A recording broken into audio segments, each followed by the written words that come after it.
Welcome back to NBC2 and ABC7, our special coverage as we continue to track Hurricane Milton. We are on 24/7 for you until the storm passes. I'm Peter Bush. And I'm Kelly Burns, and we just got the new advisory. So ABC7 meteorologist John Patrick is here, and our chief meteorologist, Allison Ray. We're holding our breath.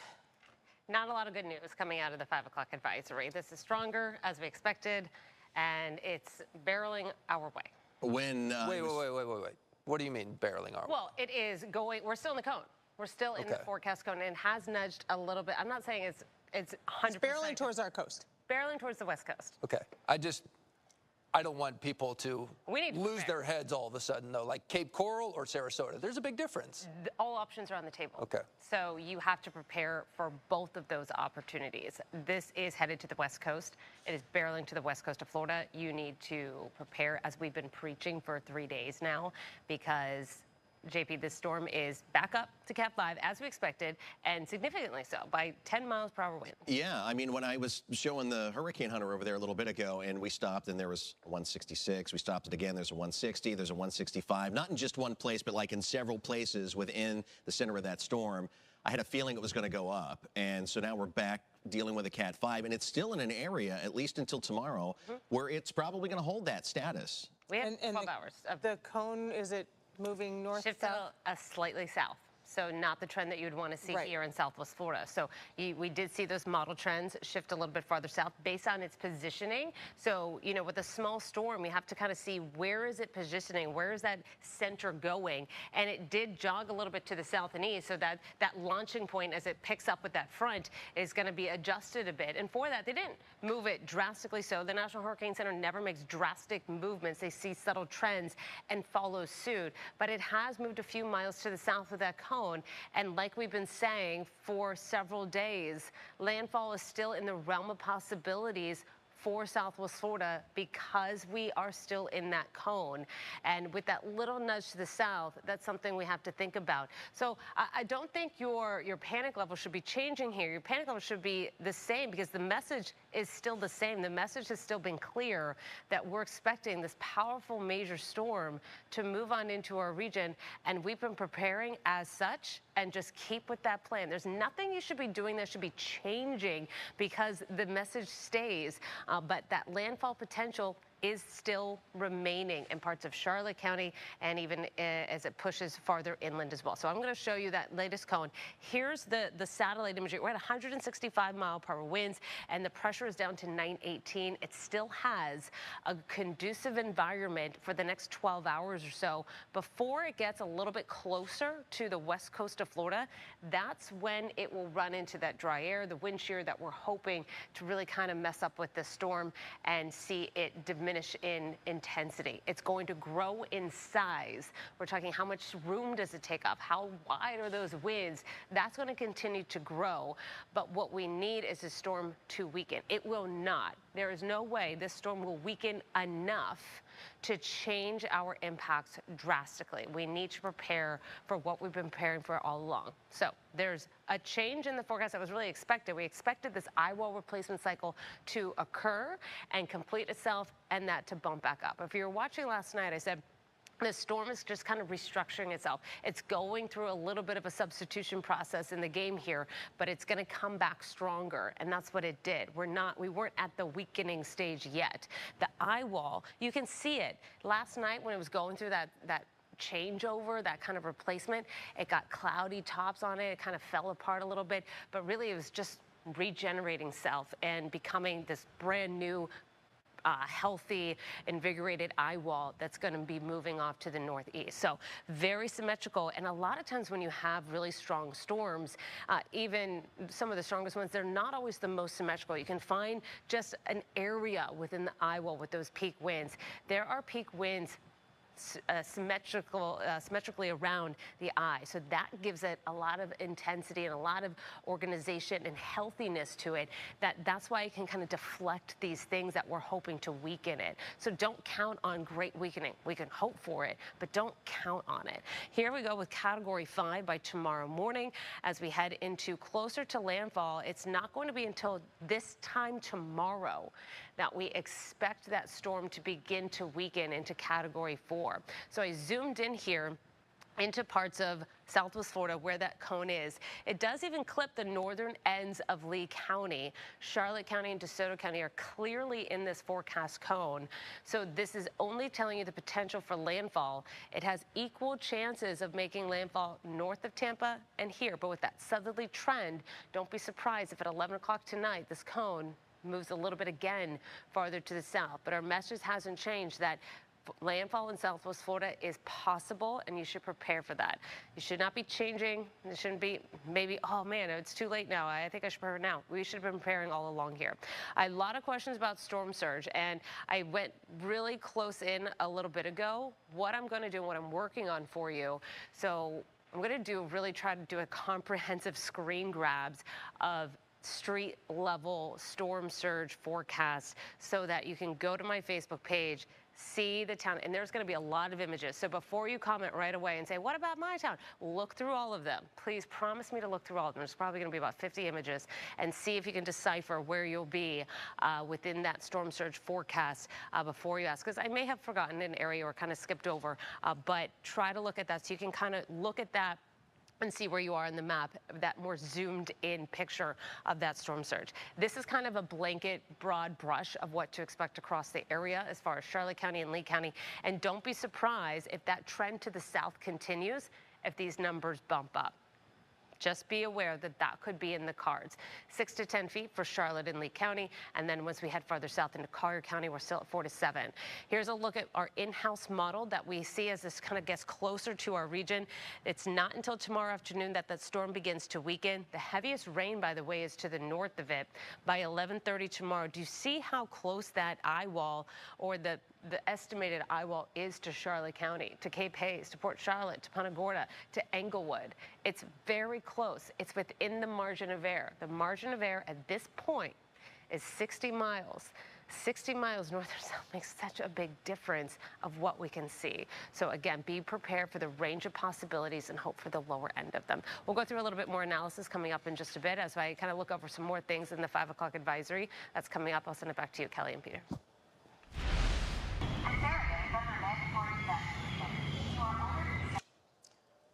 You're watching Fort Myers police driving around in neighborhoods, telling people to evacuate, telling people in low-lying areas or in flood zones A and B to leave now. Our NBC2 crews saw the cruiser at the intersection of Evans Avenue and Providence Street at Dean Park. We know that area of Dean Park in downtown Fort Myers historically floods.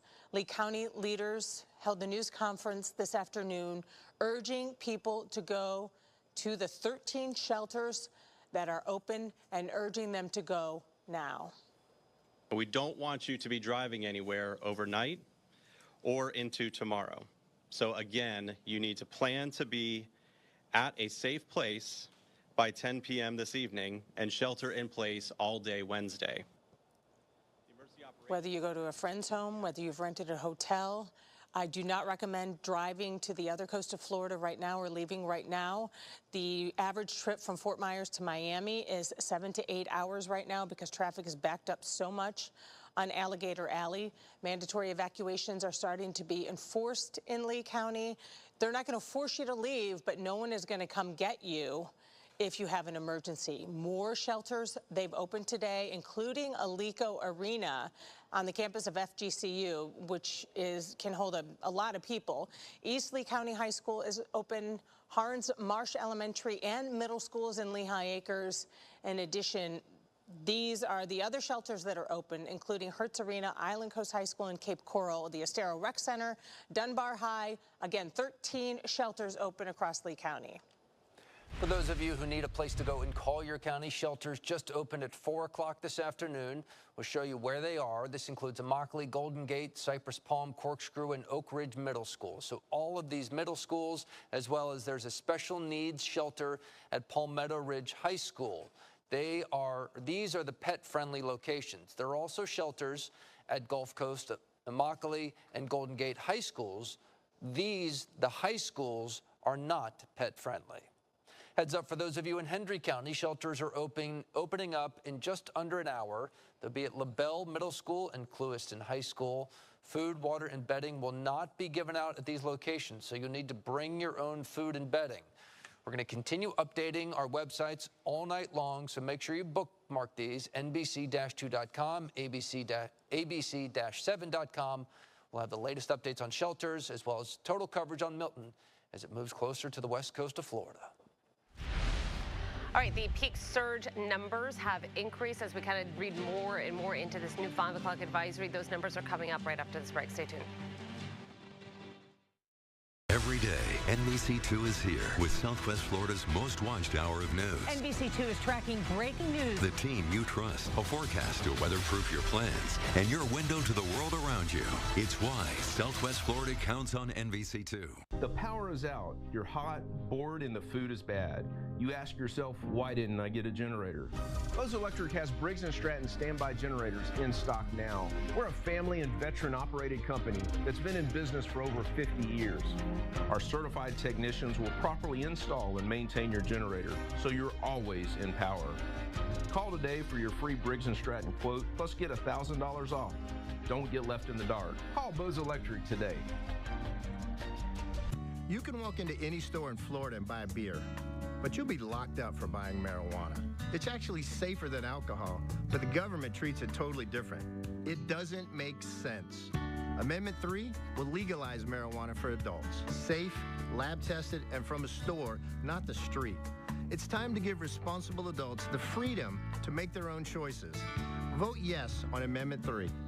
Get the facts at yeson3.com. Vote yes on Amendment 3. When it comes to reducing energy costs, you might not immediately think about your windows, siding, or doors as being the largest energy loss in your home. At Window World, we replace inefficient, money-losing builder-grade products with beautiful American-made windows, siding, and doors. Our guarantee of low pricing and highest quality, backed by the industry's strongest lifetime limited warranty, allows you to eliminate the largest monthly money loss in your home.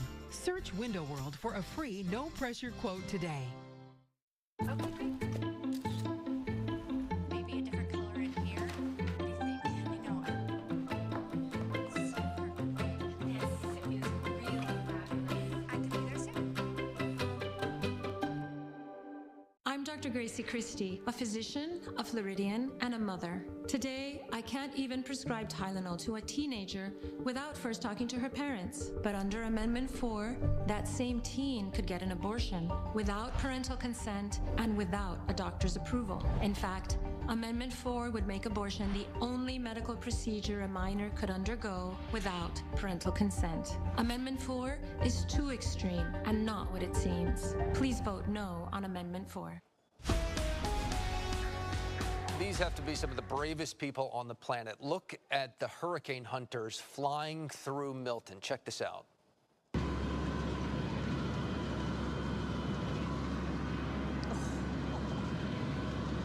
mean, they're flying right into the eye of a storm that has 160-mile-per-hour winds. They shared this video on social media. A little bumpy, but I mean, these guys know what they're doing. They're the best in the world, and they do this all the time.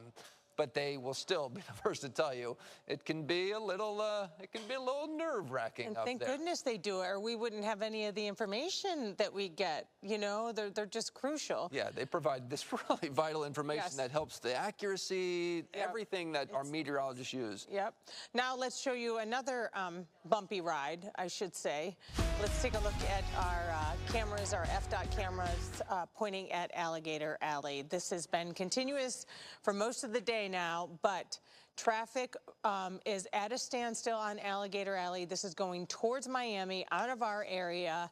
I have family members who are driving over there, and they left the Fort Myers area at 12:30 today, and they're about halfway across the alley. So a normal trip to Miami that might take you 2.5 hours is probably going to end up being 6 or 7 hours. Real quick, breaking news, Hendry County Schools just announced they are closing for the rest of the week as well. So that pretty much makes every school district in Southwest Florida close through Friday. All right. So the new surge numbers are in. So as expected, with this little southerly jog to the south, they have bumped up the surge numbers a few feet for some areas. A few feet? Yeah, so the peak surge is going to be up. So I'm going to show you that. Let's first take a look at this, and then I'm going to show you those peak surge numbers. I'm sorry, I didn't have the right graphic up that I wanted to, but you do see that eye wall is just kind of perfectly symmetrical, not what you ever want to see into a hurricane. Here are those new numbers. So areas in purple, that is 10 to 15 feet, not actually a lot of change there. We're going to see that change 1 foot for Collier County, 2 feet different for areas in Charlotte and Lee. So again, this is that blanket brush, and then when you get down to the nitty gritty, it's a little bit different, and we'll have to wait to kind of zoom in before that map is updated. But when we talk about areas that we're expecting 10 feet potentially, now that's going to be bumped up to 12 feet. And then once you head inland, of course, those numbers will diminish a bit. This is kind of that peak number that you'll see in the most vulnerable areas for Charlotte and Lee counties. 8 to 12 foot storm surge is going to be possible. So good part of our viewing area, good part of our region here in Southwest Florida is under that double-digit number. Once you head to Collier County, we're at 5 to 8 feet, and then even further to the south, about 3 to 5. So even areas in Marco Island, you're going to be dealing with high storm surge. Naples, downtown Naples does not deal with storm water rise well at all, as we saw with Ian, so be expecting that. What we're seeing, and I'll have to do my measurement over again, as expected also, as Milton continues to strengthen, we're seeing this wind field expand, and it should double in size by the time it gets closer to our coastline. So more regions are going to be impacted by this expanding wind field. The hurricane force winds are much smaller, you know, about a quarter of the size here, but a 200-mile wide swath with tropical storm strength winds. Everyone's going to know a storm is coming on through. Everyone will have 35 to up to 74-mile-per-hour wind gust possible. That's why everyone's under that hurricane watch. Areas that are hurricane warning are expected to have over 74-mile-per-hour gust. Areas with that watch should have the possibility. Okay, we are going to go over to the Sanibel press conference, and we'll be back after listening to this. Let's take a listen.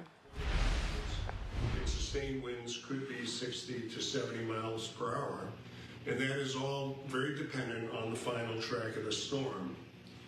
It's important for all of you to continue to monitor the storm and follow the track over the next 24 to 36 hours. Slight shifts in direction are critically important to us. We all know that Hurricane Ian and Hurricane Charlie several years ago made right turn movements at the last minute and affected our community significantly. The storm is currently expected to make landfall on the west coast of Florida near or north of Sanibel in the early morning hours of Thursday. The greatest concern that we have, and that we have been emphasizing for several days, is storm surge. Sanibel has consistently been in the area that could expect or experience storm surge of 6 to 10 feet from Hurricane Milton. The Lee County Emergency Management Director informed me that the 5 p.m. update from the National Hurricane Service shows that the storm has taken a slight bump to the south, and that Sanibel is now expected to potentially see a storm surge of up to 12 feet. We know from Hurricane Ian how significantly a storm surge of 12 feet is. At this point, the city has completed its preparations for the storm, and we just have a couple of minor things to finalize. And I hope that residents and business owners have done the same. I want to thank Sanibel residents, business owners, nonprofit organizations for preparing your families, homes, businesses, employees, and your organizations in advance of this storm and evacuating. For those of you who have not evacuated Sanibel yet, I urge you to do so soon. The mayor's proclamation orders a mandatory evacuation of Sanibel, and Lee County has issued a mandatory evacuation for Sanibel and all areas in their Zone A and Zone B evacuation zones. Please heed these warnings. Leave now. All of the barrier islands are vulnerable to this storm surge, which is currently projected again at 12 feet. The mayor's proclamation also establishes a 24-hour curfew beginning at 10 p.m. tonight. And Acting Police Chief Thompson will have information on the curfew and what to expect on Sanibel and on the approach to the causeway after 10 p.m. tonight. I do want to take a minute and thank Lee County Manager Dave Harner and his staff for the excellent coordination between jurisdictions on preparedness, evacuations, and curfews. Lee County's Emergency Operations Center is in full operation, and their support is vital in advance of the storm, through the storm, and after the storm. I'd also like to thank Sheriff Marcino and the Lee County Sheriff's Office for their support before the storm and the support that will be available to Sanibel after the storm. At this point, I'd like to turn it over to Acting Chief Thompson. Thank you, City Manager. Good evening. My name is Anthony Thompson. I'm the Deputy Police Chief for the City of Sanibel. As you know, there's a mandatory evacuation in place for Sanibel by 10 p.m. tonight. I am glad to report that many of our residents have heeded our requests and have already evacuated the island or are in the process of doing so. Thank you. Your safety is our primary concern. I also want to remind you that the curfew will be in place on Sanibel starting at 10 p.m. and it will continue until further notice. The curfew prohibits any pedestrian or vehicular movement within the city of Sanibel limits, except for on-duty police officers, fire, city employees, and other emergency services and utility personnel explicitly authorized by the city of Sanibel. We will strictly enforce the curfew. A checkpoint will be in place at the toll facility to ensure no one enters the island. Additionally, a checkpoint will be in place on Causeway Road to check on anyone leaving the island. And finally, officers will be dispatched throughout Sanibel, stopping vehicles and persons in violation of the curfew. The curfew is in place to protect our residents, their homes, and our businesses.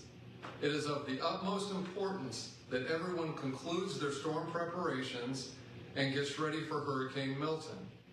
There is no reason for anyone to be on a barrier island at this time. Please, let's all adhere to the curfew for our collective safety. When winds approach 45 miles, a sustained 45 miles an hour, emergency services and their responses stop. We will not be able to get to you. In closing, I want to reiterate the importance of your safety. Please be safe, be vigilant, monitor the storm, and most importantly, adhere to the evacuation and curfew orders. Your cooperation is crucial in ensuring our collective safety. Thank you. I'd like to turn it over to Chief Barbeau. Good afternoon, everyone. Kevin Barbeau, Fire Chief of Sanibel Fire and Rescue District. This is a very big storm with the potential of having devastating impact to our island. I want to echo what City Manager and Deputy Chief Thompson have been saying. We need to evacuate. We need to evacuate by 10 p.m. It's important to recognize we will also stop all emergency services at 45-mile-an-hour sustained winds. That means we will not respond to help you. You will be left alone, and you will not be taken care of. That is extremely important. I want to also advise that there are other potential things that could hurt our responses, and we do not want to put our personnel at risk if you stay on island. We have the potential for up to a 12-foot storm surge. That is going to be devastating to our island should we actually see a 12-foot storm surge. It is not safe for our crews to respond, even when winds have calmed below 45 miles an hour. The best effort for you to do right now is to gather your belongings and leave the island and come back once it is safe to do so. And the City of Sanibel, the Fire District, and the Police Department have deemed that it is now safe for you to come back. Again, I want to thank you to everyone who has listened over the last 72 hours. Many of our residents have definitely listened to the messaging, and the evacuation order has worked on Sanibel. Thank you very much to everyone that has listened. We are currently finishing our operations in preparation for the storm, and we will shift to a search and rescue mission once the storm and the weather event has completed, and we will return to island and provide public safety services as soon as we can. Thank you, and please leave the island by 10 p.m. Thank you, Chief. I guess in conclusion, and this will likely be our last Facebook Live event before the storm arrives, we will continue to issue news releases so you can have updates. If you are evacuating and you need to evacuate to a shelter, please go to the Lee County website. There's good information on the website on which shelters are open and where you can get those accommodations. I want to also emphasize that our message today is not to scare you. It's to prepare you for a scary storm that is coming our way. The forces of Mother Nature that are related to this storm are very strong, very significant, and can cause significant damage, catastrophic damage to our community. So if you haven't evacuated Sanibel, please do so now. I want to see all of you on the other side of this storm, safe and sound, in just a few days. So please take the time to prepare and evacuate Sanibel. Thank you.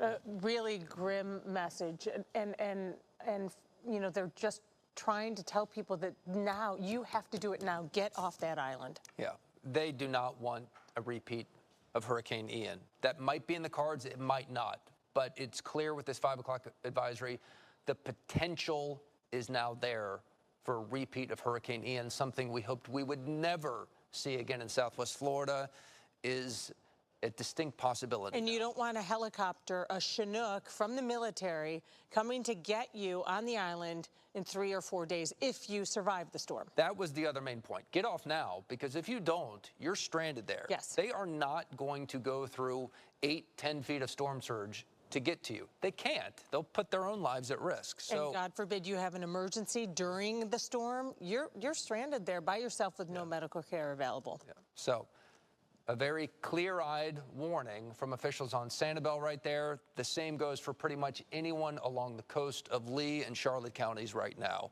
If you are in one of those evacuation zones, you should leave. We'll take a quick break and be right back. The NBC2 First Alert Storm Team, making your plans weatherproof. This team is tracking, updating, and alerting you first from the Cape to the coast. Sudden showers or dangerous storms. Make your plans weatherproof with NBC2. I'm Carrie Lerner, and it's time to come together as Americans to stop the chaos and find common ground. Time to send a proven negotiator with integrity to Washington, who will fight to protect your personal freedoms and bring our fair share of federal resources home to Southwest Florida. Time for a closer whose focus is to serve you, not use you as a stepping stone to some other job. Vote Carrie Lerner for U.S. Congress, and I approve this message. With Darren Farrell, everything happened quickly for me. They took care of everything. They took care of the car, the rental. They were there from the beginning. The time to redo your roof is now. When Florida weather knocks, choose Knox. We offer tile, shingle, metal, and more. Because when Florida weather knocks, choose Knox. Your community roofer.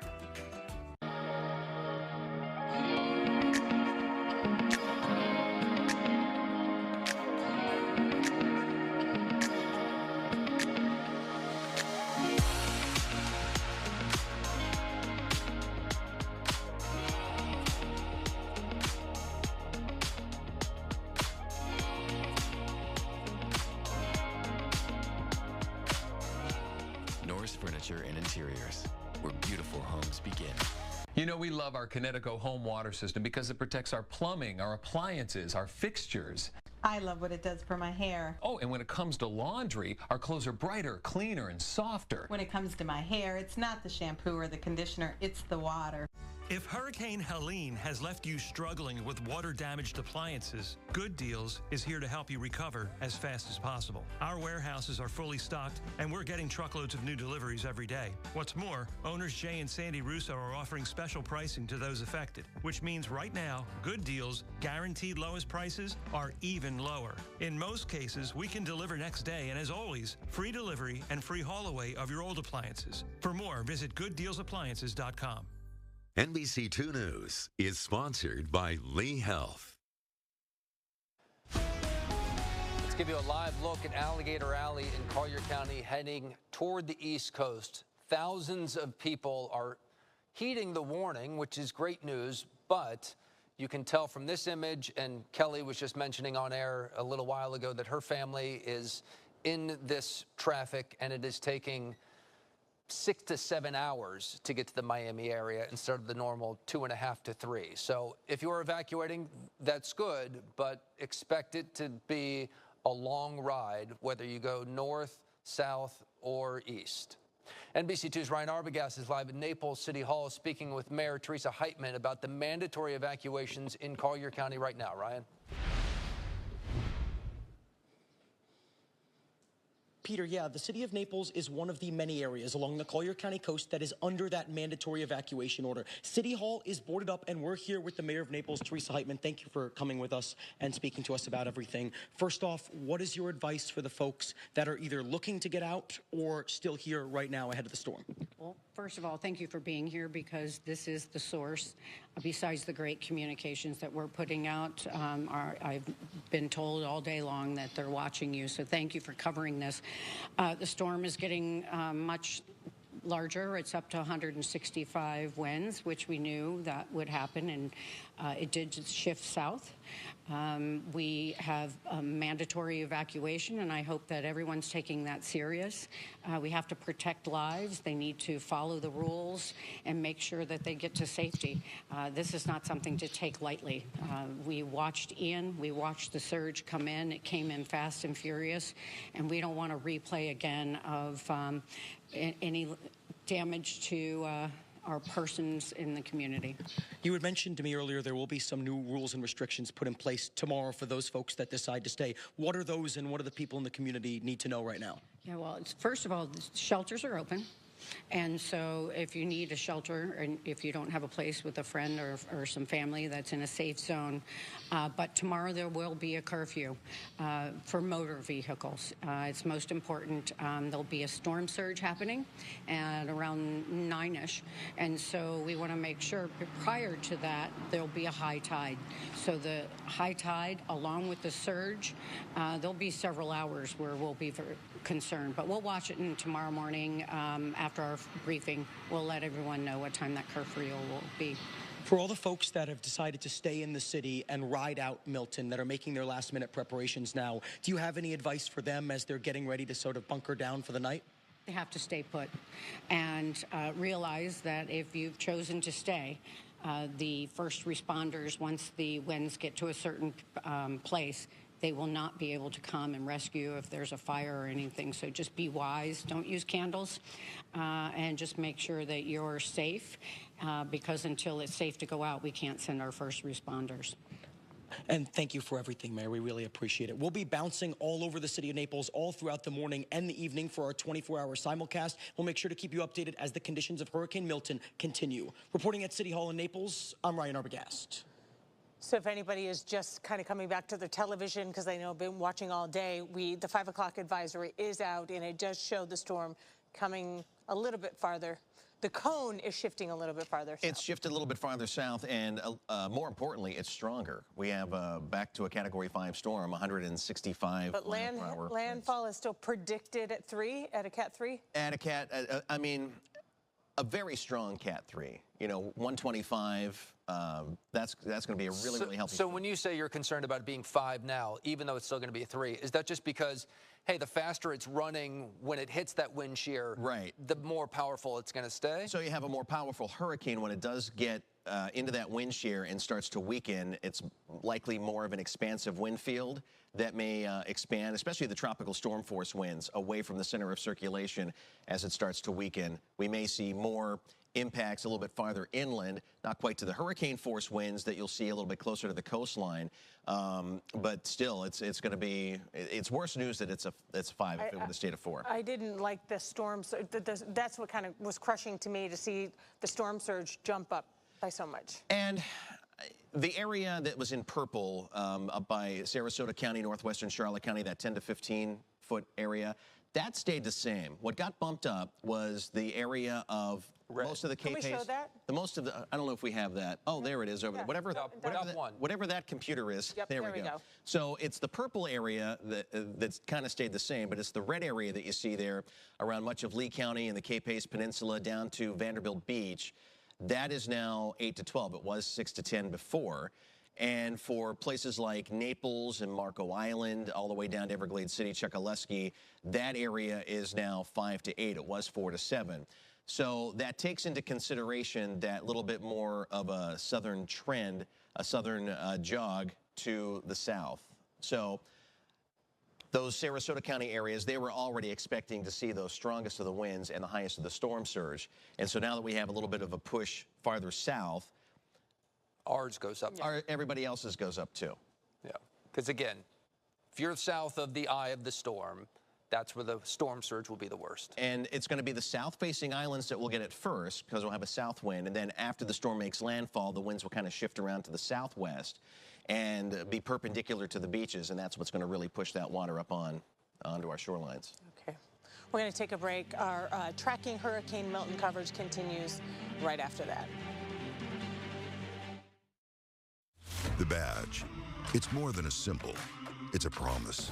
To stand watch when others sleep and face danger when others flee. Sheriff Carmine Marcino kept that promise. Safeguarding our streets, protecting the innocent, rescuing abused animals, and giving his best when nature gave us its worst. That is his promise. This is his badge. Carmine Marcino, our sheriff.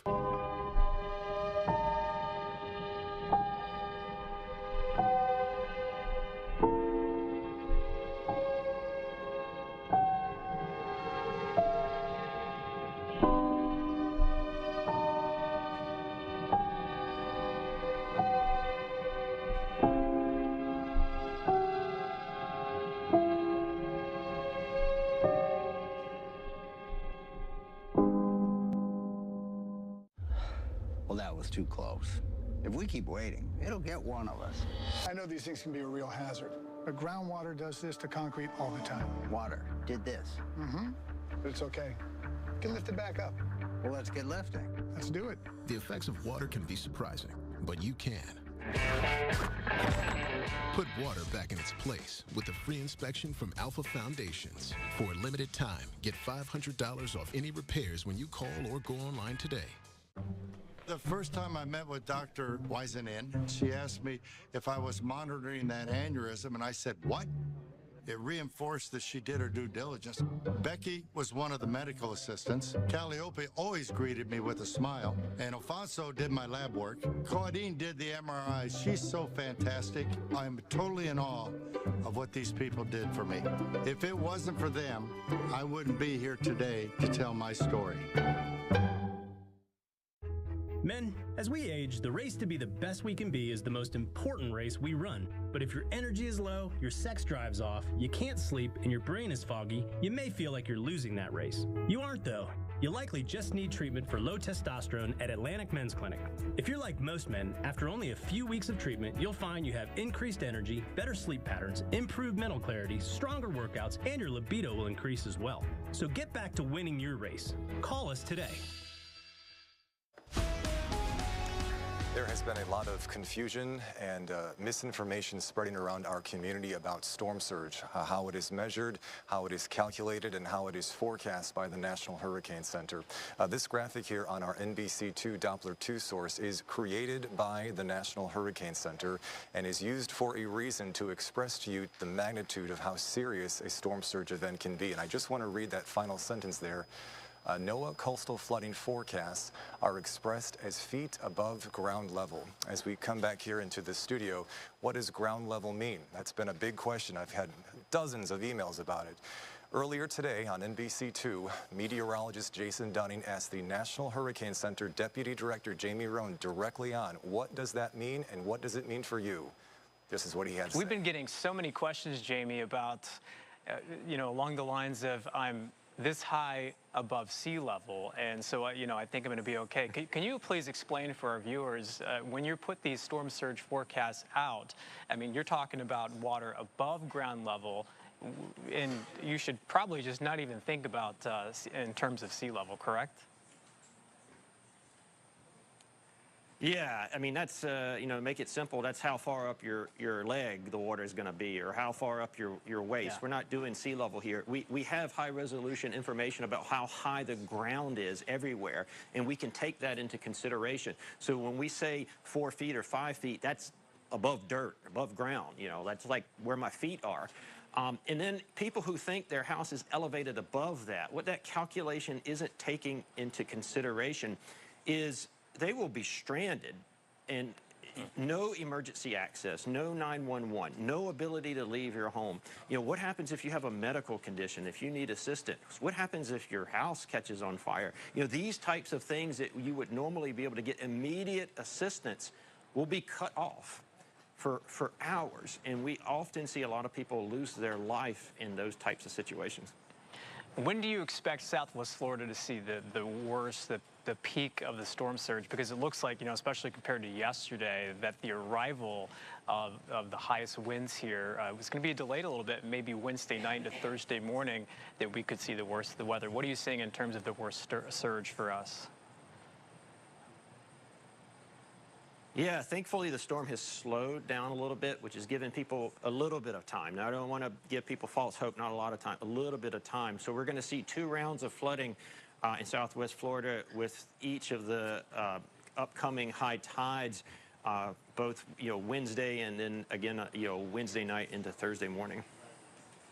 And we've gotten a lot of questions too, Jamie, about how far inland that some of this water can make it, because we think of storm surge, we think of areas and communities along the coast, but we just saw recently, just a couple weeks ago, with Helene, downtown Fort Myers flooded along the Caloosahatchee River, up into Charlotte Harbor. We saw, you know, just devastating flooding from a storm that was 200 miles off of our coast. So how far inland do you think folks need to be concerned?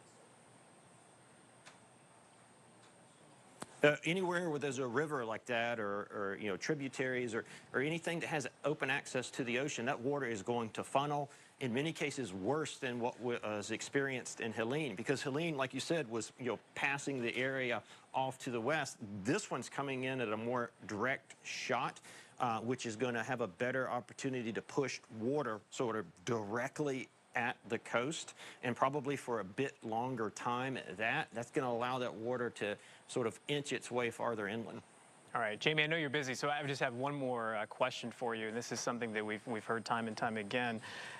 You know, the last storm really that we can think of as a reference point is Hurricane Ian, and we've been trying to stress that each storm is different. And so we've heard, well, I didn't get any kind of storm surge in my yard during Hurricane Ian, so I'm going to be okay with this storm. Why is that reasoning a problem?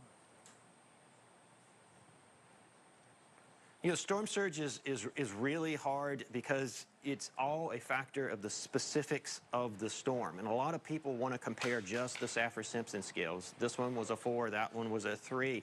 The problem is it's also the angle of approach, the timing relative to high tide, how big the storm is, and how fast it's moving. All of these are a huge factor in storm surge, and so when you're just looking at comparing storms at the surface, that's going to leave you with an incomplete analysis. I see it time and time again interviewing people after storms that try to do that sort of mental calculation and unfortunately come up short. I know it's confusing. I know it's confusing. I know it's confusing, and I understand your frustrations, and I feel for you. I'm dealing with this with everyone else as well. But that is directly from the Deputy Director of the National Hurricane Center. If you want to watch it again, if you want to share it with your friends to make sure that the right information is spread, that entire video is available for you on NBC-2.com, and you can watch it as much as you want. I totally understand it's confusing. Splitting hairs here anyways. I mean, anybody in those flood zones where they've ordered evacuation should just evacuate, not say, oh, look, you know, I don't have to because, you know, this is this storm surge, or this is, my house is higher than my neighbor's. Yes. So that's not a reason to stay. Please listen to the emergency managers. If you live in the areas that have been asked to evacuate, go inland. If you have not been asked to evacuate, it's best just to hunker down and wait till we get through this. Okay, deep breath. We're here with you 24/7 until the storm passes. We'll take a quick break, and we'll be right back.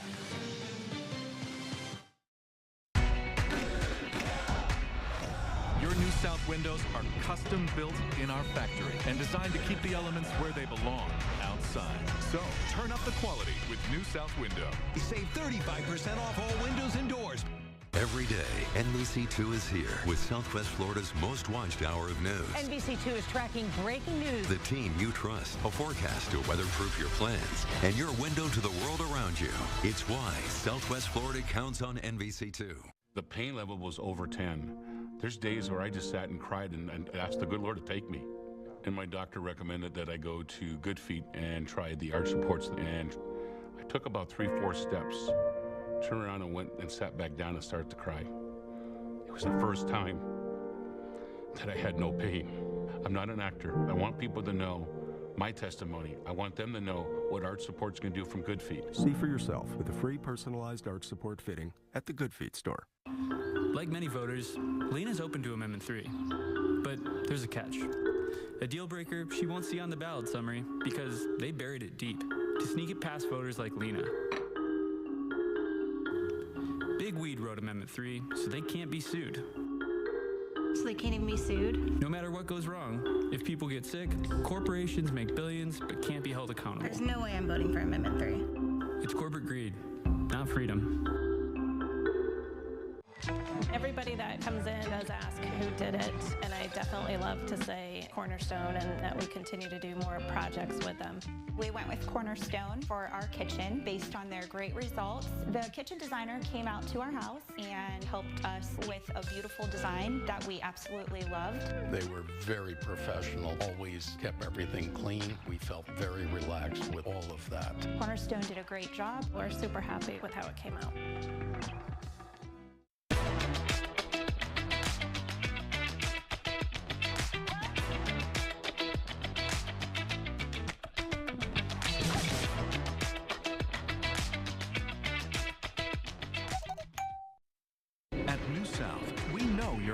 Your place for safety and security. Custom built in our factory. We install peace of mind with our lifetime guarantee. For a limited time only, save 35% off all windows and doors. Biggest and most important development with the 5 p.m. advisory is that the storm surge forecast values have increased for the southwest Florida coast. So why don't we jump right to that then, because that is the most important news here. They are quite staggering, but for the Lee County coast, they have now upped those to 8 to 12 feet, obviously in the hardest hit areas. Now, we were talking with Kelly during the break. That does not mean that everyone north of Englewood will see 10 to 15 feet of water. Doesn't mean everyone in coastal Lee sees 8 to 12 feet of water, but it does mean that in parts of these areas, there is going to be a very significant storm surge event. And as we mentioned to you and showed you that interview direct from the Deputy Director of the National Hurricane Center, the way they express these values is from ground level. You heard it from the Deputy Director himself. From the dirt up is where they measure these forecast values. So this is the perspective they prefer you to have in mind when you process how storm surge is capable. And as I mentioned to you before, a lot of people are asking about the inland extent and how far inland the storm surge could go. I think we're focusing a little too much on street level mapping and how the difference of 1 foot might make the difference on whether you evacuate or not. The emergency managers in our community, I know all of them, they are very dedicated to their jobs and they do not want to sound false alarms. And when they issue a mass evacuation like what's happened in southwest Florida between Charlotte, Lee, and Collier County, that decision did not come lightly.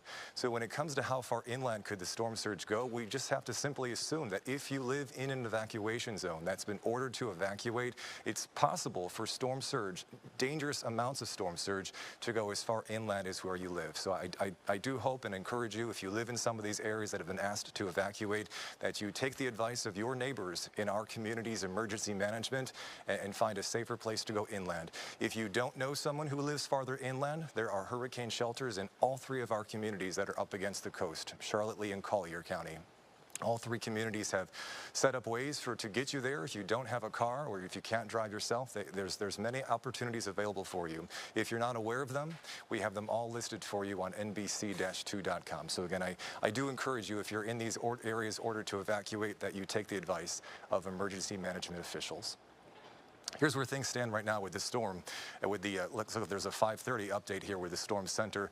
Max winds are at 165 miles per hour. And though it is moving toward the east-northeast right now at 9 miles per hour, one of the reasons it appears the storm surge values were upped is because when you look at that white line showing you the past position line of the eye, there has been this very subtle jog or wobble, if you will, toward the south. And when you look at the entirety of the white line here, that's the entire lifespan of Milton. It has been trending a touch farther south as perhaps earlier anticipated when it was expected to be just to the north of the Yucatan Peninsula. You know, these things have ripple effects. It's not unusual for a hurricane to wobble or to sort of spin in one direction or lean in one direction or another. But when it becomes an ongoing trend, of course, that has ripple effects when it comes to the expected forecast cone. And that's been reflected, of course, with the 5 p.m. advisory as well. As you know, with it being a Category 5 hurricane right now, it is still forecast to weaken modestly as some dry air and some stronger wind shear at least attempts to weaken it, but it is still forecast to move toward the west side of Florida as a Category 4 hurricane, and with landfall now a little bit later as compared to previously thought, several days ago. Looks like we could be talking about a nighttime landfall now just after midnight on Thursday, and the intensity forecast is at a Category 3. Right now the Hurricane Center suggesting there could be an area of maximum sustained winds of 125 miles per hour when this hurricane eventually makes a landfall somewhere on the Gulf Coast of Florida.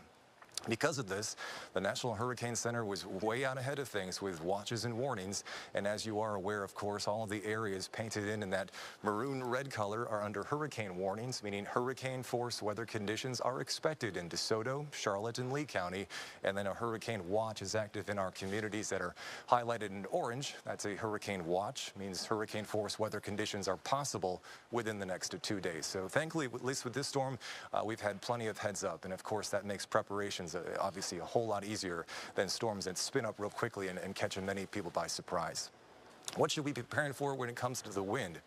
Well, obviously, the farther south this hurricane makes landfall on the peninsula, the bigger the wind impacts are going to be. This graphic here is also produced by the National Weather Service, the National Hurricane Center.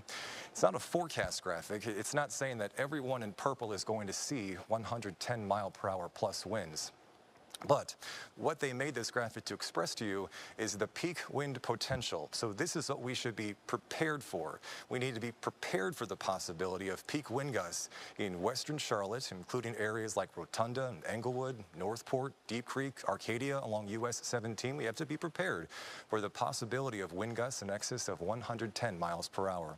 In Lee County, the graphic includes all of Cape Coral and most of North Fort Myers, the Bernstone Marina area, and understandably all the Lee County islands, with the exception of Fort Myers Beach, have to be prepared for the possibility of major hurricane winds perhaps coming toward our community, especially if this southern trend continues and it makes a further progression toward the south and either makes landfall over our community or makes landfall just to the north of our area.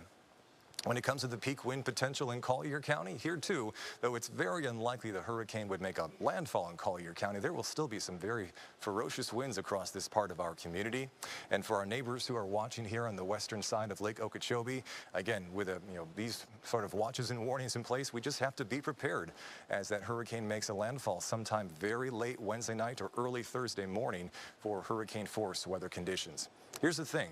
You still have time to go inland. I mean, this thing isn't coming until like late Wednesday night, early Thursday. So if you're going to do something, right now's the time to do it. I know traffic is rough, but look, there isn't expected to be any kind of huge rain bands moving through for the rest of the night tonight. So if you want to do something, if you're on the fence, now's the time to make your decision. And again, as I mentioned before, it's tough to say this kind of stuff, but if you're in an evacuation area, you're there for a reason, and please follow the advice of the emergency management officials and take their advice. This is how live radar looks right now. I know traffic is rough, but there's not much weather moving through here over the next 4 or 5 hours, so take advantage of it.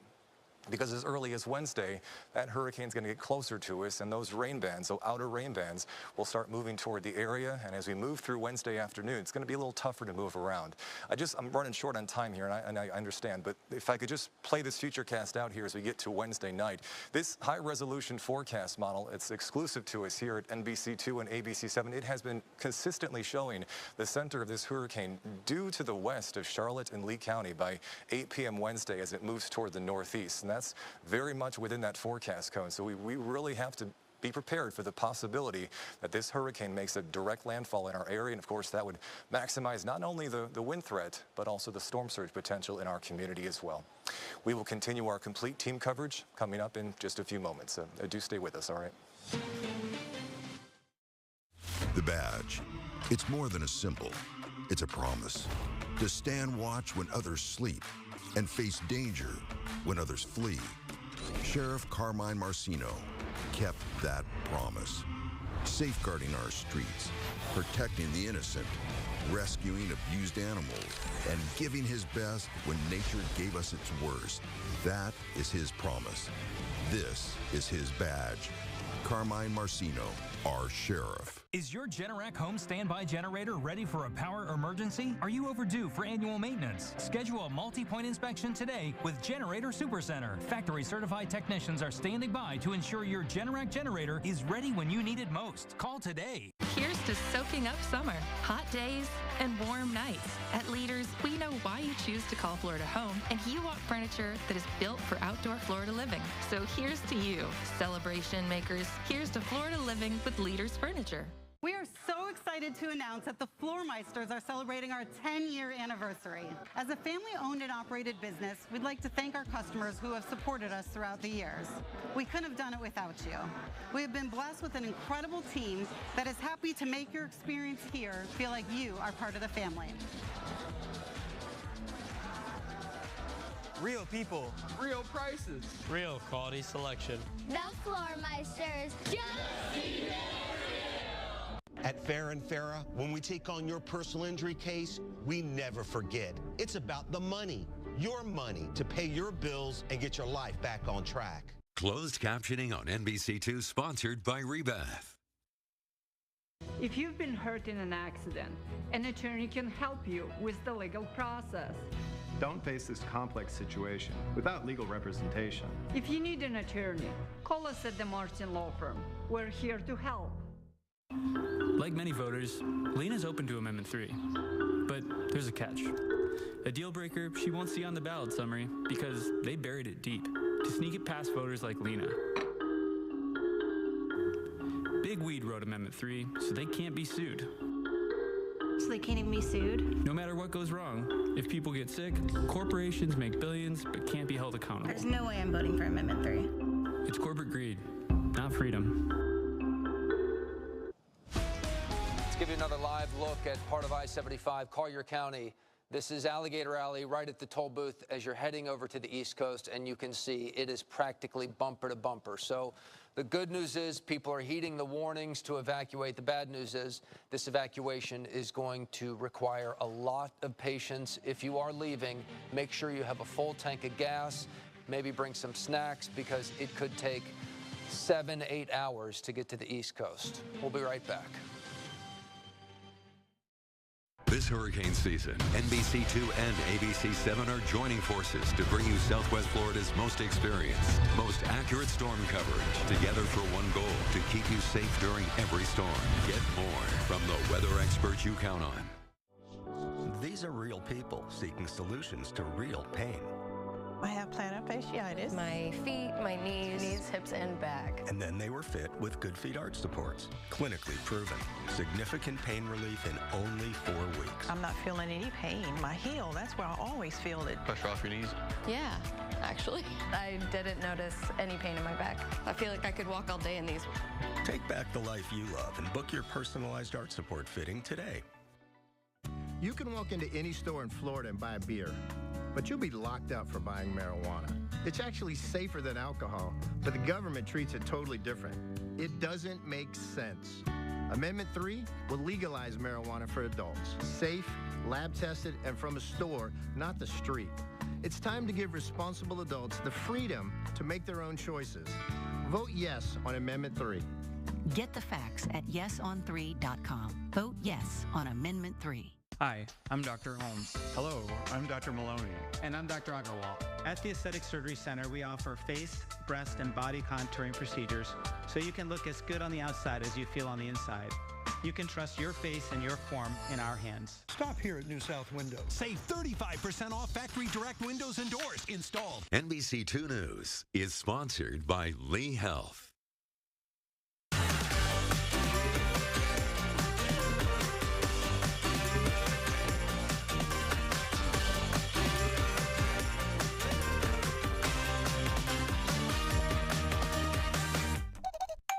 The most important part of anyone's injury case is the firm you hire. You see, all law firms are not the same. Our firm has recovered billions and billions for clients. Injured, there's only one Morgan & Morgan, for the people. This fall, Turner Pest Control is giving you a chance to win the ultimate patio upgrade. Enter to win 4 Adirondack chairs, a fire pit, and a year of professional mosquito control service. Enter now at turnerpest.com and make your backyard the place to be. NBC2's Allison Ray, making your plans weatherproof.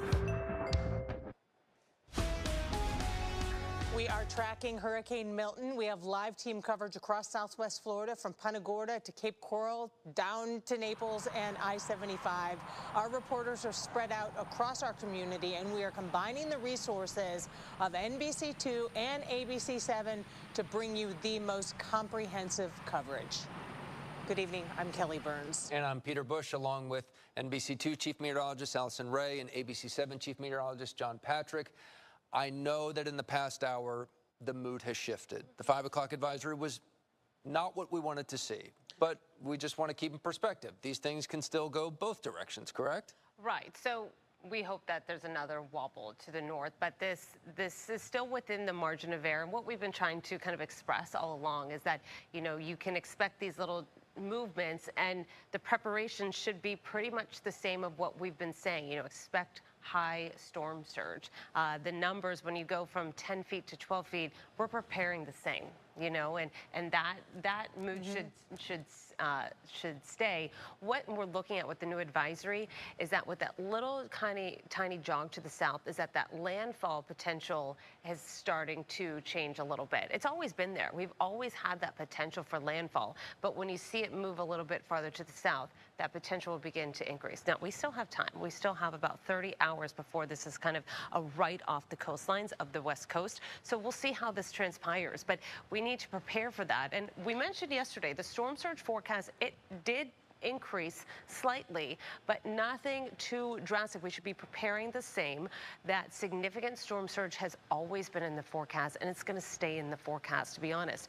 What we look at is that wind potential could increase. The hurricane shutters should have been up. That hurricane watch went in place on Monday. When those watches are in place, you put those shutters up. So if you still have the rest of today, and if we're talking last minute preparations tomorrow morning, but we still have, we're kind of run down. This is kind of the last time frame here to get everything you need to get done in order to be ready for this storm. So this is the storm from satellite imagery. This is a visible satellite. I like to look at the visible satellite before the sun goes down because it gives a pretty good representation of what we're looking at. This is a very symmetrical storm. This is the strongest storm this time of year that we've seen in the Gulf of Mexico since Hurricane Wilma. This is a powerful system, and what to look out for in the next advisory. This storm may be still strengthening. We're seeing some reports from some drop zones within the hurricane hunters of pressures lowering. So we need to be watchful of how this is going to move forward over the next few hours. It still has this conducive environment until about tomorrow morning. Conducive environment meaning lots of tropical moisture, low wind shear. It just doesn't have a lot of obstacles to deter it from strengthening and being so well organized and symmetrical, meaning there are winds close to 165 miles per hour, not in just one quadrant. We're seeing them kind of sporadic around that entire eye wall, which is giving this storm such organization and that ability to stay on the stronger side. What we'll hope for as it gets closer to our region is that it goes through one of those eye wall replacement cycles again, because if it times out right, it would be, you notice how overnight it got a little bit weaker? That's what we want to happen. We want it to start to weaken as it's approaching our coastlines. We need every little thing we can get for this storm to be as weak as it possibly can. Now, with the given forecast, even if it takes takes in a little bit of dry air, even if it takes in and is affected by that wind shear, even if it goes through that weakening process for that eyebrow replacement cycle, it is not going to be enough to change our impacts drastically. We're still expecting some big drastic impacts. We're just trying to stay away from that top end. That's the goal here. And that top end has increased with that new advisory. They've increased that storm surge from 10 feet up to 12 feet. Now, not everybody in Lee County that is under that surge warning would see 12 feet. We're talking about the most prone areas. We're talking about near Fort Myers Beach, those areas that are right on the coast with those very low elevations that are very susceptible. Storm surge forecast went up a bit also for Collier County, 5 to 8, and farther north of Englewood, that's going to be where we see those double-digit storm surge potentials north of Charlotte County. What also we're seeing is that storms start to grow in size. This is expected. It's grown about 50 miles in size since yesterday, and it will continue. It could double in size by the time it does make landfall. So even if it starts to weaken, that wind field expands, more areas are going to see those tropical storm force gusts. Here's a look at the surge timing as far as when we can expect this, and then coming up a little bit later, I'll walk you through some of the high tide cycles for each region. But generally speaking, we will probably hit a high tide cycle as this is coming on through. Will it be at the exact time that the winds are becoming the strongest onshore? That's a really specific kind of minute-to-minute forecast, and we'll have to see how that pans out. But generally speaking here, as the tide increases after the midnight hour, that's when our surge is going to increase. So this is for tomorrow. Tomorrow morning, we'll still see kind of calm weather. Then throughout the day, the forecast, or the weather rather, will deteriorate. Once the sun sets, that's when, if you are not in place tomorrow by the sun sets, please promise me that you will, because this is when the surge is going to start to increase after dinner time on Wednesday and then through Thursday morning. It's not going to be until about mid-morning on Thursday that we're going to have the ability for the water to start to return and recede a bit. All right, coming up, we'll walk you through when the rain bands will be here, when those high tide cycles are coming up. That's all coming up in just a bit. Kelly, I'll send it back to you. All right, Allison, as you just heard her tell us that Sanibel, in fact, all of the barrier islands are facing, in Lee County, are facing anywhere from 6 to 12 feet of storm surge. A 24-hour curfew is going into effect at 10 o'clock tonight on Sanibel, Fort Myers Beach, and in other coastal communities.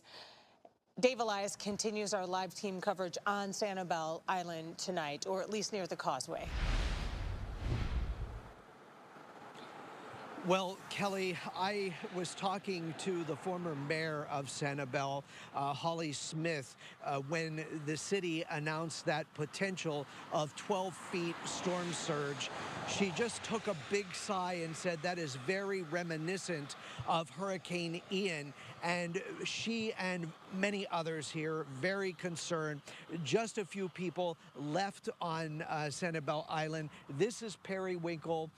We have seen very few cars, and most of them now exiting to get off of the island, those who remain. The former mayor and now council member says it is important that people heed the warning. What would you describe the town like right now? Oh boy, a ghost town.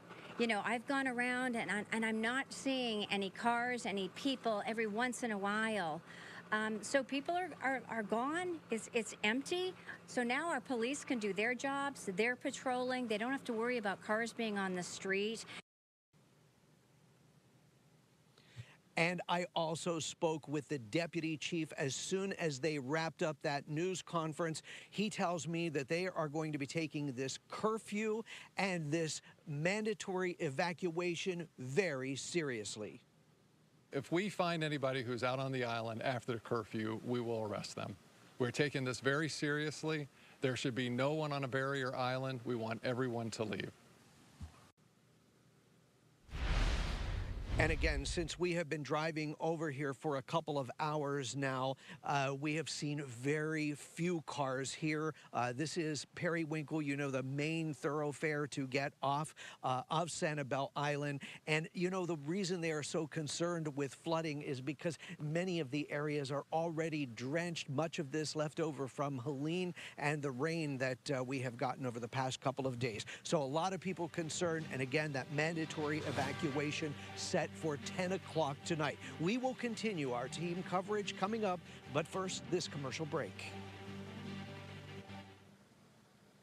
All right, we just want to let you know we got some breaking news that in Charlotte County, they are now evacuating yellow zone C. So if you're in the yellow, which is zone C is yellow. So we're going to work on getting the map up right now. But if you know you're in zone C in Charlotte County, now you need to evacuate as well. Yep, we'll show you the map on the other side of the break. This hurricane season, NBC2 and ABC7 are joining forces to bring you Southwest Florida's most experienced, most accurate storm coverage, together for one goal, to keep you safe during every storm. Get more from the weather experts you count on. When I saw the tumor on the MRI, my first thought was, am I going to be able to see my daughter again?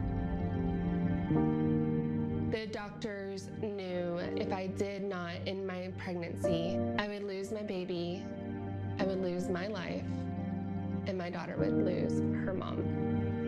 Florida has now banned abortion, even in cases like mine.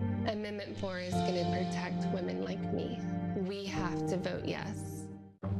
The first time I met with Dr. Wisenin, she asked me if I was monitoring that aneurysm, and I said, what?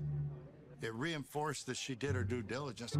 Becky was one of the medical assistants. Calliope always greeted me with a smile. And Alfonso did my lab work. Claudine did the MRI. She's so fantastic. I'm totally in awe of what these people did for me. If it wasn't for them, I wouldn't be here today to tell my story.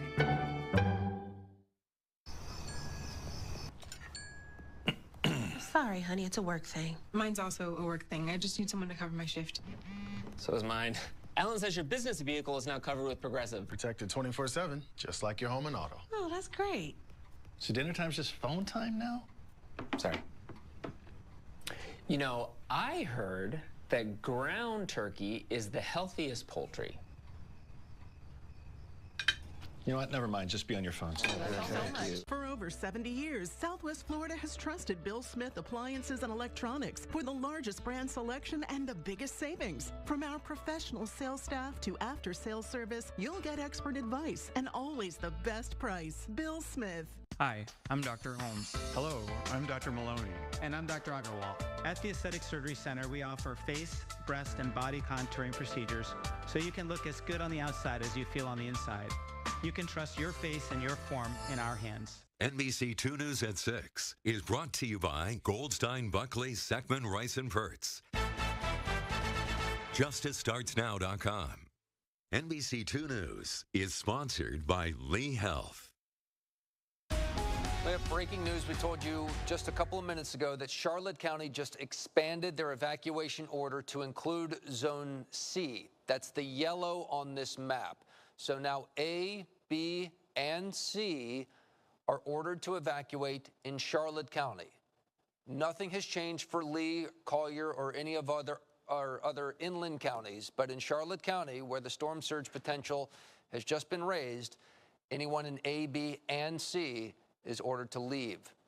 Alex Howard is in Inglewood, one of those areas under an evacuation order, as we continue our team coverage. Yeah, Peter, we're here on Manasota Key. Englewood Beach is just right on the other side of this road here. This is the main area of Manasota Key. And one thing that really sticks out to me as I've just been driving around here is how quiet it is. Man, when you turn the car off and all you can really hear is just the rain hitting the ground. Now, we've got a light drizzle going on right now, but nothing really serious. But I do want to show you this because it's really stuck out to my photographer and I as we've been driving around. All of these piles that you're seeing on the side of the road here, this is all left over from Hurricane Helene. You know, we've spoken with a handful of people who've been, putting debris on the side of the road for, the past 2 weeks, really, basically trying to get rid of all of this old debris. Of course, the first thing that comes to mind is the impact that any potential storm surge might have, scattering all of this, when the water comes. I talked with the owner of a house on this road who told me he was aware of efforts by the county to try and get a lot of this out of here, but it just seems like they're beginning to run out of time because from here, miles north in this direction, we're seeing enormous piles of debris and really not a whole lot of people. We haven't really seen a single work crew out here at all. One thing we're also noticing is large piles of sand in the public parking to the beach. You can't see it from here. We'll just pan in this direction just to show you what we're looking at right now. But here on Manasota Key, just not a whole lot going on. And, you know, the tension in the air ahead of this storm, it's palpable. You know, people we spoke to say if they're still here, they're planning on leaving in the morning. Other than that, you're just seeing miles and miles of vacation homes, vacation condos, and even hotels that at this point are vacant, boarded up, and not anyone really planning on staying here over the next 24 hours. We're going to send it back to you, Peter, but just keeping an eye on things from Manasota Key, they're definitely prepared for what Milton has to bring. Reporting from Manasota Key, Alex Howard, NBC2. Alex, thank you. And so now, do you expect that they might extend some of the evacuation zones out in other counties? You know, I wouldn't be surprised if they did. So, you know, it's getting a little too late to go somewhere. So hopefully you can find a friend, you know, inland or in an evacuation zone that's higher than yours, because, you know, the roads are just clogged up right now. So if you know someone inland, that's where you want to be right now. You don't want to be more comfortable. Absolutely, more comfortable. And remember, those shelters are kind of last resort. It's like, oh no, what do? I just had a woman email me say, I don't have any family here. I don't know what to do. I said, you know, you can use that Uber code. You can get that free ride to the shelter, and that's going to be where you need to go. To that point, it's an excellent question, but I live in Lee County Zone C, so I'm not under an evacuation order. I did not get any Ian storm surge anywhere close to my house.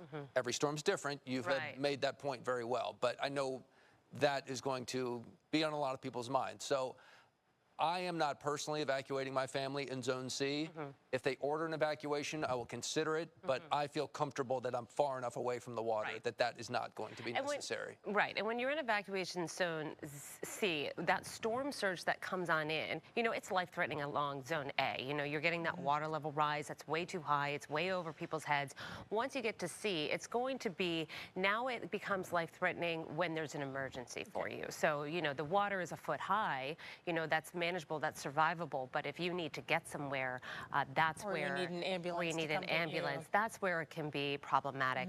And especially when it comes to power. If you are dependent on power, if you're dependent on an elevator, you need to consider that as well. So again, yeah, it's a little late in the game right now, so it's hard to kind of pick up and push over to the other side of the state with the traffic that we're seeing. So you should have what you need to have for the next few days. Power's probably going to go out. If you have your water, you have your food, you have your everything charged up, your power bank's ready to go, have the radio, we'll be on the radio, and then as we go through the storm, we just gotta manage. All right. We've done this before. We've done this before. We're going to be here. We don't want to do it again, but we know what we're doing. You know what you're doing. We're going to help you get through this. And I think we are better prepared this time. I think there are far fewer people that are saying, I'm not going to evacuate. I think almost everybody's saying, hey, I'm out of here. And thankfully, that's the right thing to do. We got to think about ourselves before we think about, you know, risking our lives sitting there and keeping an eye on the house. The house is going to do what it's going to do. All we can do is protect it as much as we can. Today's our day to get those preparations done. And then tomorrow we'll see deteriorating conditions. Now, questions about storm surge. I posted all of these zoomed in images, street level, for everyone to see. And people are saying, hey, but the numbers went up. So are these the correct images? For now, yes. If they are updated, I haven't seen an update, and here's why. Because those are still ranges, right? They're still ranges, 1 to 3, 3 to 6, 6 to 9, and 9 plus. So if that range is still kind of within that zone, you're just on the top end of that range of the color that you're in, of those images I posted. So if I do see an upgrade or a difference, I will delete those images and repost the new ones for you so you get a better idea. But Rob made a point before, and I think it's an important note. We're splitting hairs here. 1 foot, 2 foot, between 5 feet and 7 feet, the damage is going to be similar. So we should be preparing the same anyway, whether it's 5 feet or 6 feet. We're expecting storm surge. So the inches are not going to be as important as the impact overall. So we've been mentioning this since Sunday, that storm surge is going to be a huge issue, and that continues to be so. And I would not be surprised if in some locations by the next 12 hours, when we are really zooming in or honing in on who is going to have that landfall, that the numbers will be adjusted even more so. That's what the National Hurricane Center does best. They really are specific with their forecasts, and they're going to do that again. All right, 5 to 8 feet. Again, you can check out my Facebook page with all those images specifically for your area. I think I did a pretty good job of getting almost everywhere. If you're saying, hey, you kind of clipped my area, because you might be able to just assume if it's all orange, then to the left is probably all orange. I kind of try to pick areas out where it's split, so you can kind of see, oh, this is kind of where it's a little bit on one side or the other around the region. Okay, here's the image. We're starting to see the sunset, so this image is going to be a little bit darker to see, but the winds are increasing, the pressure is dropping, this storm is intensifying still. It will intensify until probably tomorrow morning. What to hope for through the rest of the evening is not further strengthening, because it's still in that conducive environment to further strengthen. At best, we need to just, it's not going to weaken into the next few hours. If it did, that would be great news, but if it could just hold steady instead of still going higher, that would, I would consider, somewhat of a positive. So that's what we're going to be watching as we go through the next few hours. However, hurricane hunters are going to be in there, in and out, getting all the data that we need. Okay, first alert, live Doppler radar. We're dry for most areas. We have some light showers moving on in, but heavier rain is going to be an issue, specifically for tomorrow, and the potential for some strong thunderstorms within those storms. They will be relatively fast moving, but we are going to have that threat. Areas in Naples have already seen water levels just kind of sitting on top with all the rain we've seen as of late. Had some flood advisories earlier, so be cautious of those areas that have been dealing with heavy rain lately. You're going to continue to deal with some of those flooding concerns without a lot of places for this water to go. The ground is saturated. It can't really seep into the ground very well when it's holding all that water already. Much of the morning could be dry through about 8 o'clock in the morning. Then when we head out to the west, you see those big bands of rain starting to move on in. It won't rain all day, but there will be some times where it is pouring cats and dogs, and the winds will be gusty. So if we see really strong winds in the morning on Wednesday, it's from some of those thunderstorms. It's not really the powerful winds associated with Milton just yet. That's going to come closer to late Wednesday night and into Thursday morning. This is noon on Wednesday. We still have some of those embedded thunderstorms. This is also the time where we might see a little bit of spin in some of these thunderstorms, and maybe some tornadic rotation or some signs of rotation, or just strong winds nonetheless. By 3 o'clock in the afternoon, look, places there, Buckhead Ridge, Clewiston, LaBelle, you could have a stream of very heavy rain and lightning as well. Once we head into 6 o'clock, still kind of spotty, and you see the heaviest rain off to north. The heaviest rain that Milton has to offer is just to the north of the eye wall. That is just double-digit rainfall totals on top of what we've seen ahead of the storm. This is 9 o'clock at night. You can see the eye wall starting to approach the west coast of Florida. And this specific model is approaching Sarasota, but we have thunderstorms down here. And we'll say this again. We've been saying this for a few days. We're still in the cone in Charlotte County and DeSoto County. That landfall potential for Southwest Florida is not ruled out. By 11 o'clock on Wednesday, we're starting to see the storm surge levels increase. The winds are onshore, and this is going to be the peak time. Overnight Wednesday into Thursday morning will be the time where our impacts are the strongest, and we're going to be here monitoring those and keeping you up to date of what's going on in our region. We'll be right back after this. Here's to taking a break. The upside of downtime. Here's to celebrating the sunshine. At Leaders, we know why you choose to call Florida home, and you want furniture built for outdoor Florida living, custom choices to love, quality that's easy to care for, and prices that make it easy to own. So here's to you, the break takers and the celebration makers. Here's to Florida living with Leaders Furniture. Naples and Fort Myers, Germain Toyota of Naples makes it easy as 1, 2, 3 to service your vehicle. 1, you can now book any of your service needs from your cell phone or online. 2, we will honor any valid competitor's coupon. That means we have the lowest prices. 3, our synthetic oil changes are less than anybody from just $68. So set that appointment today online or give us a call. At Germain Toyota, it's fast, simple, and easy. When you or your loved one is injured and dealing with a legal battle, you shouldn't wonder about where your case stands or what to do next. When you hire us, you'll see the Goldstein Standard in action. We help guide our clients through every step of their case.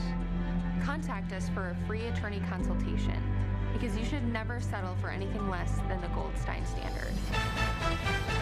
Goldstein Buckley, Seckman Rice and Pertz.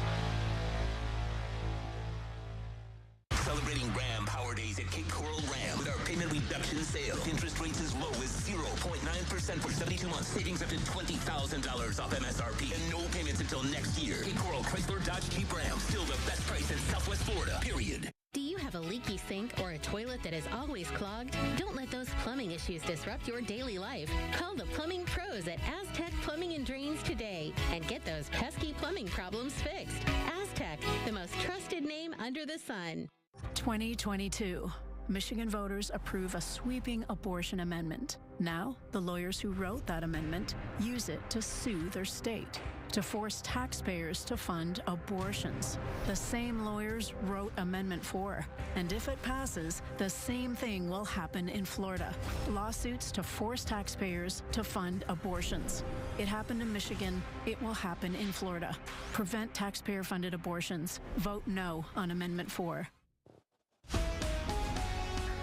Collier County has now opened 9 shelters for anybody in the evacuation zone areas A and B. Those shelters are open if you need it. And emergency crews are around the county right now doing whatever they can for those last-minute preparations. Let's go live to Ryan Arbogast at the North Collier Fire Station, number 48 in Collier County, with the final preparations being made in Collier.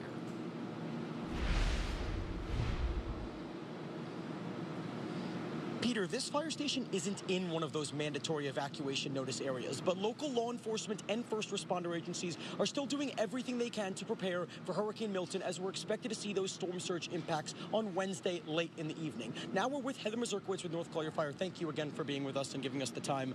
What are you guys doing right now to prepare for the storm as we're getting ready for everything tomorrow? So all of our stations are fully functional. We have double-checked and we fortified all of our stations. Also, just like we've asked the public to do with their homes, we have all of our apparatus that are fully staffed. Our emergency operations center, we have our own here within the district, has been functional really since Helene. It'll be fully staffed. The small portion of the command staff has been here for the last couple of days. It'll be fully staffed starting first thing tomorrow morning throughout the remainder of what we're looking at with Milton. Heather, we know that a large portion of the Collier County coast is under that mandatory evacuation notice. Marco Island, Chickasaw, Everglades City, all those areas. For the folks that have decided to stay, what is your advice for them as they were getting close to the storm? Well, I'm hoping that they change their mind, to be honest with you. Those mandatory evacuations are in place for a reason. It's for the safety of the public, number one, and it's also for the safety of emergency responders. We need people to go. There's still time to be able to make that decision to evacuate. With Milton slowing down a little bit, it gave us that little extra period of time. So if people are on the fence as to whether or not we're going to evacuate or not, please make that decision to evacuate. And you don't have to go very far. You just have to go a few miles inland. Phone a friend and go stay at somebody's house. If you do choose to stay, people need to understand that when we have sustained winds of 45 miles an hour, our trucks do not run. So if they have an emergency situation, there is a possibility that we as emergency responders will not be available to heed their call. Thank you so much. Yeah. We'll be heading to the city of Naples in just a short time to continue to monitor the conditions there. We'll be taking a quick break and we'll be right back. Closed captioning on NBC2 sponsored by Rebath. The NBC2 First Alert Storm Team, making your plans weatherproof. This team is tracking, updating, and alerting you first. So whether you plan ahead, make last-minute plans, or just go with the flow, make your plans weatherproof with NBC2. I'm Sheriff Morris Young. Illicit marijuana laced with illegal drugs like fentanyl have destroyed lives. I know because I've seen it firsthand. Amendment 3 will save lives by making marijuana safe, regulated, and lab tested. Amendment 3 will protect our community from dangerous illegal drugs while allowing law enforcement to focus on serious crimes. Vote yes on Amendment 3, the smarter and safer choice for Florida. Here's to taking a back seat, supersized memories with My Mini-Me. Here's to fresh air, fresh food, and friends that never go home. At Leaders, we know why you choose to call Florida home, and you want furniture built for outdoor Florida living. Custom choices to love, quality that's easy to care for, and prices that make it easy to own. So here's to you, the memory makers and the all-night talkers. Here's to Florida living with Leaders Furniture. Your new south windows are custom built in our factory and designed to keep the elements where they belong, outside. So, turn up the quality with new south window. Save 35% off all windows and doors. NBC2 News is sponsored by Abbey Carpet and Floor. Window World stands for exceptional energy and money-saving windows made in the USA. We stand for local ownership with low-pressure sales. We stand alone with the strongest warranty in the industry. Window World. Not only do we stand behind our windows, we stand on them. Get big savings on appliances and electronics during Bill Smith's 70th annual summer savings event, going on now at all 6 showrooms. You'll find all the top brands at the guaranteed lowest price. Plus, get deep package discounts and money-saving rebates on GE Profile, GE Cafe, LG, Sub-Zero, Wolf, Thermador, and more. Through product selection, delivery, and after-sale in-home service, you're always our first priority. Southwest Florida's #1 choice for 70 years, Bill Smith. Count on Kelly Burns. Weeknights on NBC2.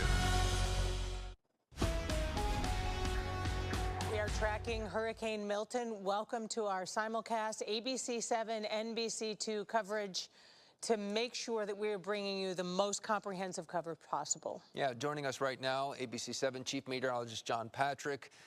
In case you're just joining us, the 5 o'clock update was not good for Southwest Florida. The cone certainly nudged south, and the storm surge picked up. The storm surge picked up. The storm itself picked up, which we were expecting. We thought it might come back to 150, 155, maybe 160. But if you are just joining us, it's back up to a Category 5 storm.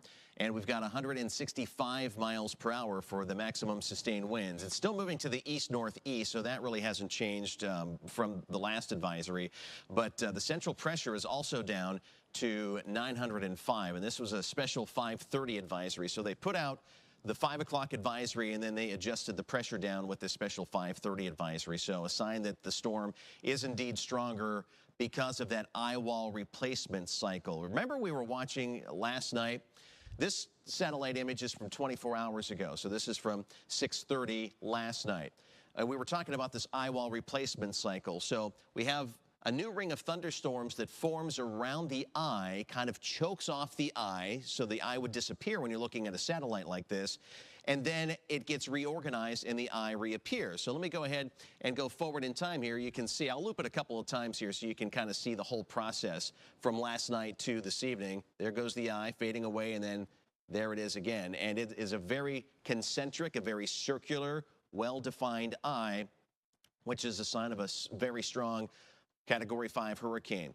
And we were looking earlier at the hurricane hunters doing a fly into this storm. They left early this morning, and they were taking readings all afternoon long. And when they're coming back here at 155, you're like, okay. And then you go a little bit deeper into the storm. There's 160 miles per hour. And then you go around the storm, and there's 166. So this data, when they drop the weather instruments into the hurricane, they get these readings, and there's another surface wind at 163. So these are winds at the ground, not up where the flight is taking place at 15,000 plus feet. Those winds are a little bit less, at least in this particular image. But we're getting these really strong winds at the ground, 160, 165, and that's why that 5 o'clock and 5:30 advisory came back so strong, and we'll see how long this can sustain that Category 5 status. So what does a 165-mile-per-hour storm do when it's pushing down on the Gulf of Mexico? Well, it can create 22-foot wave heights right now.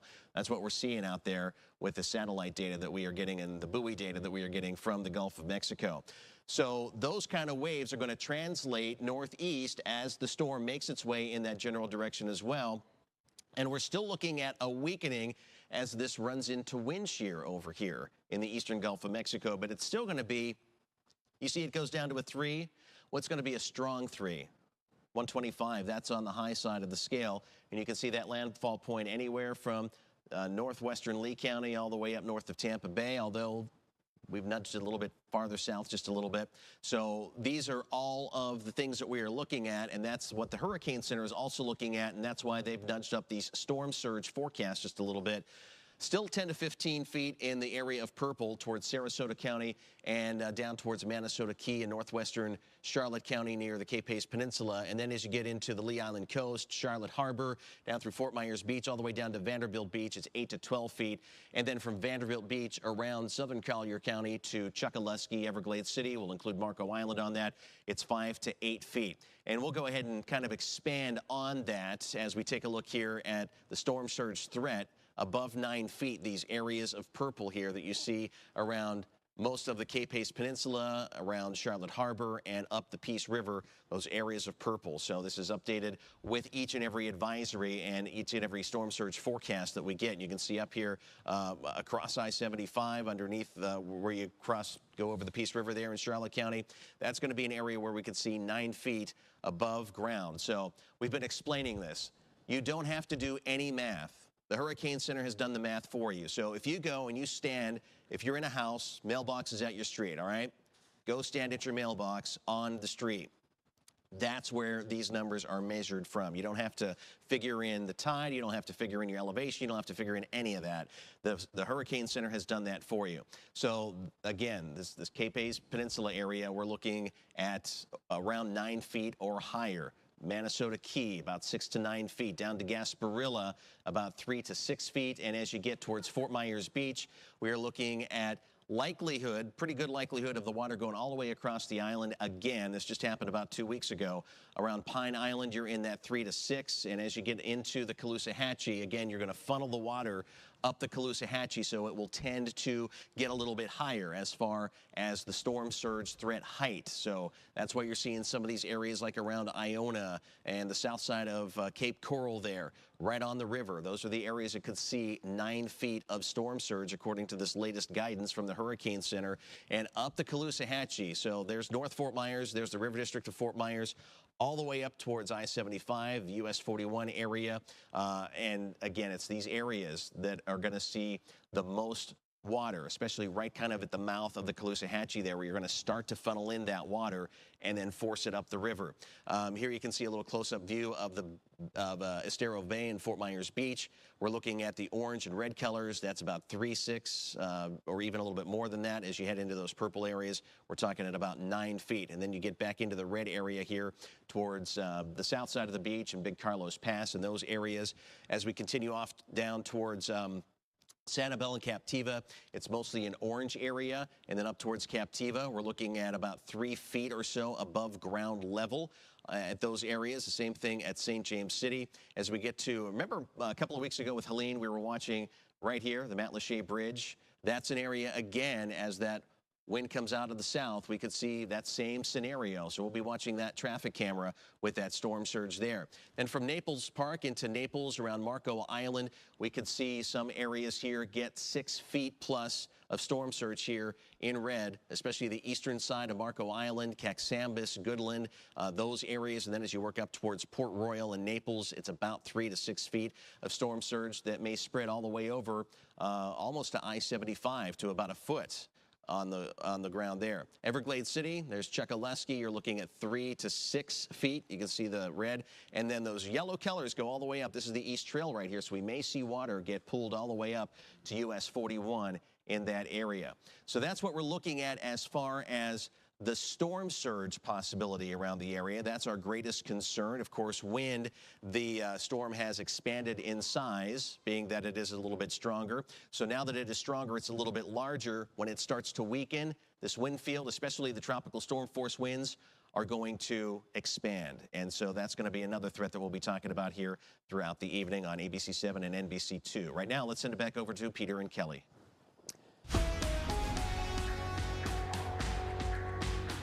Look at this.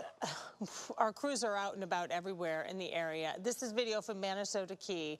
You can see debris from inside homes and businesses after Hurricane Helene almost 2 weeks ago, and now look at the roads are lined. All of this garbage, you know, they were trying to pick up but just can't get to. All of this garbage could now become projectiles in the next hurricane or end up in the water systems and maybe plug the storm drains and plug the waterways, damage the storm and water systems. So it's not a good situation in Manasota Key and in many communities in our area. We've also learned that Charlotte County plans to open information hubs at library and rec centers after Hurricane Milton has passed. And remember, they did just extend the evacuation zones. Cape Coral is doing the same, these information zones at fire stations. It would be kind of like a newspaper stand, the old-fashioned way, in case you don't have technology. They'll have flyers there. They're going to update information, relief programs, recovery, any resource you might need will be at the fire station in Cape Coral or at these places that they're going to put in the libraries and rec centers in Charlotte County. As soon as they open those locations, we will let you know. If you live in Charlotte County, don't let a lack of transportation keep you from evacuating to a shelter. Charlotte County Transit is offering free rides to shelters. If you need one, call the number on the bottom of your screen, 941-833-4000. This service will operate 24 hours a day until the storm arrives. The Hendry County School District just announced schools will be closed through Friday, and originally next Monday was supposed to be a day off for Columbus Day, but that will now be a full day for students to make up some of the time. Look at this video from the Matanzas Pass Bridge going on to Fort Myers Beach. They have moved all the big construction vehicles onto the bridge so that they're in a higher place away from the storm surge. They've all been working on the beach renourishment program there. They're also working to fortify the Matanzas Pass Bridge and the Sanibel Causeway before Milton arrives. We'll be right back. The NBC2 First Alert Storm Team, making your plans weatherproof. This team is tracking, updating, and alerting you first from the Cape to the coast. Sudden showers or dangerous storms. Make your plans weatherproof with NBC2.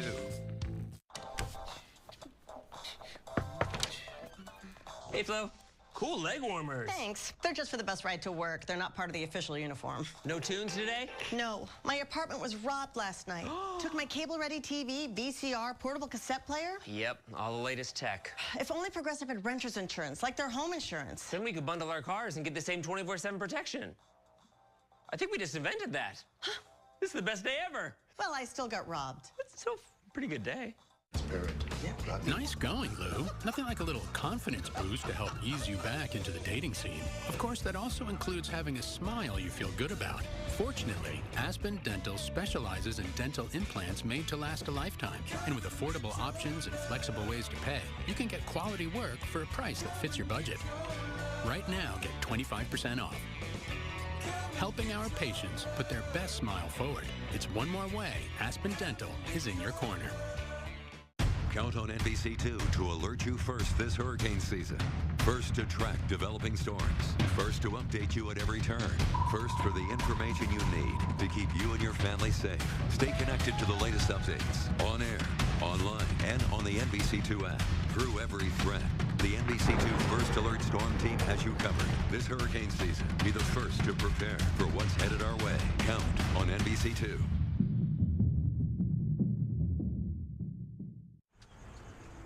Check your email. It just went on the market. Knowing how much this house means to you, I put together an offer. So good to see you. I have to show you something.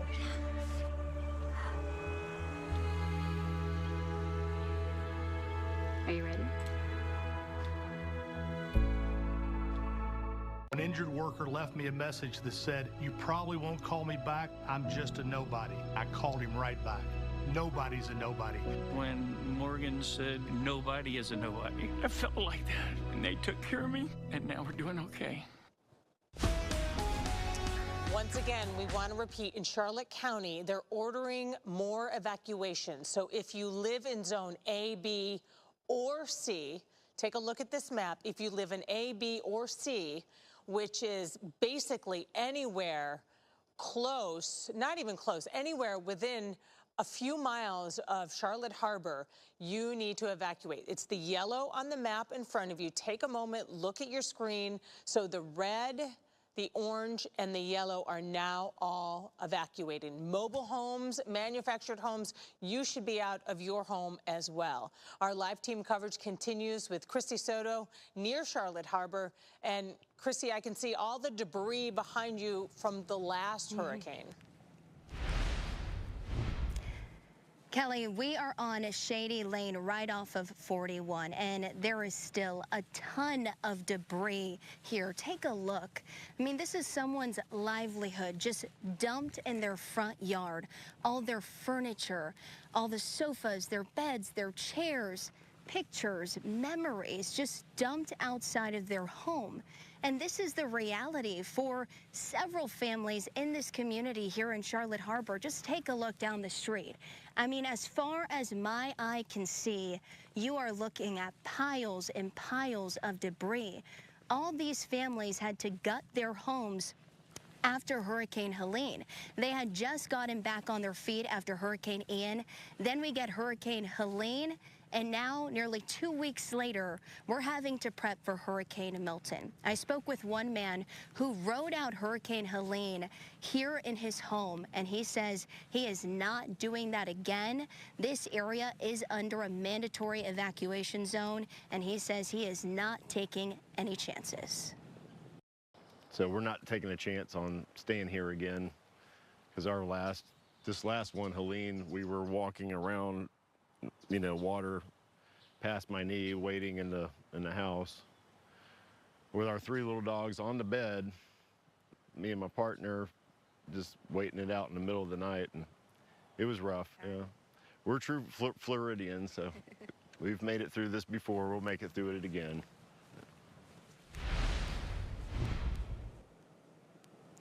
A big concern that a lot of residents have is what's going to happen to all of this debris when we get storm surge and when we get those strong winds. When we get those strong winds, it's not going to take much for a small piece of wood to become a projectile, let alone when we get gushing water in this area. That's going to slosh all that debris around, and all the hard work that this community has done already to try to organize these piles of debris, that's going to get scattered all around their community. So a lot of them are really nervous to see what's going to happen when they come back home. Another concern is that there's already standing water in several areas of this community. So we're going to see more rain. We're going to see some storm surge. So that's a big concern, that we're already having this ground so saturated. So that's another thing that's on their mind. But again, everyone we've spoken to here in this community is taking the evacuation order seriously. Again, Charlotte County has had a mandatory evacuation for A, B, and C. They just added C, and so everyone is adhering here in this street to those warnings. I'm reporting in Charlotte Harbor. I'm Christy Soto. Back to you. So there are major developments here in the past hour.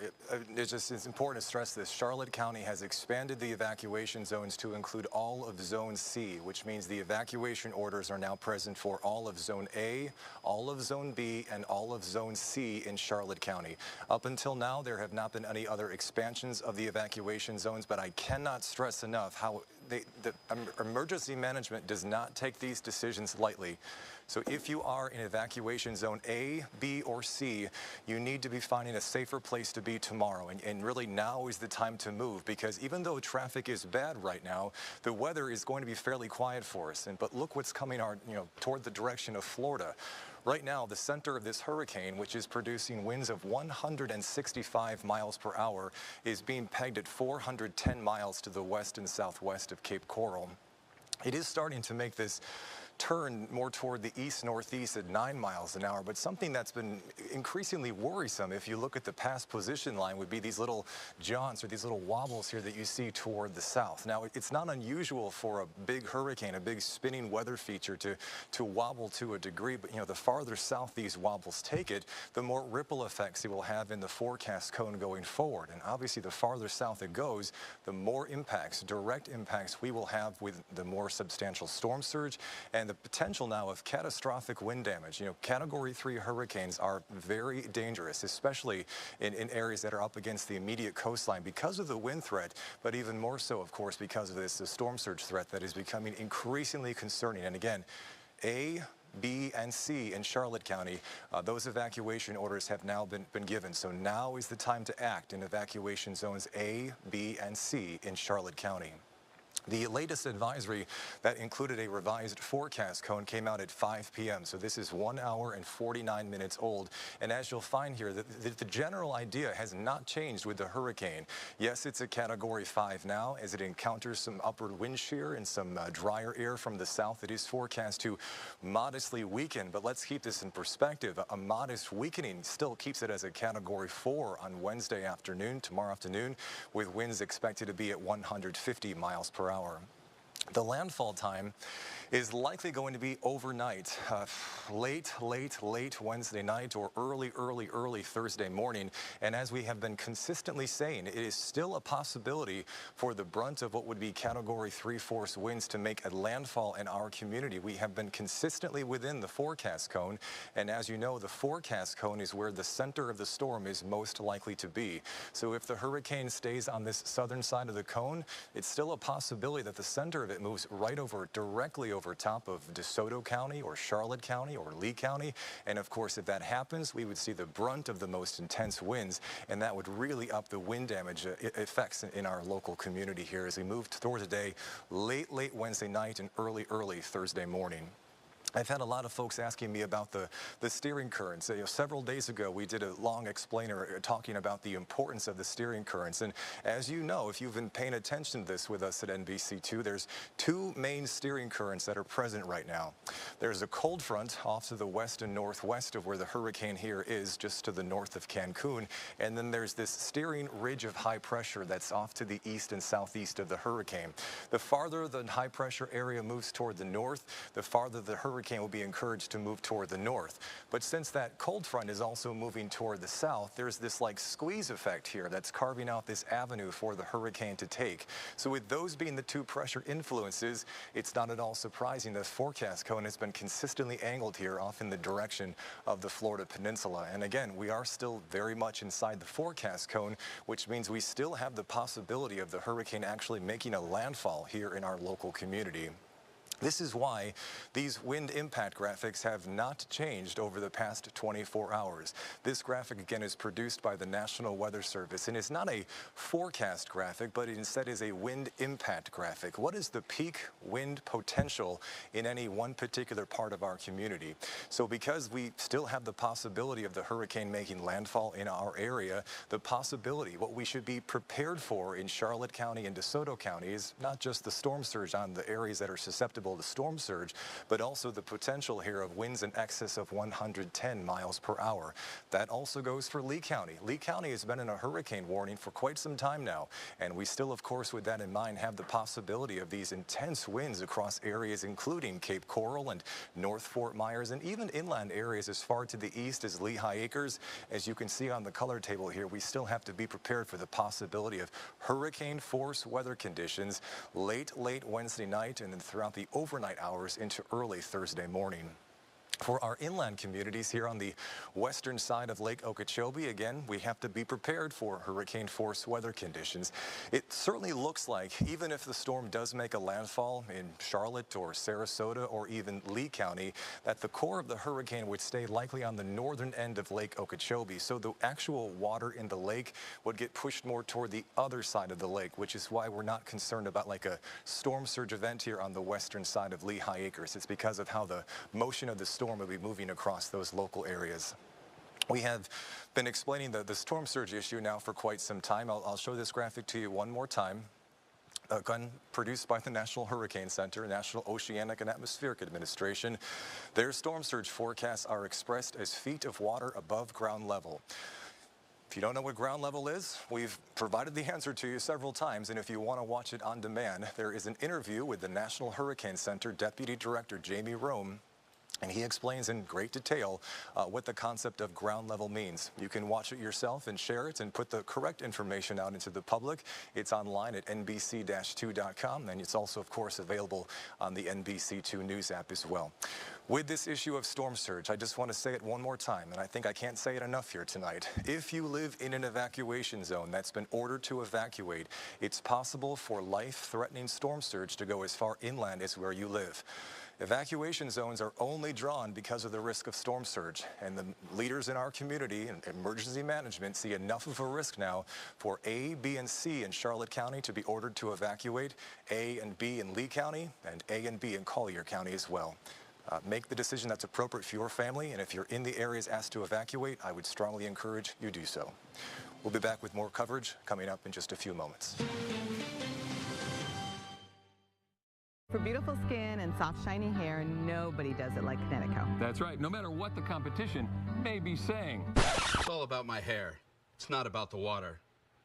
Not even close. Great water, great service. Great hair. Only from Connecticut. Beautiful, possessing qualities that give great pleasure. Inspiring, to give rise to creative and exciting new ideas. Entertaining, as in amusing, pleasing, or hosting friends. Exquisite, something that is finely detailed, delighting the senses. Cozy, a feeling of comfort and warmth. Cornerstone, welcome home. As the holidays approach, make every room in your home guest ready with City Mattress. For a limited time, save 30% on all bedroom furniture, from upholstered beds and headboards to dressers, nightstands, and armoires. From our family to yours, relax and reconnect in a sanctuary of warmth and style. You deserve the best. Find it at City Mattress. As Milton approaches southwest Florida, This is the final day to prepare for impacts from major Hurricane Milton. NBC2 and ABC7 are working together to keep you ahead of the storm. So we're going to be keeping a close eye on this area of rotation. The most experienced storm team with the power of live radar tracking every threat. We will be here throughout the storm to walk you through all these details and analysis. This hurricane season, get more from the weather experts you count on.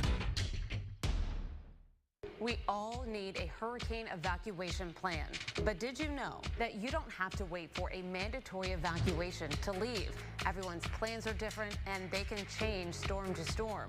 Scan this QR code to find out when the time is right for you to leave and make your hurricane plans weatherproof.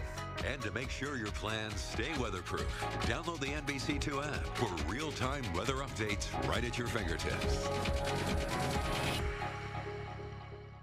Enhance your view with ArmorView Window and Door. From window replacements to entry and patio doors, save on your energy bills, reduce unwanted noise, and stay storm safe. The choice is crystal clear. Choose the experts at ArmorView. Get 40% off when you schedule your free in-home or showroom consultation today.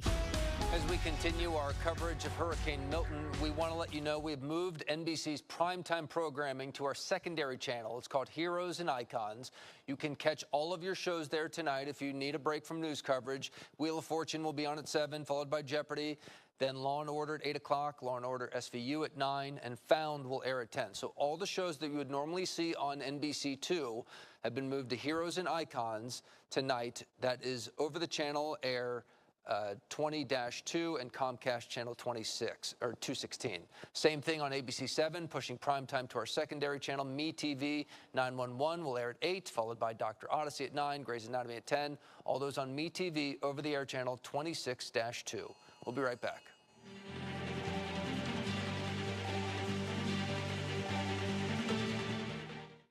Count on NBC2 to alert you first this hurricane season. First to track developing storms. First to update you at every turn. First for the information you need to keep you and your family safe. This hurricane season, count on NBC2. You're ready for a solution to tooth loss, but dentures disappoint and expensive implants aren't for you. A breakthrough option is here. Clear Choice, the #1 provider of fixed full-arch dental implants in the USA, now provides implant dentures that combine the durability and security of implants with the affordability of dentures in an easy, convenient process. Confidently eat the foods you love. A permanent, more secure answer to tooth loss is within reach. Implant dentures, now from Clear Choice. Call or go online to make your appointment today. Whether you rent or own your home, having an insurance policy this hurricane season is a good idea. But did you know that keeping video records of your valuables can help ensure they're covered? Scan this QR code to learn more on how to protect your property and make your hurricane plans weatherproof.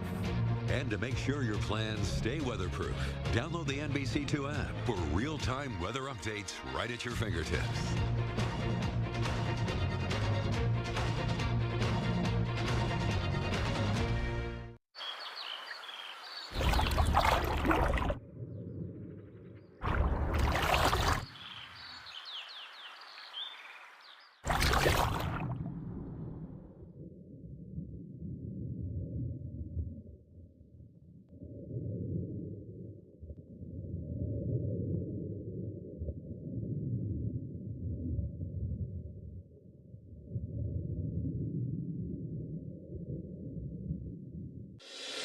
Every crime scene has secrets. Did you have anything to do with Jennifer's disappearance? Every victim has an untold story. He was an FBI agent. And within every mystery lies the truth. This isn't a hardened criminal. This is a soccer mom.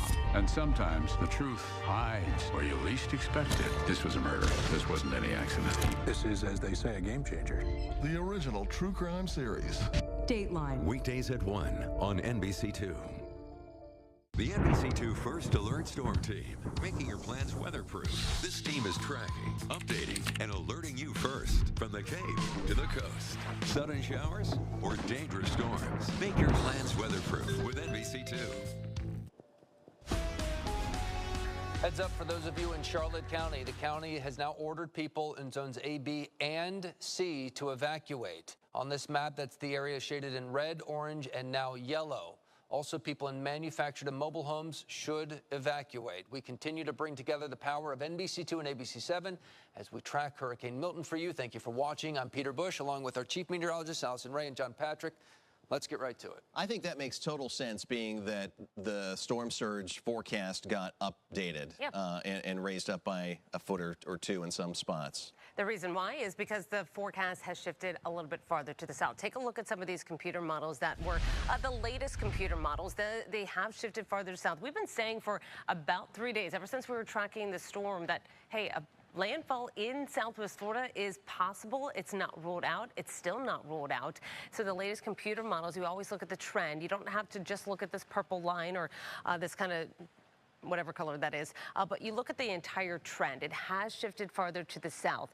So that's why that storm surge forecast has increased. Now, everyone wants to know exactly what that level is going to be on their street. First, keep in mind these are ranges. And when we're talking about 5 foot versus 7 feet, the difference isn't great. If you're under an evacuation, you should take action and not be at your home. Don't make the decision on, well, I think I can get through 5 feet, but not 7 feet. You're missing the message here. The message is the evacuation orders are in place for a certain reason, and then we are expecting that storm surge to increase. You can use those street level maps as a guide of saying, okay, the numbers are going up in my region. The numbers look significant. We need to be making those preparations. But if you're changing your preparations based on those up updated models or those updated numbers as of the 5 o'clock advisory, you should have been preparing already. We were always expecting a storm surge event, whether it's a foot or two difference is not at the end result. The end result is going to be very similar. It's just a marker of how high that water could go, which has increased. The storm surge threat is our biggest threat. It's usually the most dangerous. It's the most fatal, and that's why those evacuation orders are in place. So thankfully, I think compared to Ian, I think a lot of people are not messing around here. We're getting off those islands. We're getting out of the waters, and we're heeding to those evacuation orders. And I think that's really important. If you are getting on the road and getting out of the region, or maybe you're just kind of moving inland, you can always follow our full coverage, because we're not getting off this air until this storm has passed, until the threat is passed. We will be here for you, and you can follow us on our YouTube channel. We stream on our website. We stream through the app, and we will be on the radio as well until this storm threat is over for our community for sure. So with the latest plots, that forecast cone has been shifted farther to the south. Now, that clips Charlotte County, parts of Northwest Lee County, and DeSoto County is included in that cone as a Category 3. Time frame here is late Wednesday night into early Thursday morning, meaning that storm surge impact is going to be peaking in the middle of the night through the wee hours of the morning on Thursday. Hopefully no one is on the roads. I mean, even if you think you're inland, just stay at home. You can watch us on YouTube. If the power goes out, if your data service is still working, you can follow us there. Taking a look at the winds starting to increase across the region, even inlet spots will have a pretty windy day, and some of these winds could be damaging, especially when they're associated with some of those thunderstorms or even the potential for a tornado. So we kind of get all the threats here. Storm surge, yeah, we are focusing a lot of attention on the coastal spots or areas along water that are going to be dealing that. But areas inland that are away from water, you will have the wind impact. Your biggest threat is going to be winds, damaging winds, also that rain potential. But almost everybody in Southwest Florida needs to prepare for power outages.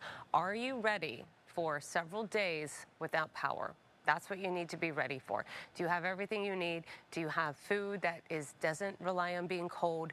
Or if you do you have a cooler? Are you ready to go?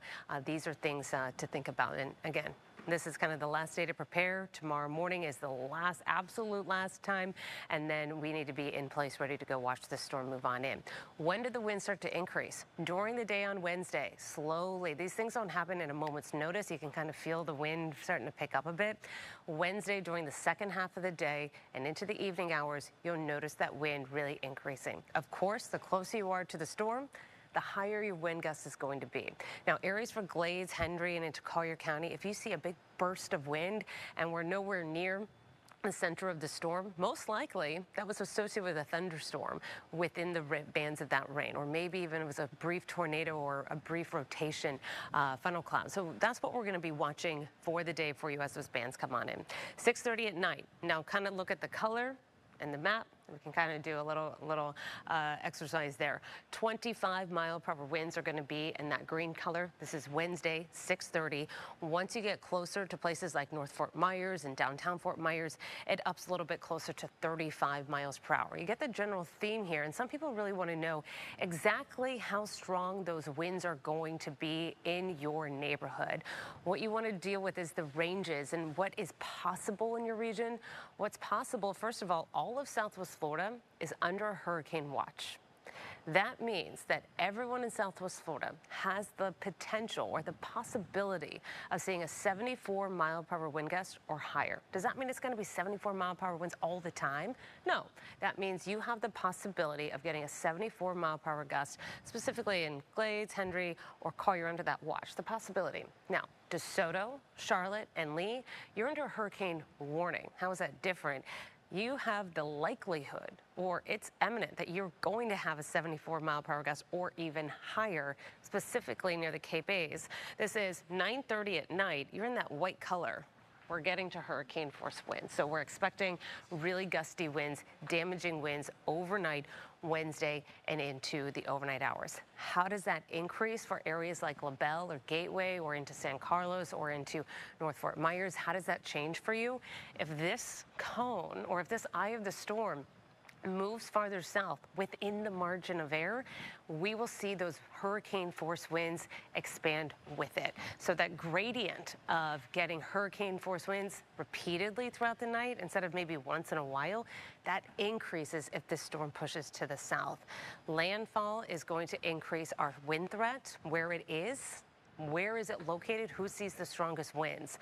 What's not going to change much, and we did see the numbers increase with storm surge, but nothing that is in a different, a different realm. We're still expecting high storm surge. They adjusted the numbers, fine-tuned them to make sure that forecast was extremely accurate. What could change greatly is that wind forecast, and that's what I really want to watch later on tonight and into tomorrow, because the preparations, those in the storm surge prone areas, you should be ready. You should be prepared. The hurricane shutters should be up. The sandbags should be in place. So the preparation should be done there. Thursday morning, we're looking, this is 3 o'clock in the morning, we have potential landfall. Again, that doesn't mean it's always going to be in Tampa. It could range from Port Charlotte, Sarasota, all the way up to even north of Tampa. We're going to see how the rest of this kind of journey goes with this storm. But here we still have onshore winds. This is 3 o'clock in the morning. Storms go counterclockwise. We have that onshore wind, and that is how our storm surge threat is going to continue. We'll take a look at some of those high tides coming up a little bit later. I'm going to send it over to Kelly. And our team coverage continues as we prepare for Milton's impacts. We're going to go live right now to Cape Coral with Elise Chengary at the Home Depot on Skyline Boulevard.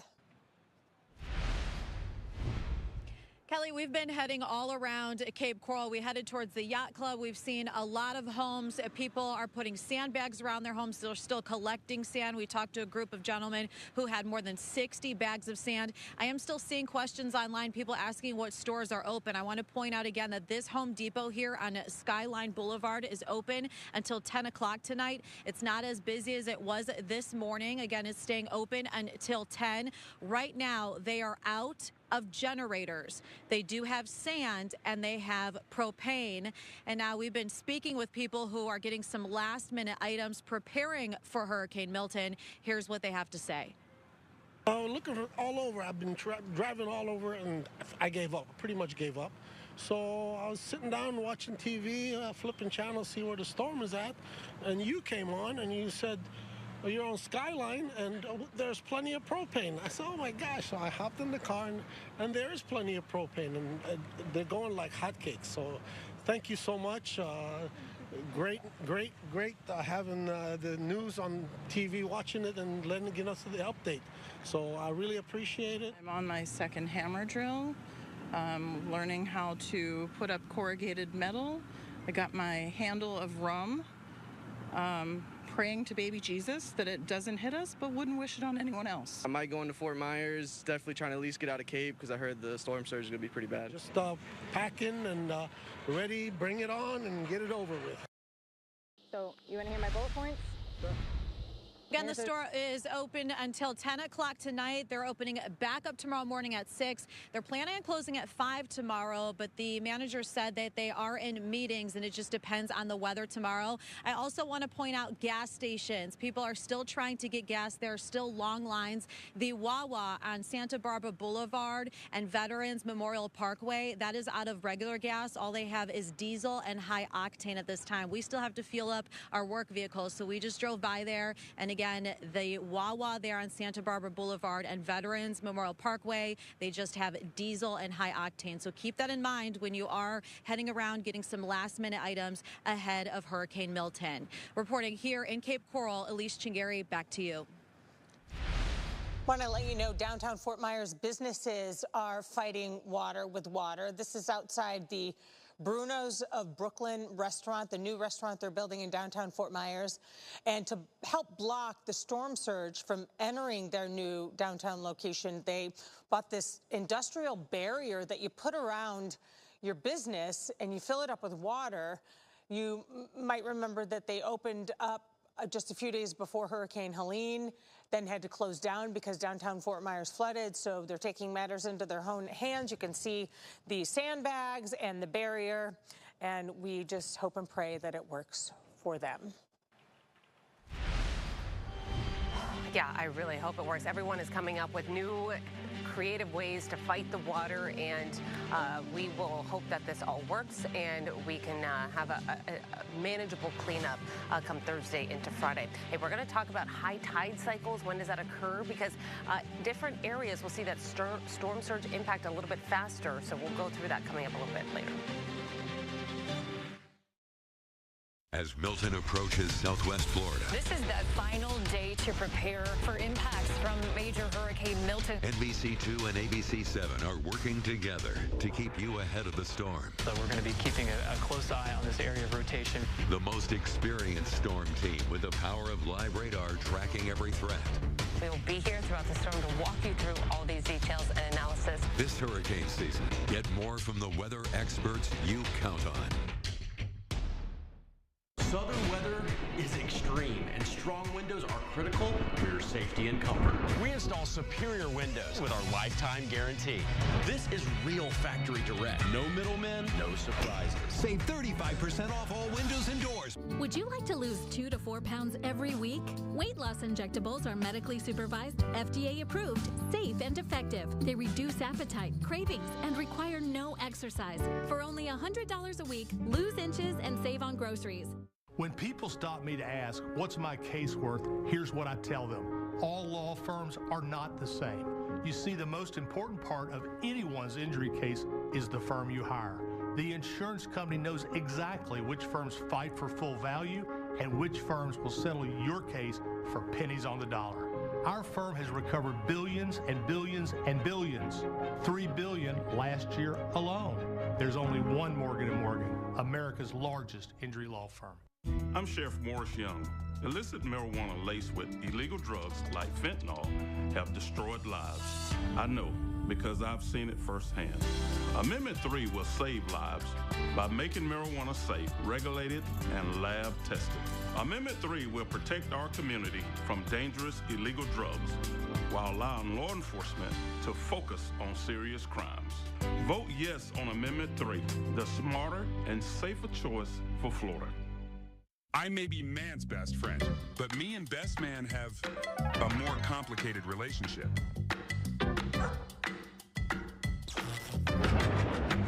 They don't call me chaos for nothing.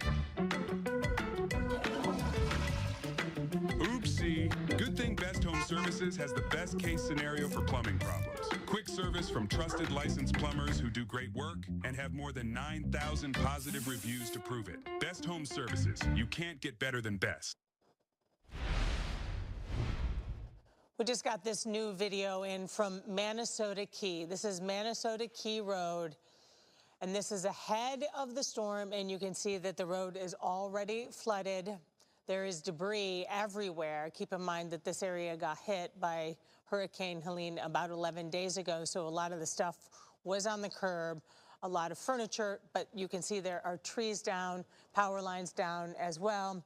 You can see the road is already starting to flood, and the ground is so saturated that a lot of these areas just can't handle any more rain, and this is rain ahead of the hurricane.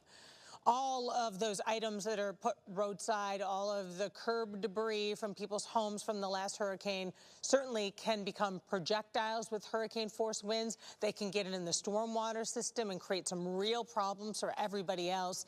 Bailey Smith is live for us tonight from Manasota Key Road.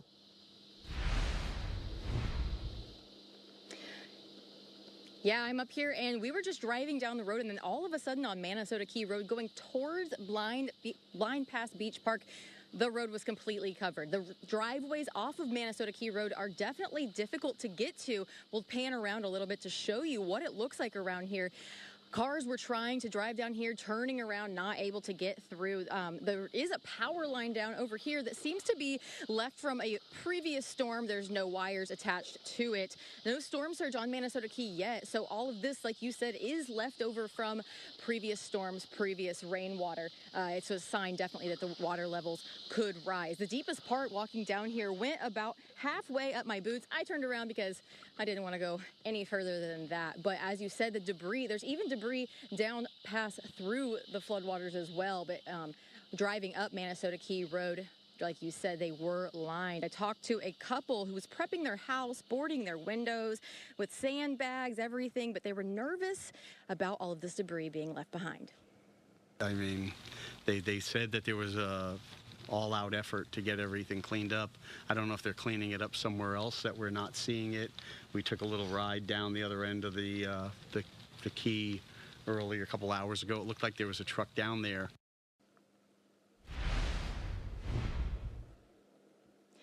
Now, that couple did say that they are leaving the island. They're leaving Manasota Key tomorrow morning. They're going to finish up prepping their house, and then they are leaving to get somewhere safe. They said that they hope that their neighbors do the same. We talked to some other people who live along the beach. They said they are also evacuating. But for now, reporting live at Manasota Key, I'm Bailey Smith. Okay, maybe you're getting your preparations done and you're just kind of sitting down and tuning in to see what's the latest with Milton.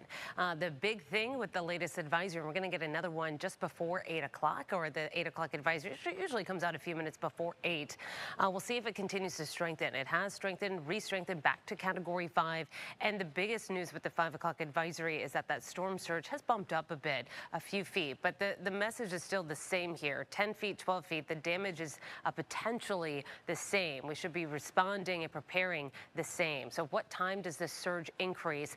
We're talking about late Wednesday into Thursday morning. Even though we'll start to feel the winds impact a little bit earlier on into the day on Wednesday, that surge, we have to wait for the wind to turn onshore, and that will be a little bit later on in Wednesday. However, areas in Collier County, specifically Marco over to Everglades City, you're going to get a southerly wind before everyone else sees their onshore wind. So your surge might start a little bit earlier, not hours and hours before, but that's where we might see that water start to increase to begin first. So just be cautious of that. So if you're trying to say, okay, I think I have a few more hours to go to prepare, today's really kind of the last day to prepare in Collier County. You need to be prepared first, and then areas everyone needs to be ready to go for tomorrow. Absolutely. All right, hurricane force winds. Wednesday morning, the winds are still breezy. It's the second half of the day. The winds will start to increase. If you're in coastal Charlotte, really just all of Charlotte County, DeSoto County, and into Lee County, coastal spots, specifically even into Northwest Cape,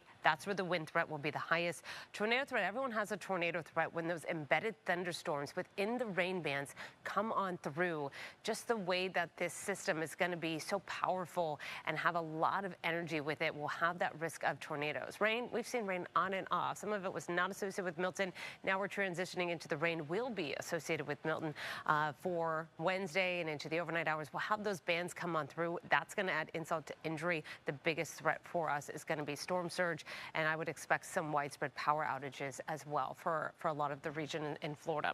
As far as high tide, low tide, and don't get so hung up on the specific hour, get the general theme here, because we don't know exactly what time those onshore winds will be the highest for your specific location just yet. But the theme here is that in Marco, your high tide's going to come at 4:20 in the morning on Thursday. So as the storm is increasing, you might not see those water levels rise or begin to fall until a little bit later on in the morning on Thursday. Same goes, 4-point eval. We're looking at low tide about lunchtime tomorrow.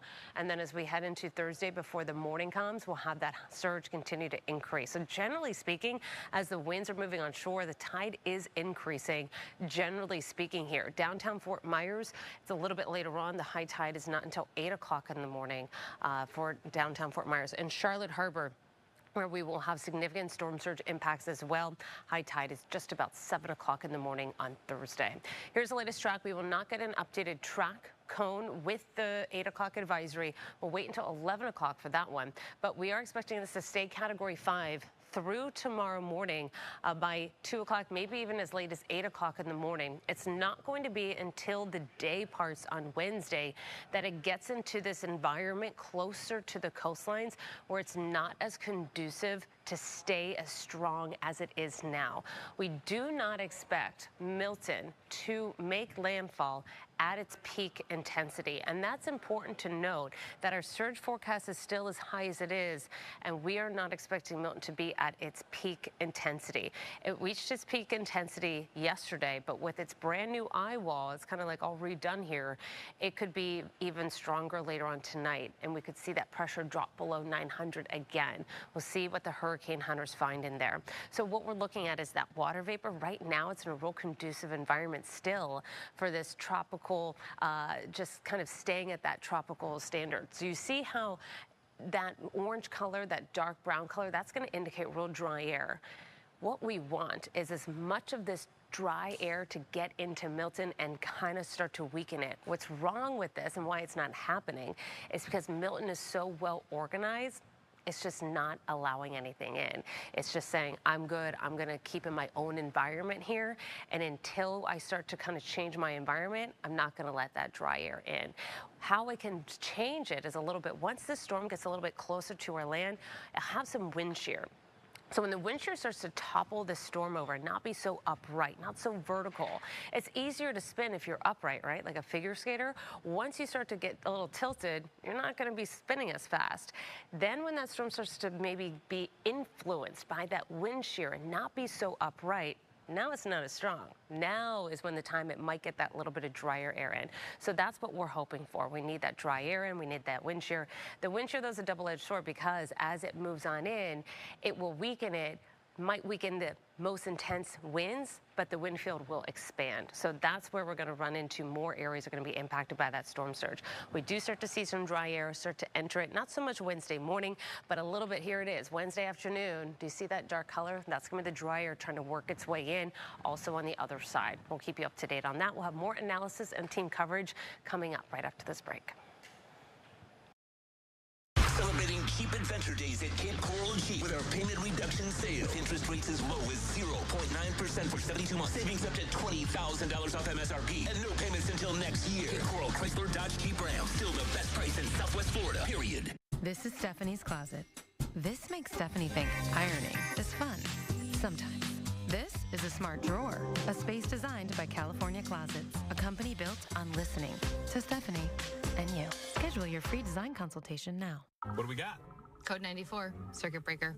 Let's break it down. Susie's got dance recital, Kevin has midterms, Dan's trying to watch the game, and I'm just trying to make dinner.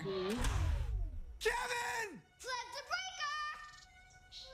the breaker! We should take a look at that breaker.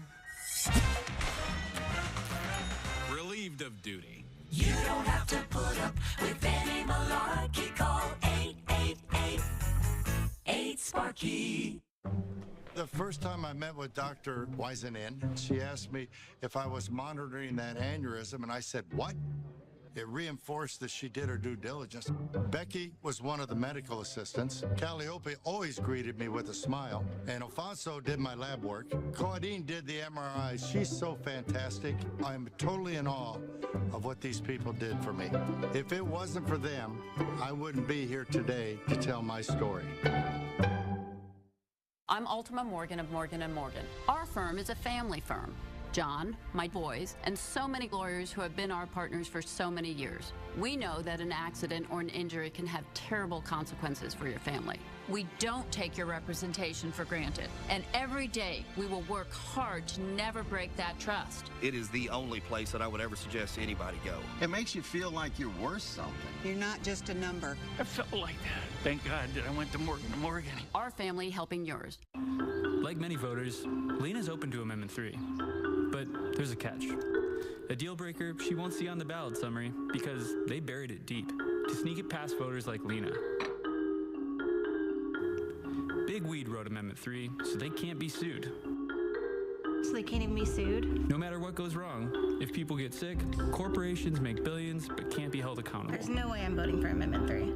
It's corporate greed, not freedom. We have been watching Alligator Alley throughout the afternoon and now into the evening. Earlier, we saw it was practically bumper to bumper as people were trying to evacuate to the East Coast. Let's go live to Madison Adams at the I-75 toll plaza in the alley to see how it's looking now. If you think this looks bad and are planning on taking I-75 south to evacuate ahead of Hurricane Milton, brace yourself. This is just the beginning. Just a few miles ahead of me, traffic is bumper to bumper for 45 miles. Google Maps says that this is about 45 miles of traffic, which should take 2 hours worth. It's caused by drivers evacuating ahead of Hurricane Milton. While driving down here, I saw a road sign that says there's congestion from mile 107 to mile marker 62. Are you evacuating? Yeah, I'm evacuating back to where I gotta go to work. We like living. We love living. Head for the hills, that's what we're doing. Yeah. What are you doing to pass the time? I hope that Looking for a motel. Telling dirty jokes. Yep. How long have you been waiting in traffic? Like 6 hours. Are you serious? Yeah, over there is kind of bad. See any crazy drivers on the roads? A lot of crazy drivers. We're one of them. It's an adventure. It's an adventure. A reminder, all tolls are suspended, so as you're driving through the toll booth, you do not have to stop or pay, just keep on driving. I'm live here on Alligator Alley, Madison Adams. As Milton approaches southwest Florida, This is the final day to prepare for impacts from major Hurricane Milton. NBC2 and ABC7 are working together to keep you ahead of the storm. So we're going to be keeping a close eye on this area of rotation. The most experienced storm team with the power of live radar tracking every threat. We will be here throughout the storm to walk you through all these details and analysis. This hurricane season, get more from the weather experts you count on.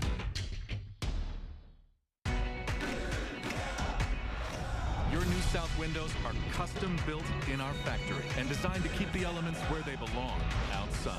So, turn up the quality with new south window. Save 35% off all windows and doors. Shop the City Mattress Red Dot Savings Event on now. Incredible, isn't it? Yeah. Well, with your home, auto, boat, and RV all bundled with Progressive, you've got the peace of mind to really wander. Yeah, I just hope it stays this way. Once word gets out about these places, they tend to... Are you done? And there it is. Well, at least your vehicles are protected. Let's hit the road. Hey, fam. I am just at this beautiful lake that I just discovered, practicing gratitude, manifesting abundance. Here's to taking a break, the upside of downtime. At Leaders, we know why you choose to call Florida home, and you want furniture that is built for outdoor Florida living. So here's to you, the break takers. Here's to Florida living with Leaders Furniture. Certified sells cases and cases of the jewelry you're looking for, all at 50% off. Certified Jewelers in Naples and Green Tree Center on Immokalee Road. Remember one thing, Certified sells. I'm Dr. Gracie Christie, a physician, a Floridian, and a mother. Today, I can't even prescribe Tylenol to a teenager without first talking to her parents. But under Amendment 4, that same teen could get an abortion without parental consent and without a doctor's approval. In fact, Amendment 4 would make abortion the only medical procedure a minor could undergo without parental consent. Amendment 4 is too extreme and not what it seems. Please vote no on Amendment 4.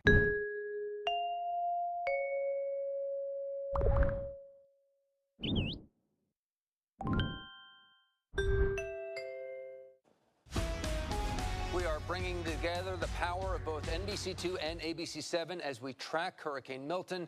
Thank you for watching. I'm Peter Bush. And I'm Kelly Burns alongside meteorologist John Patrick. And John, you have been assessing the new data that came in at 5 o'clock. There was a lot of it, and the meteorologists on our team have been kind of trickling out some of the new information as they assess it. There's a lot of new information that we didn't really necessarily like. We got a stronger storm, the pressure's lower, the forecast cone was nudged south, the storm surge projections were nudged up, especially for the zones in most of Lee, around the Cape Ace Peninsula of Charlotte County, and then down into Collier.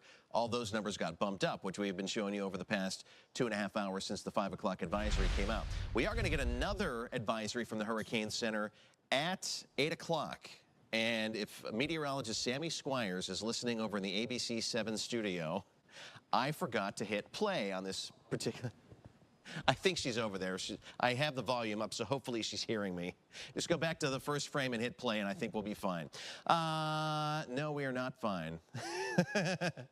Go hit stop and then go back to the first frame and hit play, and we'll go from there. It should be the advisory, where we have the winds up to 165 miles per hour for the maximum sustained winds. There we go. Thank you very much. I'll take it from here with the clicker.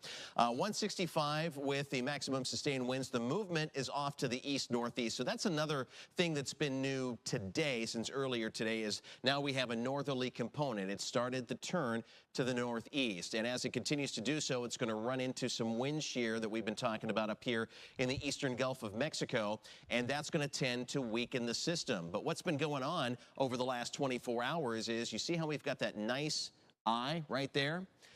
We had that 24 hours ago as well, and then there was a period here, if you watch the satellite loop, where the eye fills in and then it reforms. We went through an eye wall replacement cycle, so if you were watching us last night, the winds came down, the pressure came up, and we kept saying, don't let this, be a false sense of, oh, yay, this thing is weakening, because it's going to be temporary. We're going to have a new eye, and it's going to re-strengthen, and that's exactly what has happened with this thing. And so now we're back up to 165 miles per hour. It's also a little bit larger in size. Again, comparing to yesterday at this time, the hurricane force winds only went out about 25 miles from the center of circulation, and the tropical force storm force winds went out about 80 miles. And so now we're a little bit larger than that. We're looking at 28 miles out, almost 30 miles away from the center of circulation for the hurricane force winds. That's the area of red that you see here. And then the tropical storm force winds go out now 135 miles from the center of circulation. So the wind field is expanding. And so now we've got a bigger storm, and now we're back to 165 miles per hour. As storms weaken, their wind fields tend to spread out. So now that we've got a larger storm and now it's strong again, back to a Category 5, when that weakening process happens, going down to a 4 and then a high-end 3 as it approaches our coastline, that wind field is going to expand even more. And so now we could see tropical storm force winds all the way over to the east coast of Florida. As this makes its way towards our coast, looks like the landfall point time-wise here, we're looking at tomorrow night into early Thursday, right around 1 a.m. Anywhere between midnight and 2 a.m. is the most likely time that this is going to come on shore. And again, our forecast guidance here at ABC 7 and NBC 2 is lining up very nicely with what a lot of the other major models are showing just to the south of Tampa Bay, somewhere between Tampa and Sarasota for the actual landfall point. But again, things have been trending a little bit farther south, so we'll keep an eye on that very closely as we go through the next couple of next several hours here. Again, another forecast advisory coming up at 8 o'clock. So if you take a look at a couple of the different computer models for wind, the European forecast model has the landfall point again right up here between Tampa and Sarasota. This area of white that you see right here is 123 miles per hour for the wind gust. And then as you go inland, those winds get less. I mean, we're still talking 60 to 65, even 70 miles per hour by Lake Okeechobee. The lightest winds, the least of the wind impact is going to be here in central and eastern Collier County, because you're going to be the farthest away from the center of circulation. But as we get down in, we'll go county by county here and use our forecast model. It's also showing you a little white area here, which would be about 100 to 125 miles per hour as the maximum wind gust, and then that goes away as the storm makes landfall and progresses off towards the northeast up across I-4. So as we fly down in here, and we'll show you actually county by county what to expect here with the winds. As I mentioned before, the strongest winds here in Collier County, and as a general rule, are going to be at the coastline, because you're going to be closest to that wind field, that center of circulation. So 50 to 60 miles per hour in Naples down to Marco Island, and then it gets less as you head inland. In fact, when you get over towards State Road 29, we may be on the low end scale for tropical storm force winds. Now working north, again, we're still inland here, looking at the right-hand side of your television screen. So this is eastern Lee County, I-75 right there, Lehigh Acres. Those colors went to the reds, which is 40 to 50 miles per hour, and then Bonita Springs, 50 to 60 miles per hour, 50 to 60 miles per hour at Babcock Ranch. Because even though we're inland, especially, so Bonita Springs is a little bit closer to the Gulf of Mexico, less friction for the wind coming in, so that's why this number is a little bit high. Babcock Ranch, you're closer to the center of circulation, so that's why you're a little bit higher compared to Alva and Lehigh Acres, about 50 to 60 miles per hour. We want to go ahead and show you that around the coastline, as you get towards Gasparilla and the northwestern section of Cape Coral, we'll see likely hurricane force winds, and that goes for the Lee Island coast as well. We're talking 75 to 100 miles per hour, 75 miles per hour Rotunda, and 75 miles per hour around Englewood. And then as you get inland towards Punta Gorda and Port Charlotte, it's 50 to 60 miles per hour. And then again, with the wind coming southwest, there's not a lot of friction up towards the Peace River. So we're looking at Fort Ogden, Peace River Shores around 60 to 75 miles per hour. And even Arcadia, again, closer to that center of circulation, hurricane force winds are possible to 75 miles per hour. So we're talking low end Category 1 hurricane force winds. And then as we go inland towards Lake Okeechobee, again, we're farther away from that center of circulation. So 40 and 50 miles per hour for LaBelle, 30 and 40 miles per hour for Moorhaven, and about 30 and 40 miles per hour for Clewiston. So the impacts that we're going to see from this system as we go through the next 24 to 48 hours, Milton stays a Category 5 through tomorrow, or through Wednesday evening, not Tuesday evening. And we're looking at landfall 1 to 2 a.m. Wednesday into Thursday. And then as we start the storm surge event for most locations, it's going to be after landfall when the winds turned around to the southwest. We'll have more analysis and hopefully that 8 o'clock advisory next time we see you. Right now, let's go back over to Kelly and Peter. JP, thank you. Teams of workers from power companies are already in town ahead of Milton. We've seen caravans of trucks on the interstate and crews are stationed in Lee County to have boots on the ground. If the power goes out, dozens of trucks are here.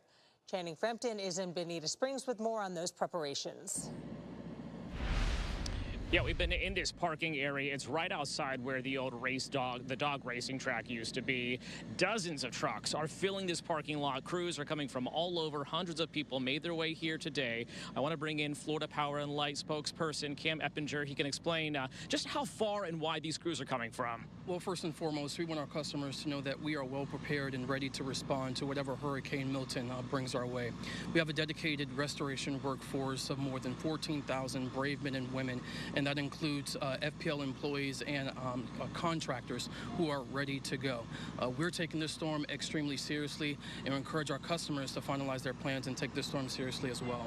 All right, the storm hasn't arrived yet, but when it does, the power's going to go out. When that does, what's the first thing people should do?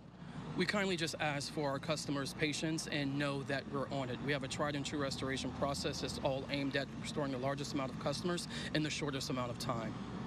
All right, Cam Eppinger from FPL, thank you so much for being here. Stay safe in this storm as more of these crews come in to make sure that they are ready for this storm and responding to power outages as they happen. Back to you guys in the studio.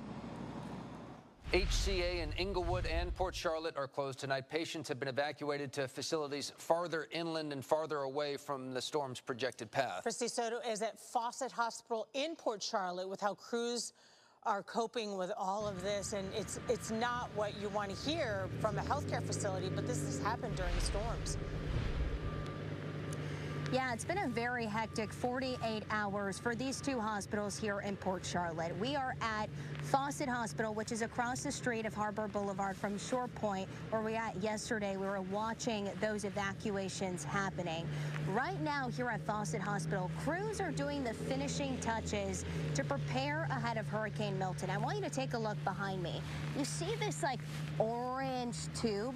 Well, this surrounds this building here in the hospital, and it's actually filled with water, and they have it tied down to some sandbags and to some strong beams in hopes to keep it around the building, in hopes to keep those flood waters out. Now, we do know HCA right here at Fawcett Hospital has evacuated their patients. So has Shore Point Health. in Port Charlotte as well as Punta Gorda. All of these hospitals in this area have evacuated their patients. Shore Point took their patients down to Naples to Physicians Regional in South Collier County.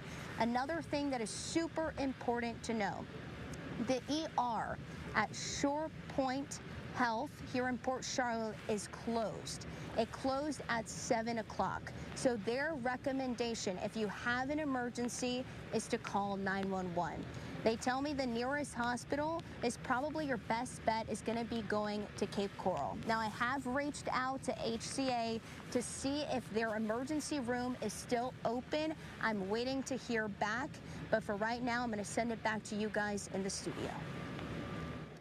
Charlotte County Utilities will lower the water pressure in the Port Charlotte service area starting at 10 a.m. tomorrow. The pressure is going to remain lowered until the storm passes.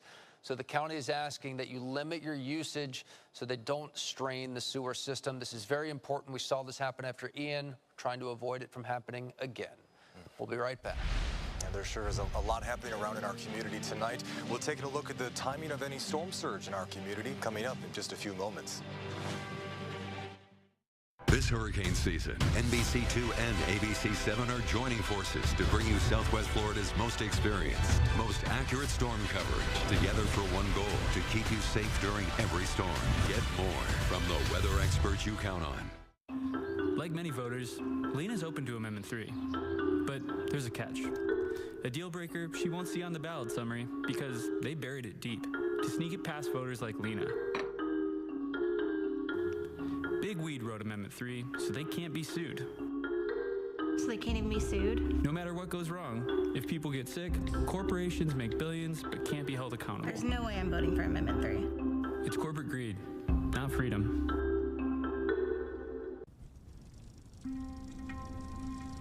If you get sick with COVID-19, someone will feel all alone. Get an updated vaccine this season so you don't let down the ones who matter most. Last fall, more people were hospitalized from COVID than the flu. COVID is always changing. Protect yourself this season with an updated vaccine. Do it for you and them. What makes life so different at Babcock Ranch? Is it the solar that powers our town? Is it our miles of trails and preserves? Our parks? Our schools? Our town? Or is it how everything here helps you have moments like this? And this? And this? Life's different at Babcock Ranch, and you'll feel it when you live it. What do we got? Code 27, freezer failure. Sounds like a cold case. The freezer's not freezing, and Timmy's party's today. What's with the igloo? Can't have a pool party without popsicles, right, honey? I'll check the breaker. Here's your problem. Fried circuit. Best not to overload your outlets. All set. You don't have to put up with any malarkey. Call 888-8-SPARKY. These are your stories told nightly. This is your source for breaking news and your guide to making your plans weatherproof. This is your window to the world. Your community. Your neighborhood. That's why you count on NBC2. The city of Naples is going to disable traffic lights and basically close 10 intersections that often flood to prevent damage to equipment.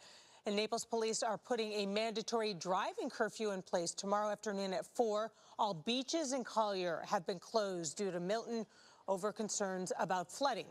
Ryan Arbogast is live in Collier County right now ahead of the storm.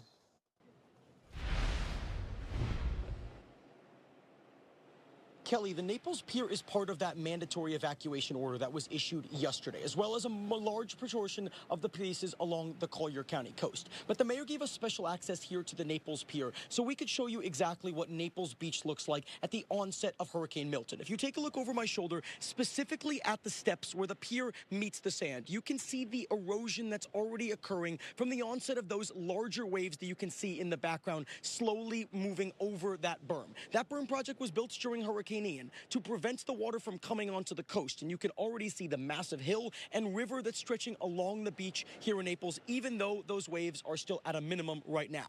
We will continue to monitor the waves along the coast, and we'll make sure to keep you posted as Hurricane Milton is coming closer to our coast, where we expect those impacts some point tomorrow evening. Reporting on the Naples Pier, I'm Ryan Arbogast. All right, well, one of the most important things right now in our community is what the traffic is like, and this is a live look here from Interstate 75 and Alico Road. You can see here the majority of the cars are headed southbound as they're headed toward Alligator Alley. We're going to work to get the navigation maps pulled up because it's my understanding, based on the FDOT maps, that there is quite the slowdown on Interstate 75 once you get to the west of the toll booth. So even though it doesn't look terribly busy right now on this stretch of the interstate, there could be quite a bit more traffic, especially once you take the Big Bend and start heading toward Broward County.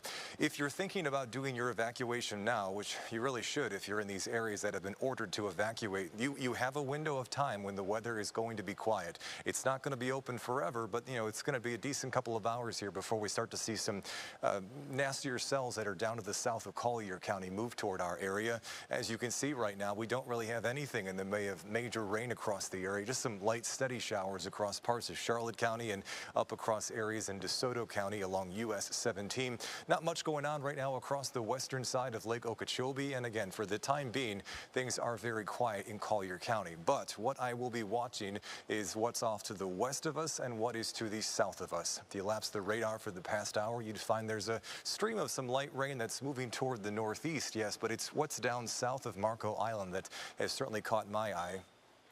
1, 2, 3, 4, 5, 6 cells there. See how there are those little explosions of lightning strikes there? All of them are also showing some broad signs of rotation. So it's a possibility at least 1 or 2 of these will be producing a water spout. Because if you look really closely here at the reflectivity signatures, you can also see some of these little inflow notches. So there's a good possibility that there's some decent rotation within these thunderstorms that are just to the west and southwest of Marco Island. When you look at the rotation product, you can clearly pick out here, even though this is pretty high in the thunderstorm, that there is definitely some spin embedded within these thunderstorm cells.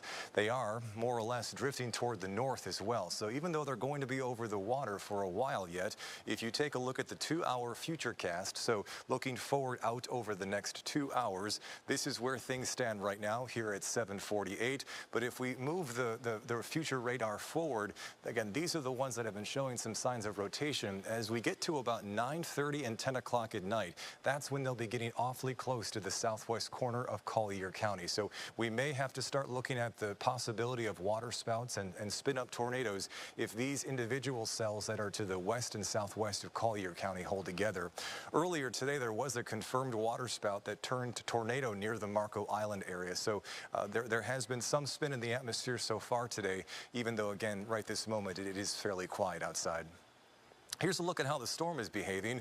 And again, the cells we're seeing here aren't rain bands connected with Milton, because Milton is still nearly 400 miles away from us, the center of the fierce 165-mile-per-hour winds, which are in close proximity to the center of circulation, so a long distance off here from where we sit in southwest Florida. Obviously, as you are aware, the forecast cone still calls for the storm to remain a Category 5 hurricane past the midnight hour into early Wednesday, and then likely as it encounters a little bit of drier air that's being pulled in from the south and some stronger upper level winds, it is forecast to weaken. But you have to keep that phrase weaken in perspective, because it's weakening to a Category 4 hurricane. Now, even though the anticipated landfall intensity is still at Category 3 strength, and that's better than a Category 5, this will still bring some major impacts, of course, to the west coast of Florida. I just want to point out, we stress so much not to be focused on the cone because it's not an impacts cone. The one purpose of the cone is to show you where you're most likely to see the center of circulation. And once again, with the revised forecast cone, a big chunk of southwest Florida remains in it. So it still is a very good possibility that this hurricane could make landfall within our community. And the hurricane watches and the hurricane warnings we've been talking so much about over the past 2 days, thankfully, have given our community a heads up. When it comes to impacts, though, again, my colleagues Allison Ray, chief meteorologist here at NBC2, and John Patrick at ABC7, they've been doing a wonderful job working through how individual models are different. So if you were to put more like a cumulative effect. Like what should be prepared for in like a peak wind gust type event. The National Hurricane Center compiled this graphic here for you. Kind of puts things in real plain colors, but if you are watching from DeSoto County and through areas of Charlotte County and a big chunk of Lee County, which includes areas like Cape Coral and North Fort Myers, this graphic is trying to convey to you that we have to be ready for the possibility of some high-end winds up and above 110 miles per hour.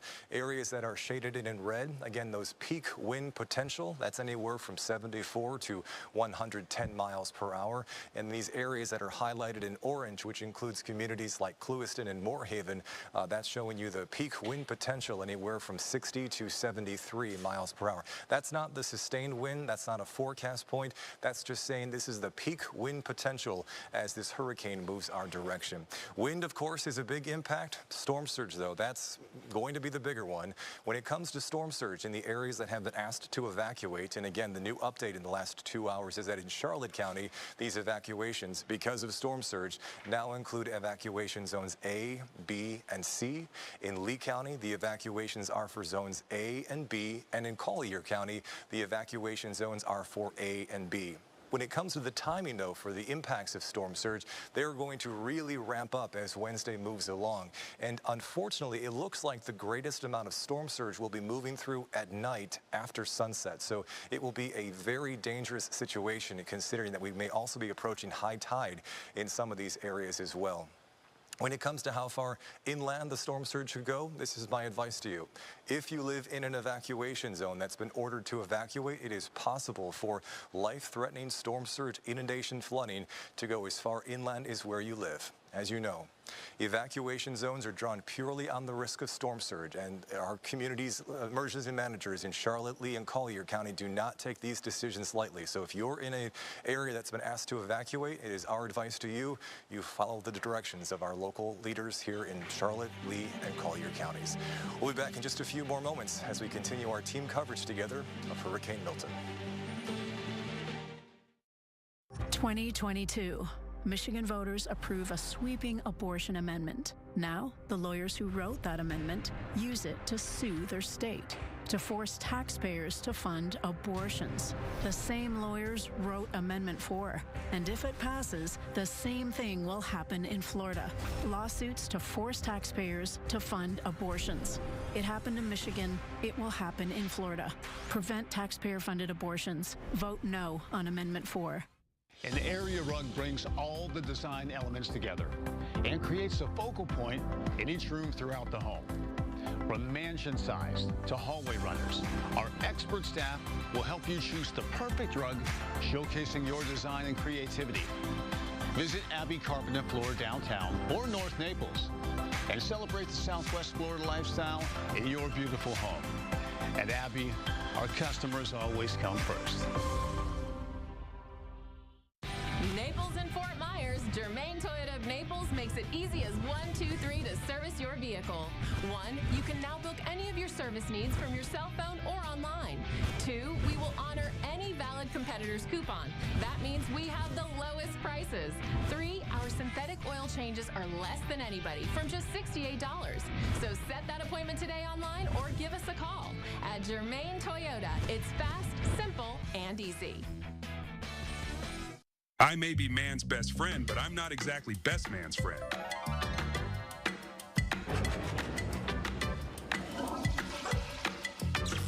Even I know, though, when it comes to home services, your best case scenario is to call Best. Their trusted and licensed techs provide expert and courteous HVAC, plumbing, electrical services, and free dog biscuits. That is, if they know what's good for them. So remember, Best Home Services. You can't get better than Best. As science says, an object in motion stays in motion. Living is to be active. It's what we're built for. Your body is resilient, but when it isn't, it feels as if the world stops. At Advanced Orthopedic Center, we will ensure nothing will stop you, restoring your body so you can keep on competing, hustling, winning. Advanced Orthopedic Center. Your resurgence begins here. The mandatory evacuation is in place on Sanibel, along with a curfew. We heard from the mayor a short time ago, a very serious warning about the potential for people to die if they do not leave the island. And we have been telling you a storm surge is the biggest threat to streets and homes of Sanibel. Dave Elias is on the island right now. Dave. Yeah, we're actually here at the toll plaza, and it is extremely quiet here tonight. It appears that most people have heeded that warning to get off of the island. Again, that mandatory evacuation in effect at 10 o'clock tonight, as is the curfew. The police tell me that anybody caught out on the streets of Sanibel will be arrested, and a very serious warning tonight from city leaders. It is very serious that people heed the warning and get off the island. And thankfully, I mean, all throughout the day, we've seen people that have been evacuating. It's really important for residents to understand that not only are they putting their own lives at risk, but they're also putting first responders' lives at risk as well, should we need to come and get you in the event something happens to you. And it's not worth it at this time. Let's all evacuate. Now, the police department did tell me earlier when I was talking to them that if they see people out on the streets after 10 o'clock, they are going to arrest them. Just a few moments ago, we could see that deputies were set up for that checkpoint, and we, of course, will be closely monitoring this. Live from the Sanibel Causeway, I'm Dave Elias. Back to you in the studio. They're really concerned with people being on the barrier islands, but the police and deputies want to let you know that there's still a presence there, so that there's not people are afraid if I leave my house, there's going to be danger or looters, you know.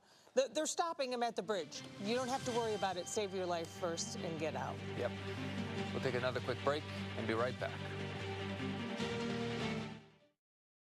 Count on NBC2 to alert you first this hurricane season. First to track developing storms. First to update you at every turn. First for the information you need to keep you and your family safe. This hurricane season, count on NBC2. What does it mean to have peace of mind? It doesn't just happen. It's by design. PGT custom windows and doors are designed to protect against some of the strongest weather conditions, guard against intruders, and reduce outside noise, adding value to your home, giving you peace of mind. That's the freedom of PGT. You can walk into any store in Florida and buy a beer, but you'll be locked up for buying marijuana. It's actually safer than alcohol, but the government treats it totally different. It doesn't make sense. Amendment 3 will legalize marijuana for adults. Safe, lab-tested, and from a store, not the street. It's time to give responsible adults the freedom to make their own choices. Vote yes on Amendment 3. Get the facts at yeson3.com. Vote yes on Amendment 3. NBC2 News, sponsored by Azul Cosmetic. At Citi, we know some days are scarier than others. This Halloween season, treat yourself at the Fall Home Sale with up to 20% off plus 60-month special financing. Citi Furniture, designed for love. Sorry, honey, it's a work thing. Mine's also a work thing. I just need someone to cover my shift. So is mine. Alan says your business vehicle is now covered with Progressive. Protected 24/7, just like your home and auto. Oh, that's great. So dinner time's just phone time now? Sorry. You know, I heard that ground turkey is the healthiest poultry. You know what? Never mind. Just be on your phones. These are your stories told nightly. Stories that affect your community, your family, your friends. This is your source for breaking news and your guide to making your plans weatherproof. This is your window to the world. Your community. Your neighborhood. That's why you count on NBC2. Count on Peter Bush. Weeknights on NBC2.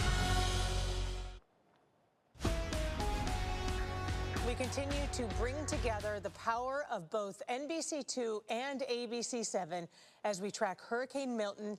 Thank you for watching. We will be here for you. I'm Kelly Burns. And I'm Peter Bush with meteorologist Allison Ray and John Patrick. We just got the 8 o'clock advisory. It doesn't change the cone, but there's a lot of new information in this one. Yeah, so this one, not a ton of change, and that's good. That's actually a little bit of good information. Let's take a look at the current stats with the 8 o'clock advisory here. We have the winds holding and the pressure holding. So the pressure is the same as it was just after the 5 o'clock advisory at 9:05. The winds are at 165. This is still a Category 5 hurricane. So it's not good news that it's still a Category 5 hurricane. If we were to get good news out of this, we would like to see some weakening, but we were not expecting weakening. So at least we did not see strengthening. So that's all we can take from this advisory right now. It's still moving off to the east-northeast at 9 miles per hour. What we will see going forward is that northeasterly motion continue. That's what we expect into the overnight hours, but still that strengthening, it's not out of the question into the overnight hours. It's through tomorrow that we'll start to see our gradual weakening trend. The cone has not been updated with this latest advisory. If they do update the cone, they're going to do that at 11 o'clock. Subtle jog with the 5 o'clock advisory moved all of Charlotte County into that forecast cone, meaning landfall is possible in Charlotte County and sliding right through DeSoto County. All of those computer models have shifted a little bit farther to the south. Could they shift a little bit to the north? They sure could, but we need to be prepared for that possibility of that landfall in our region. Let's prepare for it and hope that's not the case. So what could change if it does make landfall in our region? Well, our wind threat would go up in a big way.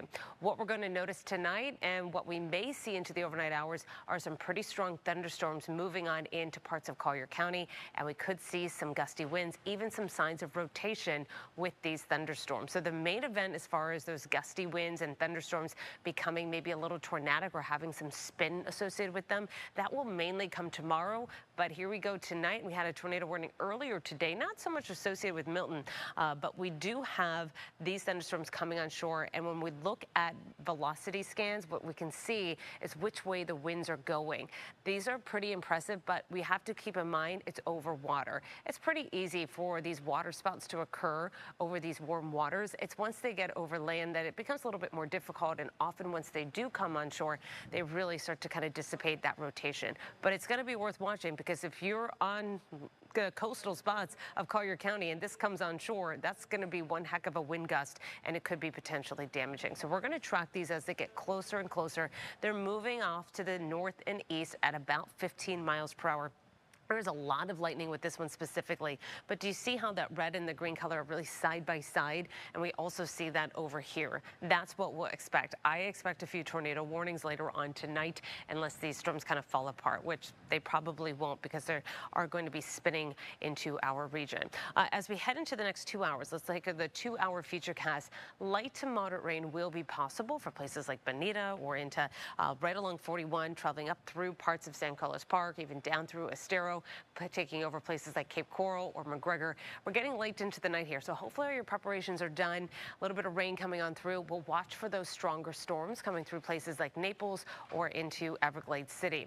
Timing out the rest of the rain for you as far as tomorrow. If you're doing last-minute things for tomorrow, so if you are doing a last-minute get on the road, early in the morning should be drier. Before the sun comes up, we're a little bit drier. Once we head through about mid-morning, the weather is starting to deteriorate. We're not seeing the peak winds during the day on Wednesday. That will come later on at night. But you're running into just problematic thunderstorms, heavy rain, blinding rainfall, gusty conditions. Then we could also see some more rotation within these storms, specifically along the coastal spots. The good news is that I don't think anyone's on the coastal spots. Sanibel, Captiva, Fort Myers Beach, I don't think anyone's there, and that's good. So if we do have some of those tornado warnings going through some of those areas, hopefully we're just speaking to no one saying you need to take cover. Hopefully no one is there for tomorrow night. But this is 10:30 in the morning tomorrow. As we head through the rest of the day on Wednesday, we'll see moments where it breaks up, but then more heavy rain will come on in. Once we get to the afternoon, we'll be dealing with heavy rain, but this is when we're also dealing with that wind coming on shore, watching the water levels rise. I've been kind of speaking to some of my neighbors, and thankfully they are not going to be there either. So we probably won't have a lot of live looks as far as how the water is doing. But if you still have your internet set up and we still have power and you have a good ring camera of the water in your backyard, or maybe you can adjust the camera before you leave so we can kind of see how the water levels are doing in your neighborhood if you are under that threat for storm surge and you're leaving, it's going to be a good indication of what's going on around the region, because I don't want anyone to stay there to see the water, but we always love a good video of it moving on in.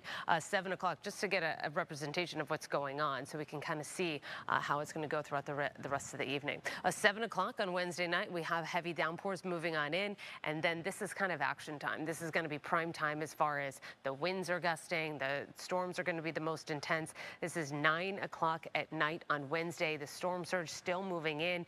After midnight, the storm surge will increase. We might see the winds peak and then the storm surge continue to peak. We don't have high tide across the region until early Thursday morning, and then we'll start to see that high tide start to relax. Once the tide begins to go down Thursday late morning, the winds will go down just a bit, and we'll see improving conditions throughout the day on Thursday. All right, more analysis coming up. I'm going to send it back over to Kelly and Peter.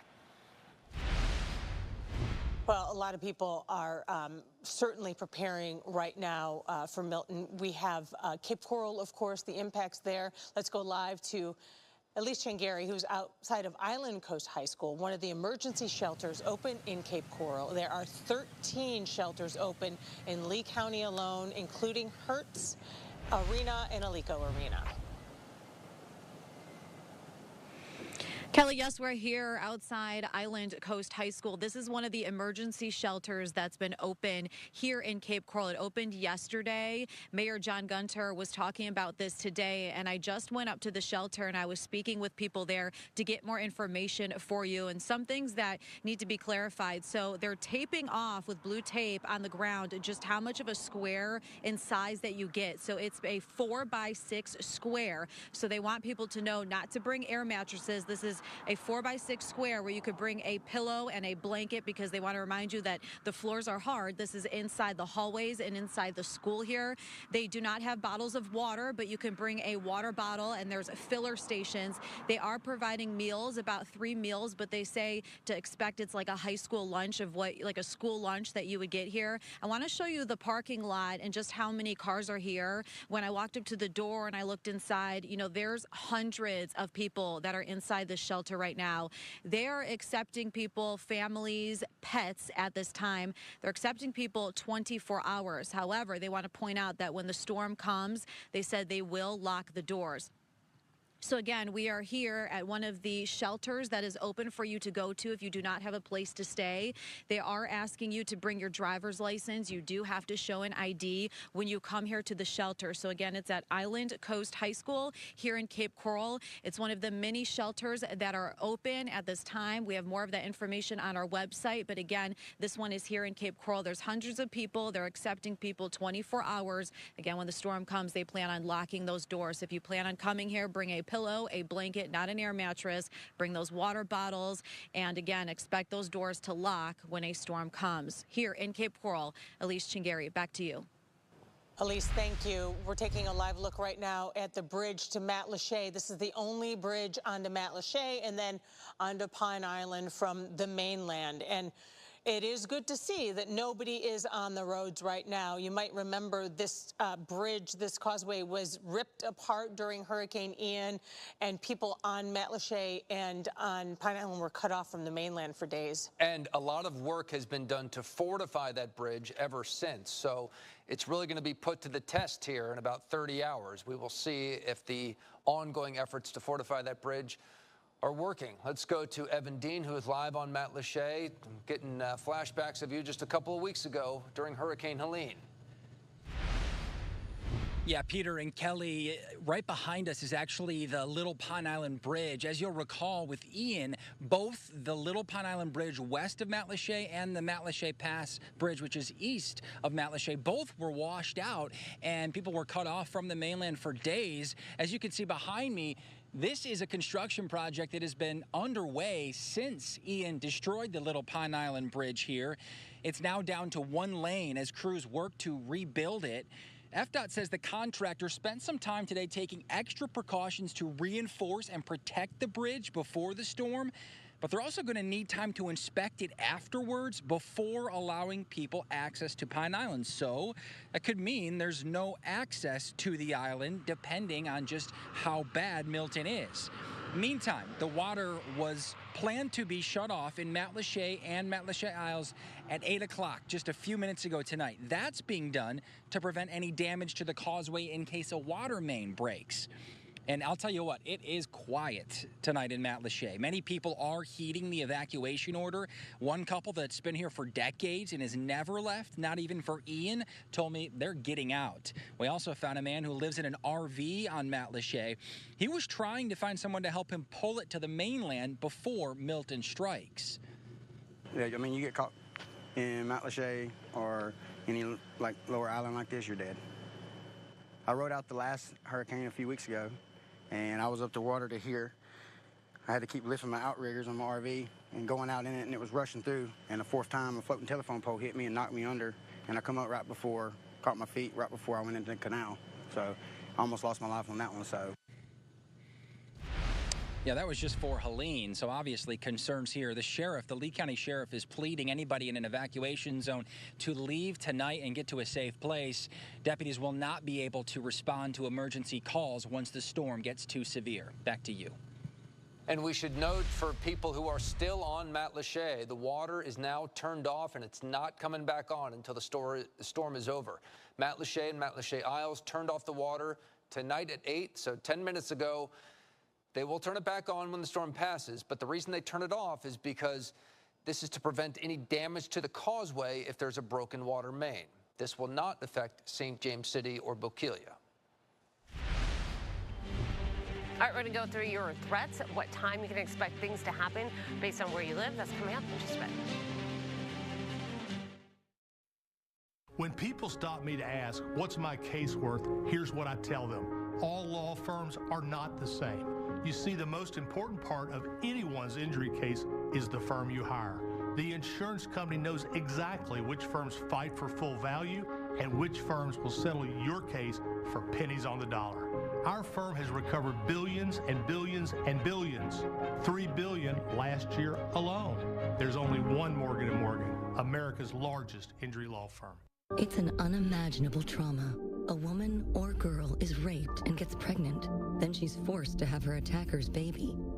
That's now the law in Florida. An extreme abortion ban with no real exception for rape. No matter where you stand on abortion, that goes too far.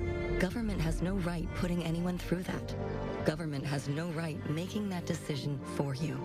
Voting yes on 4 protects women and girls and stops government's cruel abortion ban. If Hurricane Helene has left you struggling with water-damaged appliances, Good Deals is here to help you recover as fast as possible. Our warehouses are fully stocked, and we're getting truckloads of new deliveries every day. What's more, owners Jay and Sandy Russo are offering special pricing to those affected, which means right now, Good Deals' guaranteed lowest prices are even lower. In most cases, we can deliver next day, and as always, free delivery and free haul away of your old appliances. For more, visit gooddealsappliances.com. This Hispanic Heritage Month, NBC2 celebrates the vibrant cultures and countless contributions to our community. We are proud to be your voice, sharing stories that matter and highlighting the beauty of our shared heritage. Together, we are stronger, not only this month, but every day. Feliz mes de la herencia hispana. Achieva Credit Union is proud to partner with NBC2 as we celebrate Hispanic Heritage Month. When dangerous weather threatens, count on NBC2 to issue a severe weather first alert. We'll go live on the air as the threat approaches, and if necessary, stay on the air until the threat passes. Providing continuous coverage on NBC-2.com and the NBC2 app. Severe weather first alert, powered by the area's most trusted live radar. When dangerous weather threatens, Southwest Florida counts on NBC2.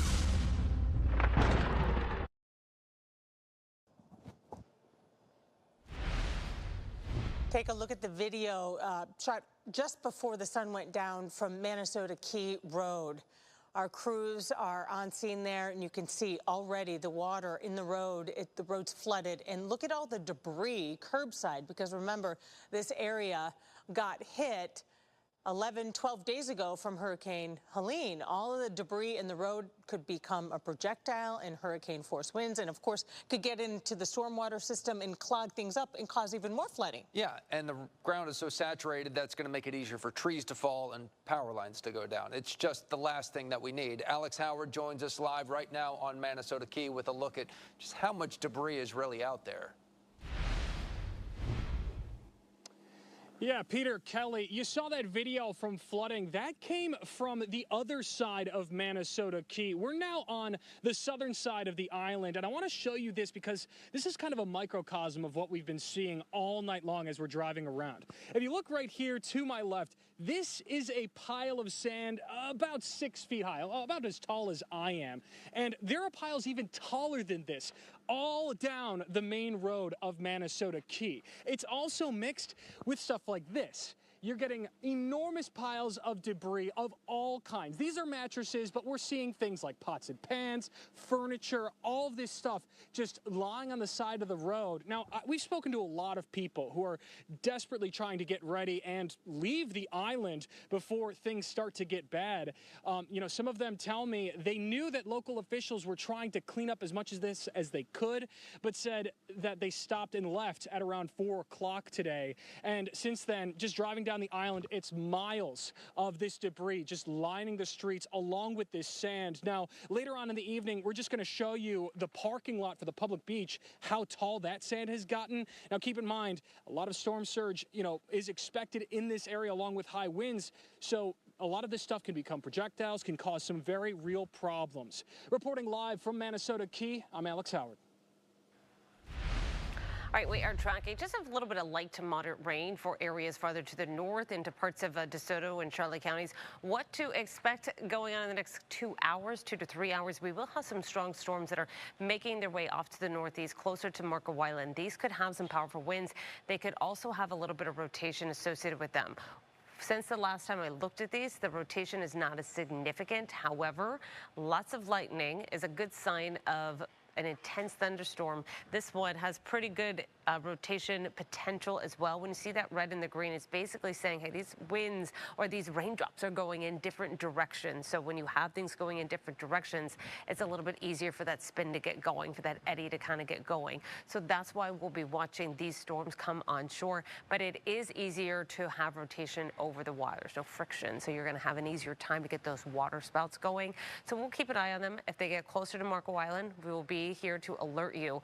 One thing to note, actually I want to go back to that graphic, what we're seeing with the satellite imagery and the wind field in Milton, this is expanding. We were expecting this as we head into today as the storm continues to grow. Last night, it did not really grow in size much. It kind of held steady at about 180 miles wide, which is about half the size that Helene was, still about 200. Helene was like 400, 500 miles wide. It was a very large storm. The storm is still growing, but why it's growing now is because it went through that eyewall replacement cycle. It completed that journey. Now it is very strong. Now it's starting to expand a little bit as it continues kind of puff up and get real strong. Once we head into tomorrow morning, that's when everything changes. That's when we get a little bit more wind shear coming on in, a little bit dry air trying to work its way in, and that's how we're going to hope that this storm can weaken as much as possible before making landfall. It's a really important note, two things. One, that it's not going to be at its peak intensity at landfall, but two, it's still going to be at a huge intensity when it makes landfall, and that's really important to know. So when you see those numbers, that categories go down, the National Hurricane Center is so big on don't worry so much about the category, worry about what is going to happen at your home. And I think we've been very clear on those impacts for your region, and the impacts, despite the storm getting very strong and despite that little journey jog off to the south, our impacts haven't changed too much. The way we prepare for that increase of storm surge isn't going to change how we prepare. If you're preparing differently for 12 feet of storm surge than you would for 10 feet, I think you're missing the message here. It's going to be a lot of water coming into our region. 8 to 12 foot of storm surge for areas in Charlotte and Lee County. Does that mean everybody under storm surge warning is going to get 8 to 12 feet? No. That means an area along the coast that has the highest potential for those onshore winds at the peak for the longest time could see 8 to 12 feet. There will be some areas that had significant storm surge, and then as you head inland and upriver, those numbers will begin to go down. So what we need to do is just hope that that wind field can kind of weaken as much as possible. When does the storm surge begin? I will say for Collier County, even though your storm surge numbers are not as high, we're still talking significant water here. 5 to 8 feet is significant. The southerly winds, because Marco over to Everglades City is more of a southerly wind for that onshore because of the way the coastline is instead of that southwesterly or westerly like Naples and then points north. So you're going to get southerly winds earlier on. So you might see that water come up a little bit earlier than the rest of the coastlines just based on your shape. So Lee and Charlotte, 8 to 12. We're talking Wednesday night. Peak time is going to be wee hours of the morning Thursday. That's when it's going to come on through. Then when the sun comes up, we'll start to see the waters go back down a little bit. That tide will be lowering. The winds will be letting up as well. Hurricane force winds again Wednesday night into Thursday morning. Tornadoes, we could even see some tonight. So we'll be tracking those. But through tomorrow, as those bands of rain come on through, that's going to be the time frame. Rain, we've seen rain for a while. Lots of rain. Areas in Naples had a flood advisory earlier. If you know those typical spots in your neighborhood that have the water kind of pond up really fast, it's kind of been that way for the past week, right? With all this rain we've had. I know kind of the water at the end of my driveway has not receded in some time, and despite not seeing real heavy rain. So any additional rain we see is just going to sit on top of that. Expect some ponding, expect it to be a little messy on the roads for sure. Here's a little bit of a county by county thing. So coastlines, we're looking at 8 to 12 feet possible. And again, that doesn't mean the entire coast will get 8 to 12. It's possible that some area along the coast could get 8 to 12 feet. Maybe some other area gets a little bit lower, but storm surge will be an issue across the board for the coastal spots.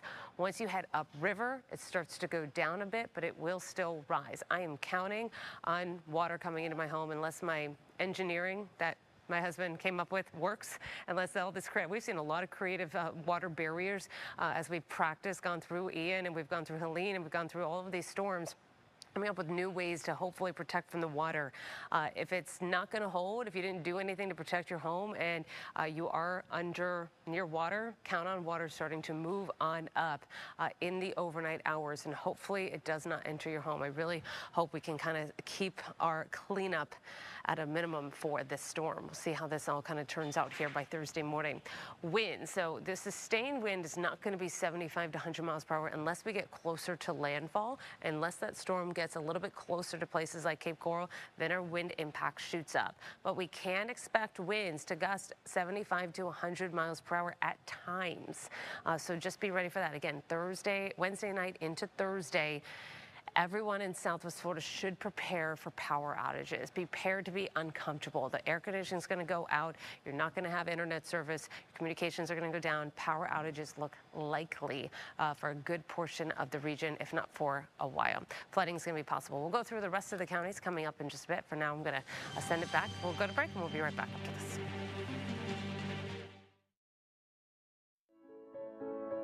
Don't just sleep. Sleep deeply. Don't just live. Live boldly. Don't just exist. Dream naturally. Prana Sleep. Sleep deeply. Live boldly. Incredible, isn't it? Yeah. Well, with your home, auto, boat, and RV all bundled with Progressive, you've got the peace of mind to really wander. Yeah, I just hope it stays this way. Once word gets out about these places, they tend to... Are you done? And there it is. Well, at least your vehicles are protected. Let's hit the road. Hey, fam. I am just at this beautiful lake that I just discovered, practicing gratitude, manifesting abundance.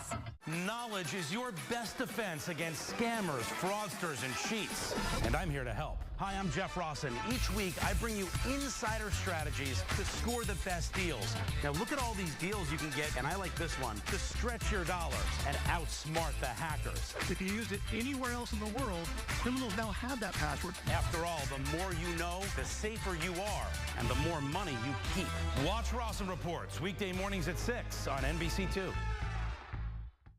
At Advanced Orthopedic Center, we take pride in our friendly service and board-certified specialists. We know what it means to want to move and groove again. That's why we offer the most innovative ways to treat joint pain and get you back on your feet again. Never let painful joints keep you from exploring and having a good time. Discover new heights, new views, or just spend some time with the family. Advanced Orthopedic Center for all your joint pain needs. Check us out today, located in Port Charlotte and Punta Gorda.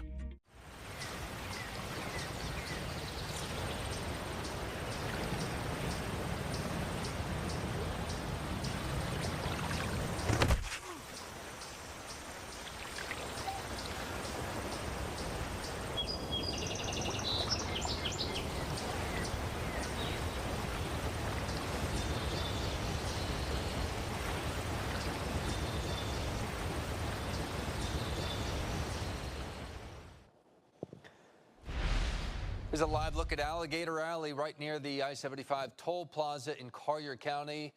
It is taking a while to get to the other coast because of all the evacuations. It's good that people are leaving, but you need to be patient. It's going to take 2 to 3 times longer than it normally does with all of these cars heading eastbound, southbound on I-75 toward Miami. Now, Naples just announced a citywide driving curfew starting tomorrow at 4 p.m. No one should be on the road in the city of Naples after that time. Let's go live to the toll plaza. Jaron May has been speaking with people who are evacuating. Jaron? Yeah, Peter, well, let's actually have a little silver lining, a little good news here tonight. I-75, yes, it is a little busy, but it used to be bumper-to-bumper traffic earlier today. Now, cars are moving freely through the toll plaza right before Alligator Alley as most of the west coast of Florida is evacuating to the east coast. The traffic earlier today, one woman said that she was waiting for 6 hours. Now they're able to easily pass through, and even some spectators came out to see all of the traffic. So I was kind of looking at the whole traffic situation, people going southbound to Miami, just seeing what it's all about, because I can't evacuate. My friends are sending me pictures. I'm like, no, I'm not going over there. With spectators up top, the drivers below tried to make the most of their time. Head for the hills, that's what we're doing. Yeah. What are you doing to pass the time? I hope that... Looking for a motel. Telling dirty jokes. Yep. It's an adventure. It's an adventure. Well, if you are moving from the west coast to the east coast, you can't just expect to cruise through Alligator Alley, but at least a 6-hour drive is down to about a 2-hour drive right now. For now, reporting on I-75, I'm Jaron May. We'll be right back. Shop now and save up to $1,500 off on all pool heaters. Only at Recreational Warehouse by Watson's. If Hurricane Helene has left you struggling with water-damaged appliances, Good Deals is here to help you recover as fast as possible. Our warehouses are fully stocked, and we're getting truckloads of new deliveries every day. What's more, owners Jay and Sandy Russo are offering special pricing to those affected, which means right now, Good Deals' guaranteed lowest prices are even lower. In most cases, we can deliver next day, and as always, free delivery and free haul away of your old appliances. For more, visit gooddealsappliances.com. You already count on NBC2 storm coverage through your cable or internet provider. But did you know a strong storm can knock out cable or internet for days, weeks? Scan this QR code to find out how an antenna can keep you connected to NBC2 after a storm has passed. And make your hurricane plans weatherproof. And to make sure your plans stay weatherproof, download the NBC2 app for real-time weather updates right at your fingertips. This Hispanic Heritage Month, NBC2 celebrates the vibrant cultures and countless contributions to our community. We are proud to be your voice, sharing stories that matter and and highlighting the beauty of our shared heritage. Together, we're stronger, not only this month, but every day. Feliz mes de la herencia hispana. Achieva Credit Union is proud to partner with NBC2 as we celebrate Hispanic Heritage Month. Mornings happen fast. It can feel like you're running late before you even get out of bed. But NBC2 News Today keeps you moving. This isn't breaking news that's hours old. This is everything you need to know right now. It's more reporters covering more places so you know what's happening in your neighborhood. And NBC2 First Alerts that move with you so you don't miss a beat. When you want Southwest Florida's favorite morning news, count on NBC2 News Today.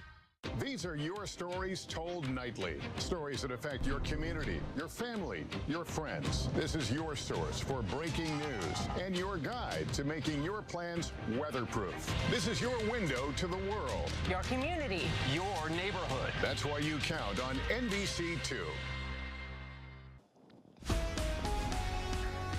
We're bringing together the power of NBC2 and ABC7 as we continue 24/7 tracking Hurricane Milton and helping you prepare. I'm Peter Bush. And I'm Kelly Burns alongside meteorologist John Patrick.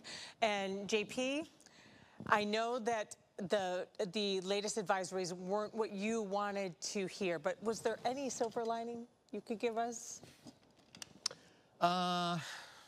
It's moving faster, I guess. Okay. You know, I'll take it. 8, 9, and now it's 10 miles per hour. That's really the only good thing, I guess. And that's good, why?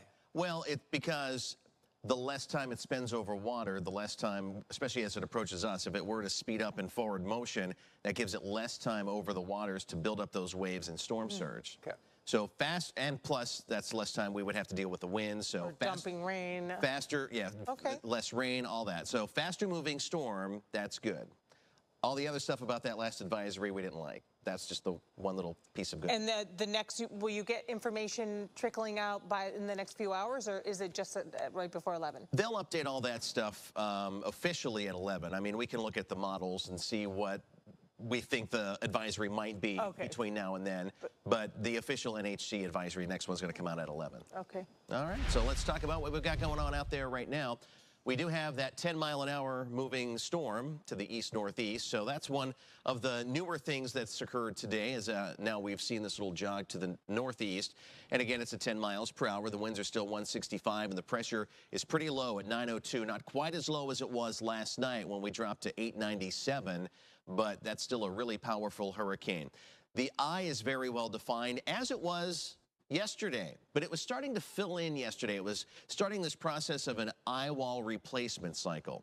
So that's why if you were watching yesterday evening, we had a strong hurricane, Cat 5. It weakened down to a Cat 4 overnight because you see the eye fill in, and then a new ring of thunderstorms formed, and that eye regenerated. So this is what we have right now. And it's a Category 5 storm producing waves that are really high in the Gulf of Mexico. Right now, this thing is pushing up 25-foot wave heights, and that updated just since I set up the graphic about 5-10 minutes ago. It was at 23, and now it's up to 25. So this is a powerful storm. It's building those waves, and that's why when you see those storm surge forecasts, they are what they are, because close to the center of this storm, the waves are really high. So as that water gets pushed on shore, you're going to easily see, in some locations, 10 or even more feet of storm surge, especially up towards northwestern Charlotte and into Sarasota County, and even on into Lee County. 6 to 10 feet, 8 to 12 feet of storm surge in some locations. And then in Collier County, it's 5 to 8 as you're around the bend towards Marco Island and Everglades City. We're going to keep the storm at a Cat 5 here overnight heading into Wednesday, and then it'll gradually weaken as it moves into an area that is not really conducive to sustaining tropical development. So those are areas with wind shear. When we take a look at this particular image, there's the storm right now as a Category 5, and you see all these different colors. All you need to know about those different colors, that's an area where tropical storms can develop. They would likely get stronger in this area over here where it's red. Over here where the storm is right now, where it's green, it might not get very much stronger, but it can sustain the strength that it does have. And that's what we think is going to happen here in the short term. It'll kind of stay status quo, might weaken just a little bit, but it's going to stay a Category 5 overnight. So this is 7 o'clock, we'll say, in the morning, and the center of that storm is right here on the edge of where that development hotspot, if you will, is, right here in the southeastern, we'll say, Gulf of Mexico. And then as it lifts out of that area, take a look at what happens. Now we go down to a Category 4 storm, and that should happen by the time we get to about 3:30 tomorrow afternoon. We should be down at a 4, and then as it continues towards the coastline, it encounters even more wind shear, and by the time we get to landfall, we should have a Category 3. Now, it's going to be a high-end Category 3, about 125 miles per hour for the winds, but at least we're not dealing with a 5. And then the land will continue, along with the wind shear, to weaken that storm to a Category 1 as it works its way right along I-4, we'll say. So here's what you can expect as we head on into the evening. We're going to see the opportunity to have some areas of rain. We've been showing you a couple of cells down to the south of Marco Island that we'll be watching as they swing on through. Tomorrow morning, you'll notice a few spotty showers, but as we get into lunchtime, you see this is 7 o'clock in the morning. There's not a whole lot of rain, just some spotty showers, but there is a shield of rain back here to the west. This is the beginnings of the outer rain bands from Milton. Those will start working in as we get to about 11 o'clock tomorrow morning. So that's when we're really going to start to see those rain, very quick-moving rain showers and isolated thunderstorms, rotating cells, that kind of stuff. It's really going to pick up right around 11, 12 o'clock tomorrow. And then we're going to continue that through the afternoon, and here's 6 o'clock. At this point, it's still daylight, so it'll be those off-and-on outer rain bands starting to spiral in, and also the wind will be coming from the south. And as we get into, I'd say, after 6 o'clock, you're going to notice the winds pick up enough that we may start to see some storm surge on those south-facing beaches. Marco Island, Everglades City, Chokoloskee, even the south side of Sanibel, towards the Matlacha Bridge, those areas. And as we get towards 11:30 on Wednesday, there's the storm ready to make landfall. We time it out to be right around somewhere between midnight and 2 tomorrow night going into Thursday. After that, the wind is going to turn to the southwest. And now look, those wind arrows are coming right, crashing up right perpendicular against our shoreline. And that's the big storm surge event. Notice how there's more arrows and they're moving very quickly up here towards Charlotte County and Sarasota County. That's where the worst storm surge is going to be. And that's why we have the highest storm surge potential in those areas. And then as we get into Thursday and on into Friday, the weather will greatly improve and we'll have some decent cleanup weather, which hopefully will not be a major ordeal. That's a look at the storm right now. We'll have more coming up here in just a few minutes. Peter, Kelly, back over to you. Okay, we have some good news for our viewers who have been asking which radio stations we will be broadcast on if we lose power. So look at your screen right now, please. These are the radio stations where you will be able to listen to NBC2 and ABC7 if and when we lose power in Southwest Florida. 96.1, 98.9, 101.9, 102.9, 103.9, 104.7, and 106.3. We are sharing this also on our app, on all of our social media pages, so you will be able to find it there as well.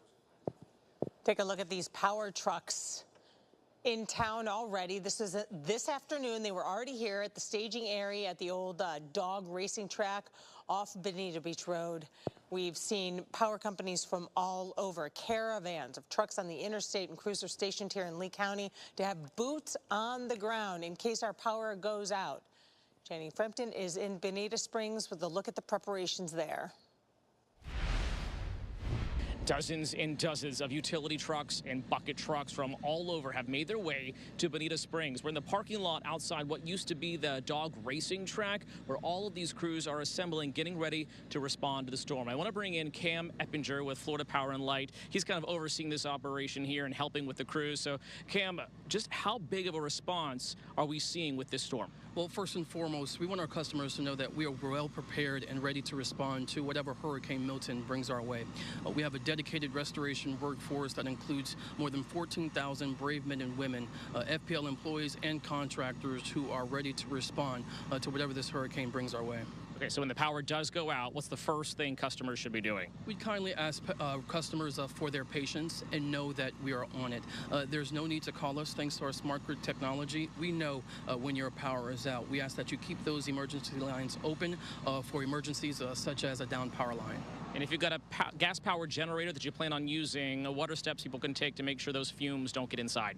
We urge customers to keep safety top of mind. When it comes to using a generator, make sure you're following the operator's manual and using that generator safely and correctly, making sure that it's outside of your home and far away from windows. All right, Kay Mappinger with FPL, thank you so much for being here. Crews standing by for when those winds pick up. Once the power goes out and the storm moves out, they'll be ready to respond. I'm Channing Frampton in Bonita Springs.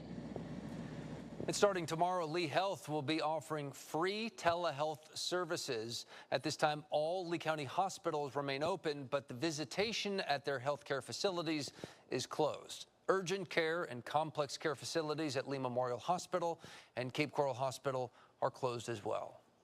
A lot of people on the search for gas tonight before Hurricane Milton. Christy Soto is at the Wawa on US 41 in Midway. Christy, give us an update. Kelly and Peter, we have been searching for gas probably for the last hour. We've driven down 41 here in Charlotte County. We have not found any gas, any pumps open. But we came to this Wawa on Midway and 41 because we saw a lot of people hanging out at the pumps. Well, turns out a gas tanker had just come in and unloaded all their gas. So a lot of people were super hopeful. Oh my gosh, we're gonna wait for that gas that just got delivered. Well, they're telling me now that the Wawa inside is saying that they can't open the pumps until 5 o'clock in the morning. One man I spoke with said that earlier today he came to this gas station and people were fighting to get gas. We spoke with people that are traveling down from Sarasota coming south, and they need gas to continue their journey and their evacuation out of Sarasota County. So this is very frustrating for a lot of people. We're also on the search for gas, so once we get more updates, we're going to go and talk to the Wawa and see what's going on there. I'll be sure to update you. I'll send it back to you guys in the studio. All right, Christy, thank you. Charlotte County Utilities will suspend operations at noon tomorrow until the storm passes and the staff can safely address utility emergencies. All right, a lot for us to focus on here tonight, and still getting a lot of questions and more so concerns about the forward speed of Milton as it moves toward Florida. But we'll take a look at how the steering currents have been evolving over the past 24 hours and touch base with those strong thunderstorm cells that are southwest of Collier County. A lot more coming up for you in just a few moments, so do stay with us. Hi, Southwest Florida. I'm Kyle Lee with Lee Auto Group. If you're in need for a quality, low-mileage vehicle, we have more than anyone. Over 400 vehicles in inventory. Come visit us today or visit lee-cars.com. Don't forget the dash. I'm Ultima Morgan of Morgan & Morgan. Our firm is a family firm.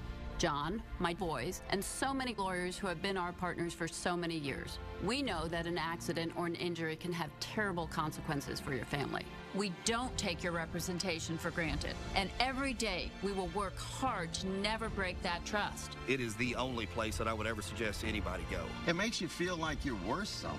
You're not just a number. I felt like that. Thank God that I went to Morgan & Morgan. Our family helping yours. Charlie is a Category 4 hurricane. All eyes are on Hurricane Irma. Ian continues to develop. This is a significant storm surge threat for Southwest Florida.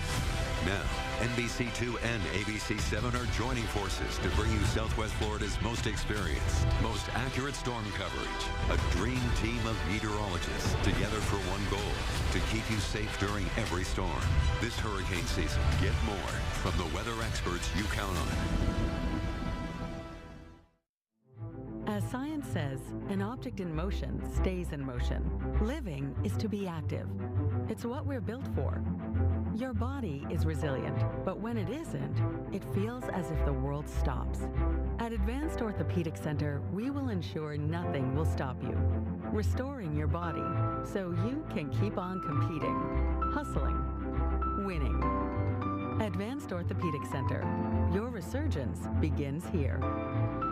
These are your stories told nightly. So many people were displaced in the storm. Stories that affect your community, your family, your friends. Do you think that the Guardian program can prevent school shootings? This is your source for breaking news. The suspects fled here. These streets are completely blocked off. And your guide to making your plans weatherproof. We were first to alert you about this storm. This is your window to the world. Your community. Your neighborhood. That's why you count on NBC2. Hi, I'm Kyle Lee with Lee Auto Group. We will pay the most for your car, truck, or SUV. If you're ready to trade, thinking about selling, or if your lease is about to end, give us a call today or visit lee-cars.com. Don't forget the dash. So you mentioned we were talking that this storm is starting to pick up speed? Yeah, baby steps, but it is moving a little bit faster as compared to yesterday, certainly when the forward speed was around 7 miles per hour. This issue has been on everybody's mind because everybody remembers how slow Hurricane Ian was moving when it was literally crawling across the air. The forward speed was like 7 miles per hour. That was like death by 1,000 cuts. Just, if you're going to do it, just get it over with. So our hope is, and the anticipation is that Milton will move faster than Hurricane Ian did, but you know, a lot of things still have to come into play. But why do we think that? What is leading to that assumption that the hurricane will pick up in forward speed? Well, as you know, if you've been sticking with us here with NBC2, we've been talking a lot about the steering current set up in the atmosphere. I like to say, you know, despite the intense winds that a hurricane can produce within the storm, those are not the winds that push it across the ocean. Instead, a hurricane is like a leaf that's floating along a river. It's kind of passive in where it goes. It has to almost be kind of directed where to go, like the leaf is being directed by the water. Hurricanes are being directed by the overall atmospheric flow around them. So the big features that we've been talking a lot about would be an area of high pressure close to Cuba, and then a cold front that's moving across the northern tier of the Gulf of Mexico. Now, this map tonight looks an awful lot different than it did 2 nights ago when we started talking about these storm surge and, steering current explainers. 2 nights ago, all these faster upper level winds were basically north of this yellow line. You see how there's a lot more of these upper level, faster moving winds that are spreading across the western Gulf of Mexico? That's because this cold front we've been talking so much about is finally making some progress across the northern tier of the Gulf of Mexico. But remember, that's only steering current number 1. There's a second steering current that, again, is that ridge of high pressure that's positioned here over top of Cuba. So, what do these 2 steering features have to do with each other? Well, they're directing the hurricane where to go.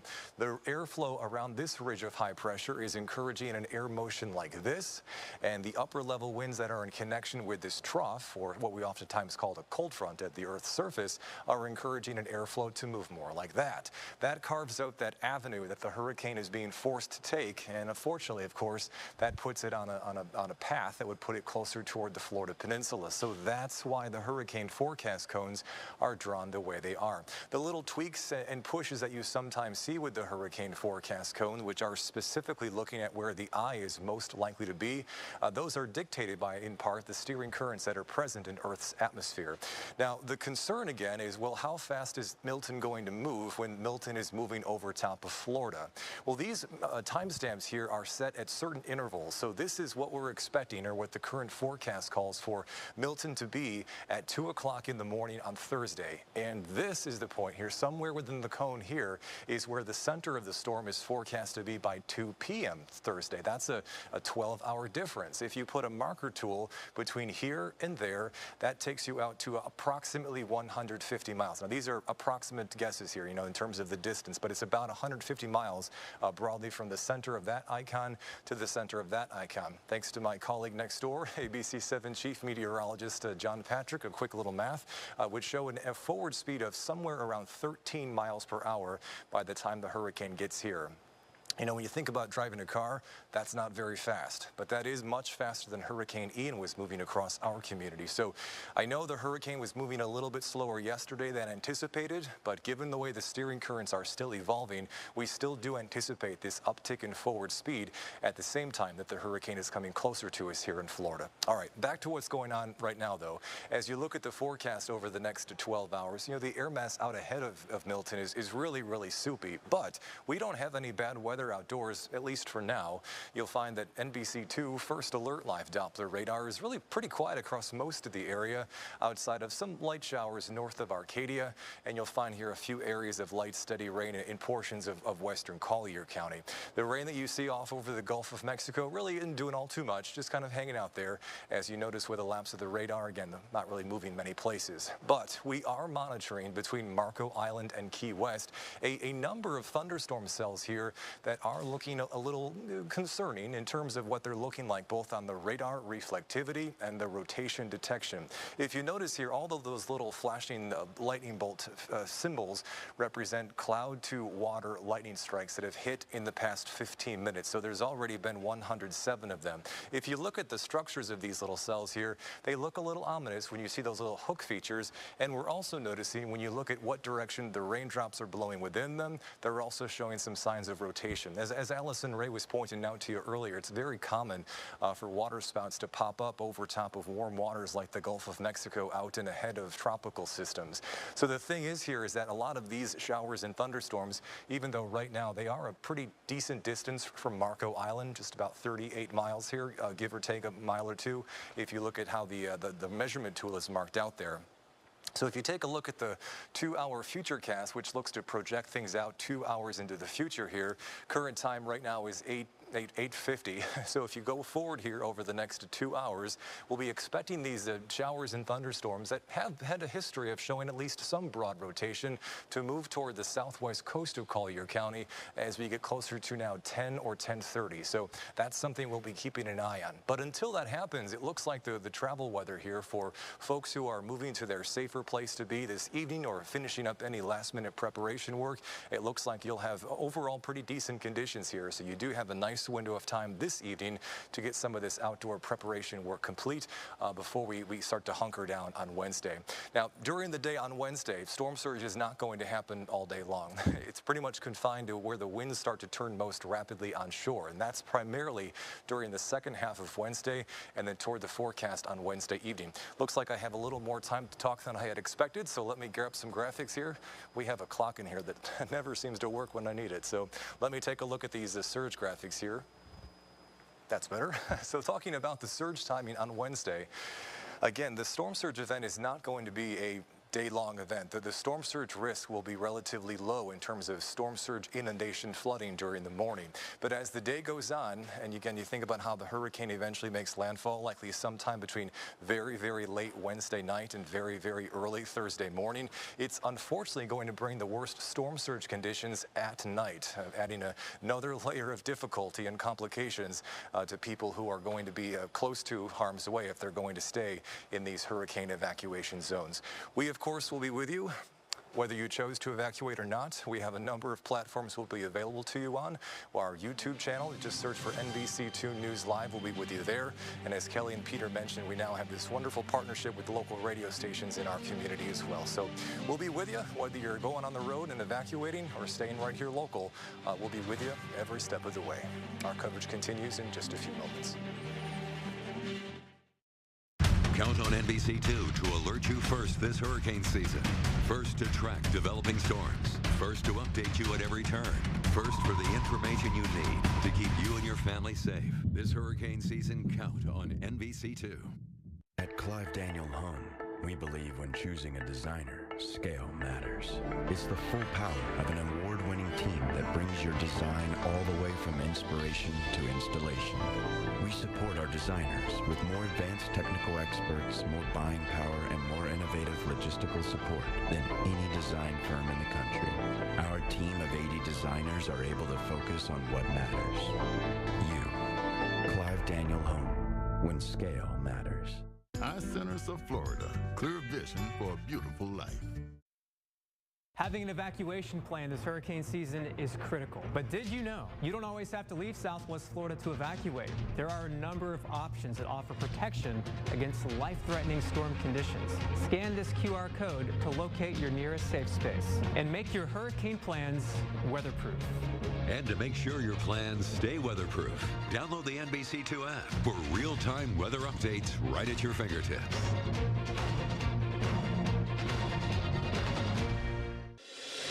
Every crime crime scene has secrets. Did you have anything to do with Jennifer's disappearance?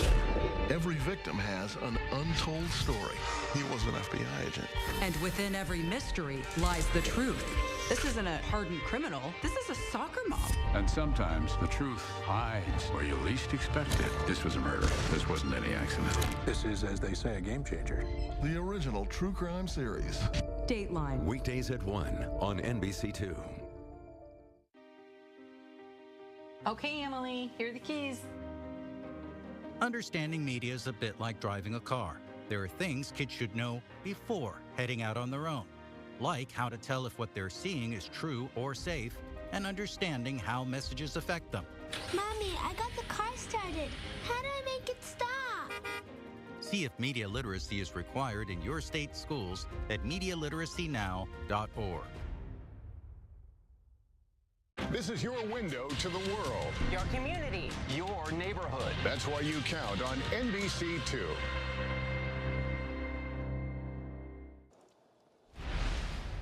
Sanibel is under a mandatory evacuation order along with a curfew. We heard from the mayor a little while ago. Very serious warning that people could die if they stay on the island. And we have been telling you, storm surge is the biggest threat to our barrier islands by far. Let's go live to NBC2's Dave Elias, who's you were by the toll booth last time. Is that where you still are, Dave?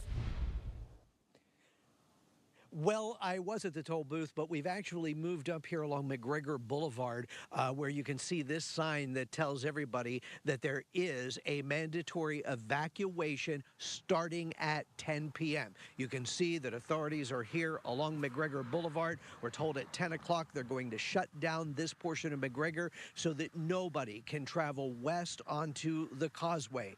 And the police are also saying that they could arrest anybody if they're caught out on Sanibel after 10 p.m. Lee County has issued a mandatory evacuation for Sanibel. Former Sanibel mayor and longtime resident Holly Smith watched with me when town leaders announced they could get up to 12 feet of storm surge. I think people are taking it seriously. I think we are seeing evacuations in record numbers. Most of the island a ghost town, few people on the roads. The city's police force is out and prepared to arrest people caught on the island past the 10 p.m. curfew. We'll have officers dispatched throughout the island. They'll be stopping anyone who's driving or any pedestrians are out on the road. All right, you heard that, a pretty stern warning, and you've got just about an hour to go before it all goes into effect. Along McGregor Boulevard, just ahead of the Sanibel Causeway, I'm Dave Elias. Now back to you in the studio. All right, Dave, thank you. Stay safe.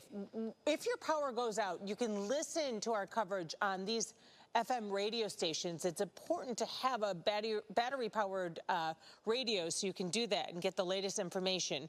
B103.9, 96.9 K-Rock, Sunny 106.3, 102.9 Bob FM, 104.7 The Mix, and 98.9 WGUF. Those are the radio stations you can stay right here and listen to us throughout the storm. Speaking of the power, if you are thinking of evacuating and haven't yet, turn off your power before you go, especially if you're in a flood zone, because that could increase the risk of a fire at your house. You mean your breakers? Yes. Turn off the main breaker to your electrical panel and just turn it off.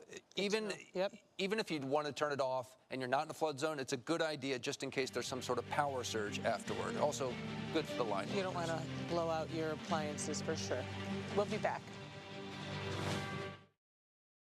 As Hurricane Milton threatens southwest Florida, NBC2 and ABC7 are joining forces to bring you complete team coverage. The most experienced storm team, the most accurate forecast, combined with the power of live radar, all working together to keep you safe. Plus, the area's only mobile weather center, reporting live from the front lines throughout the storm and until conditions are safe again. Stay with NBC2 and ABC7 for non-stop coverage of Hurricane Milton.